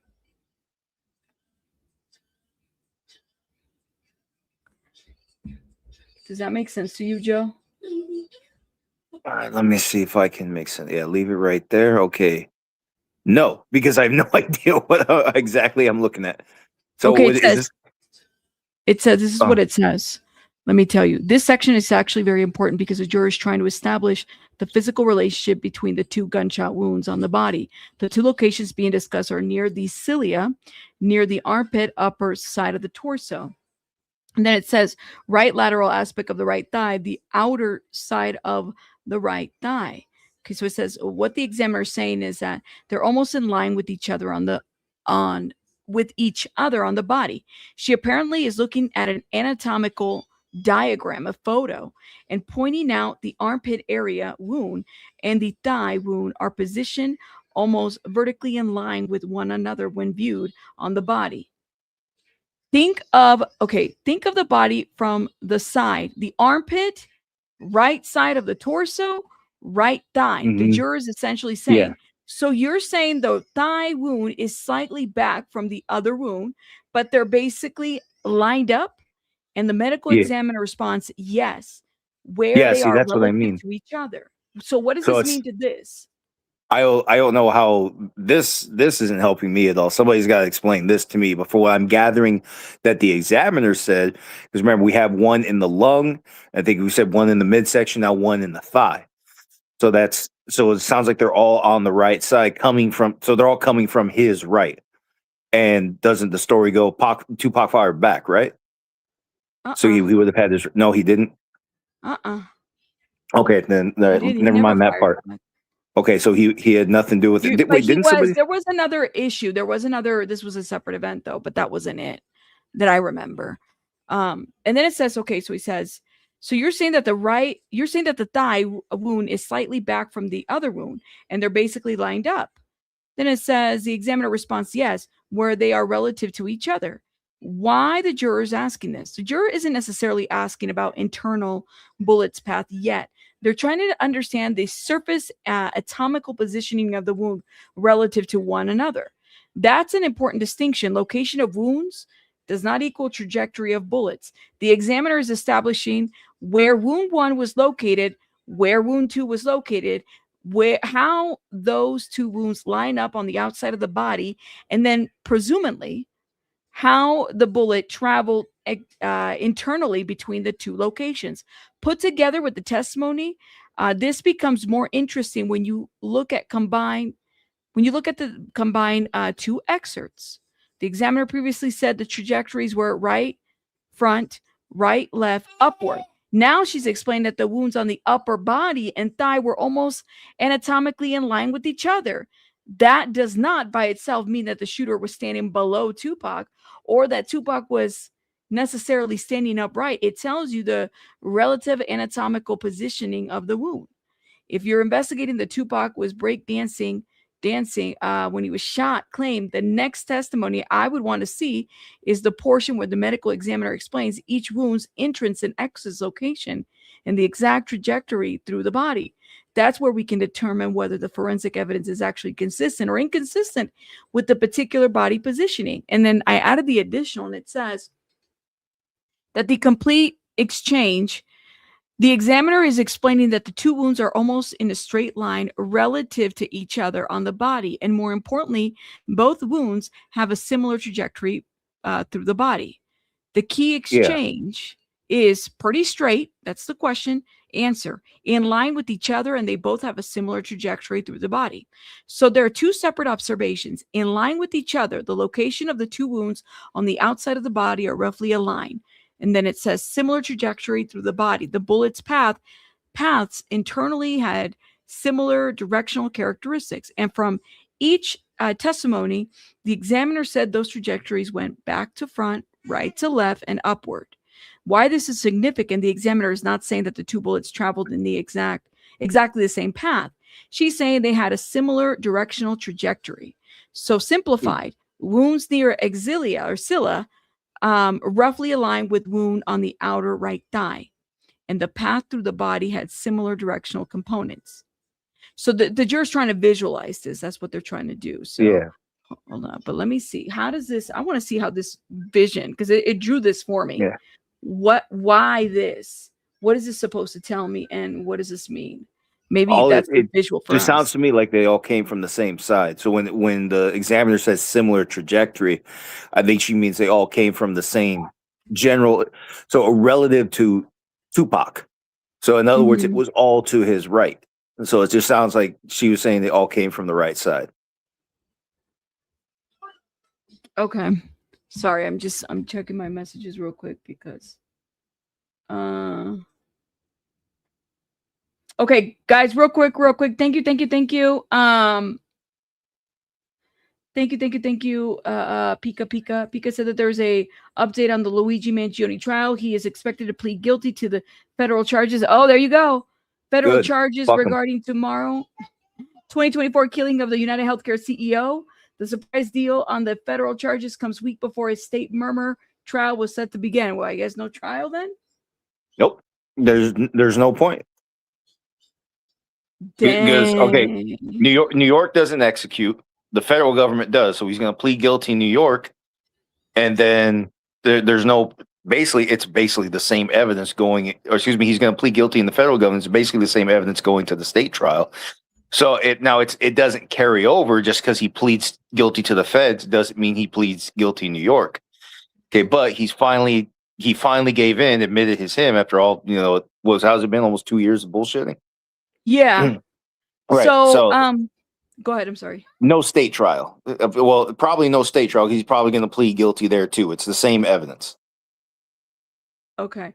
By the way, AI said, you're right to question that. The visual is not appropriate for what you're asking. I accidentally AI is telling me, sorry, I fucked up, but you're right to question it. So I said, well, can you make me a visual of, because I think it's a good idea to have a visual of what it's saying. But it said, well, you're violating our content policies. Damn it. Well, damn, no visual. So anyways. The visual that I just shared with you guys was a no good. Okay. But I thought it was interesting. Apparently, I'm like, well, okay, maybe there's something here that we didn't see or notice. All right. Hold up. Where did the script go? It disappeared. I don't know. How many screens do you have? Right now I have How 3. many monitors?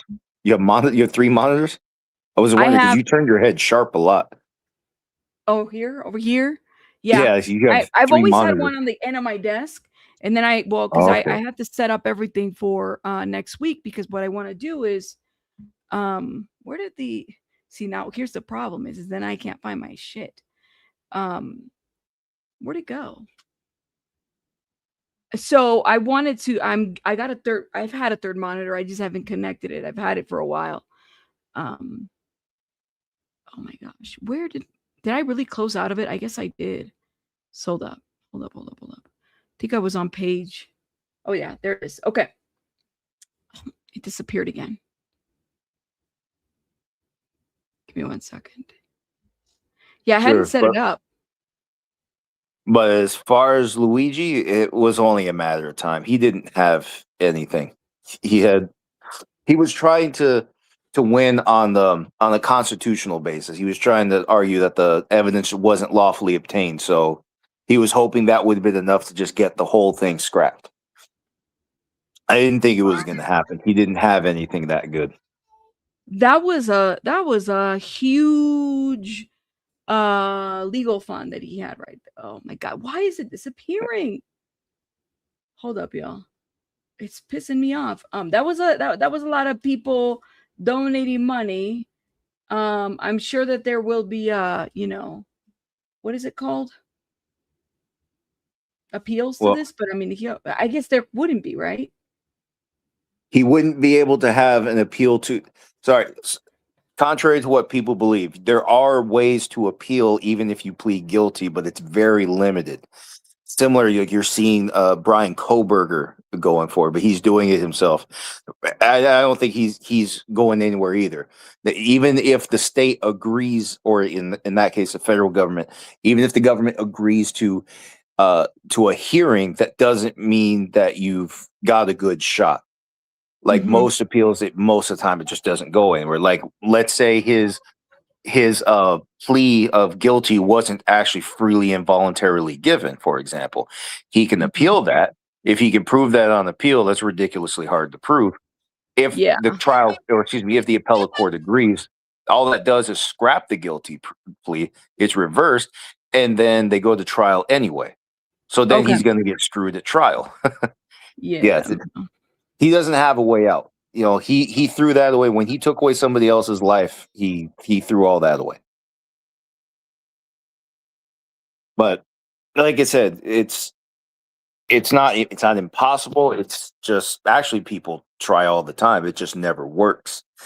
But it's severely limited because he didn't have a true trial. So he doesn't have the same exact right to appeal. So now when you hear people in that questioning phase, when they plead to the judge will say, do you understand you are waiving your rights to appeal? Okay, that's not, it's a bit misleading because there are limited ways to appeal. And I would say he is not pleading to, oh, wait, hold up. He's not even pleading to the first degree charge. He's only pleading to the stalking charge, which doesn't help him either. I would love to go to another window, but I don't want to do that right now because it's going to everything's messing with you. Yeah, so let's go ahead. We'll talk about, so that's the news. Check it out.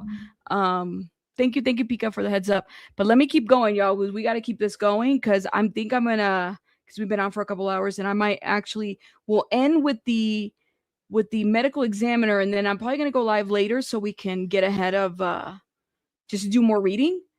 Okay. Because I can't wait to read the other outlaw member. I'm so ready to hear. I want to hear what he had to say about this. Anyways, so okay. So where do we go? Where did I leave off at? Okay, question. That's what I was trying to get is, okay, so this is a grand jury questions. And then the doctor answers, yeah, where they were relative to each other is kind of almost pretty straight in line with each other. And they both have similar trajectories through the body. Okay, question. Okay, thank you. All right. So in juror, on this one, okay, it kind of entered here, like under the arm, sort of here. Yes, that's the answer. Okay, then the question continues. Okay.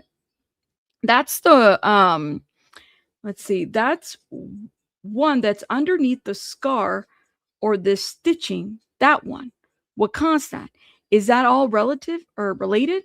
Those three things, are they all still related? She said no, they're not. So you can see the staples that are going underneath the right nipple. Man, they showed us straight pictures. She says right. Answer. And then just below that is a sutured area. That was a chest tube. Question. Oh, okay. It wasn't. Answer. They sutured the chest tube site. Question. It was due to medical intervention. Yes. Medical intervention. Yes. Okay. Oh, cool. Okay, she says. And then answer, because they had gone in there, they had to evacuate almost 2 liters worth of blood. And then he still had some blood in his chest cavity, even at the time that he was autopsied. Oh man, so he must have lost he had blood everywhere. Question, how long was he in the hospital for? Okay, here's the answer, almost 6 days. By juror, another question. So in the course of 6 days, ma'am, the bullet was never recovered. It was only recovered after he died. So there was a bullet on Tupac that was essentially, I guess, I don't know if the word is lodged, but it was in there. They couldn't find it initially. They didn't recover it. So they had to find it during the autopsy. During the autopsy. Can you imagine? So it makes you wonder, why? Whoops, we missed one. We missed one, but it also makes you wonder if could that have been a thing that would have prevented him from being saved? But it sounds like even regardless, whether it was the chest or internal organs, it wasn't looking good for him anyways. That is interesting. Yeah. That is interesting. I mean, wouldn't that be like a medical malpractice type of lawsuit here? That's something for the families to figure out. Maybe, but I don't know. Because remember, what we're learning here is really just used just to establish what we already know, the real reason for the trial, that somebody did pass away at the scene of the crime. That's ultimately what this is for. As far as malpractice, that's going to come through, other documents. interviews with doctors, what they should or should not have done. It's a separate analysis, but it definitely doesn't take anything away from Keefe D though. No, it doesn't. Sylvia, but they're saying that they found, I don't know if you heard me, we were talking about this earlier. They found a bullet that they hadn't found during the time that he was still alive. That it was like lodged into the other, it's like the bone area or something. So they found it during autopsy. It was just a question that we had, at least for me. I'm like, I wonder if that would have been like medical malpractice, right? Okay, let's keep going. It says, so in the course of 6 days, ma'am, the bullet was never recovered. It was only recovered after he died. The bullet that was from the thigh was recovered in the abdomen when they did the abdominal surgery. And the bullet that was in the sternal notch, they didn't recover that, I believe. My impression would be that they're trying to keep him stable. So I could see, it's been situations where people get shot and they don't remove the bullets. They leave them in the body, because removing them could cause bigger things, bigger damage to the body, I guess. I don't know. And then they had taken his lung out. Look at this. And then they had taken his lung out. The right lung had been removed because it was injured. And they had tied everything off and they tried to stabilize him so they didn't go digging, if you will, to retrieve the projectile. Yes. Chest tubes, because the bullet went into the lung. Yes, Martha, you're bringing in your skills, ma'am. Was it a bullet from when he was shot at the first time? No, this was a bullet that they said what happened at the time of this shooting. They didn't want to remove it. It may have been lodged. It may have been Mega Man or something. Something was in there, right? Shit. Okay, anyways, let's keep going. Says, okay, thank you. 4-person. Any questions? All right. So then they get admonished, yada, yada, yada. You talk to somebody, we'll hunt you down. We are the mob. Do you understand this admonishment? Yes, I do, witness. Okay. Thank you. Thank you. Please raise your right hand. Okay, here's the next witness. Who is the next witness? Please have seated. You're advised that you're here. Okay, you're advised that you're here today to give testimony in the investigation pertaining to the offense murder with the use of a deadly weapon with the intent to promote further. Okay, Keefe D. All right. Daniel Ford is the next witness. And he was the retired police officer, had worked there for 12 years. All right, we're going to stop right here. I'm going to stop right here, y'all, because I do need to take a little break. I need to go and I'll be back tonight. What time is it? Yeah, it's good enough time. I'll be back tonight. Give me like 2-3 hours so I can rest up a little bit and, drink some water and everything. Idi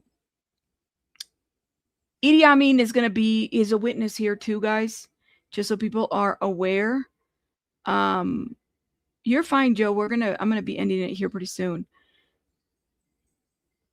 That's so I'm sorry, y'all. I'm like thinking about what I was reading. So interesting. So interesting. So they try to save his life. They did. They opened him up.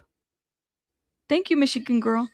They try to open him up, man. They tried like intervention. That's what it sounds like. But he still had some stuff in there too. And then it sounds like everything, even his chest cavity was full of blood. They had to take out his lung. They will not remove all bullets if they're not endangering him at the moment. That's right, Marta. This is very interesting, y'all. Like, I'm like learning so much. Huh. So we made, oh my God, y'all. Like, anyways, let me stop.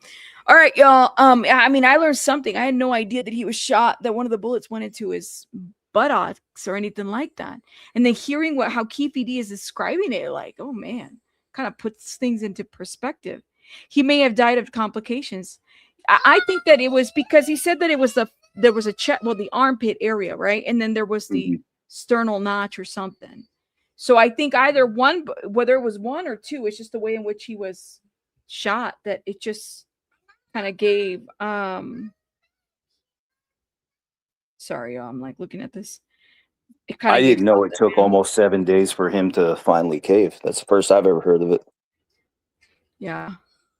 Thank you, Brandon. I appreciate you. No, Amethyst, I don't want to see any autopsy photos, y'all. Like, that's one thing. For me, I have a lot of questions. I can have a lot of questions, but save me the autopsy photos. I don't like looking at. I don't think YouTube wants that. No, and I can't show it either. I'll get in trouble, but I don't want to see it. I'm in the car line, but I'm all ears. Yeah. So I'm gonna I'll be back. I'll be back, y'all. Give me a little break because I deserve a little recess. Okay. Baby Bunny deserves a little recess too. So I'm gonna do that. But I'll be back later on and I'll read. We'll get as much as we'll probably get this one. I'll get this one done tonight. So that way we can start on this is volume 3. We'll start on volume 4 tomorrow. And maybe even volume 5, and then we'll be ahead of the game. And y'all that are watching the trial with us, you'll know everything. I don't think all these witnesses are going to be in the trial, right? Doesn't sound They like could. it, right? You're right. It just because you're on the witnesses doesn't mean you be called, but they could. This one will. Yeah. Yeah. But You yeah, legit just because say you're on that? the witness list. That's crazy. But so when you want to come back? I'll probably be back tonight. I'll see y'all tonight. And it'll probably be Okay. I think it's pretty straightforward. It's not too hard. It's not a hard read for me. So I'm like, I got it.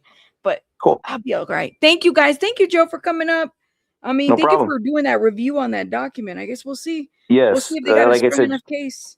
yeah, it's a good look at his defense, and if it holds, I think they do have a really solid argument. There isn't enough identifying information about nothing placing Keefe at the scene except his own statements, and like I said, that alone isn't enough. We still need something independent because he didn't. Here's also another thing. It's not like Keefe taught us anything that we would not have known if he didn't speak. We knew this is an autopsy from what was it? So yeah, so it was an autopsy from decades ago. All right, so we knew how many bullets went in this guy a long time ago. Okay, so much of this stuff was on video already. Like we saw, I think it was yesterday, we saw where everybody mobbed out of the casino. Right. So when it comes to the important details, it's not like Keefe D taught us something new. Now, if he had said something he couldn't have known if he were not there, something that had not been publicly released, okay, that would have been a bit different because that would have been something independently corroborating. I'm curious about this conflicting information that there was a witness that was a bodyguard from the other casino. Okay. And it's like they're saying that they saw the gunman walk. How is that even? So we're going to get conflicting stories about who and what. Is that guy there? Because yes, he's a witness to the grand jury. So I'm like, why would they bring his ass in? Isn't that contrary to? We'll get into that. Or they thought a gunman? Yeah, I guess so. He was a security. He's a witness here. So I'm like, we going to hear. You said it was across the street? The casino across the street? There was a witness, a casino. There was a neighboring casino. He did security.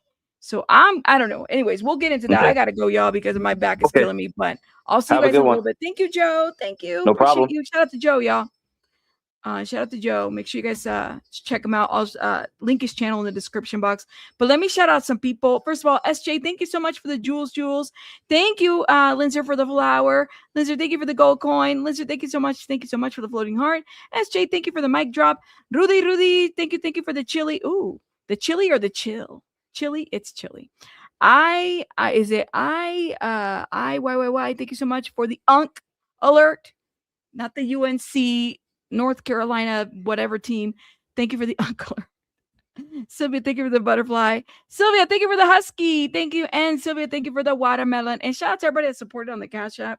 Yo, I got to go eat me like a sandwich and get me something because I'm tired.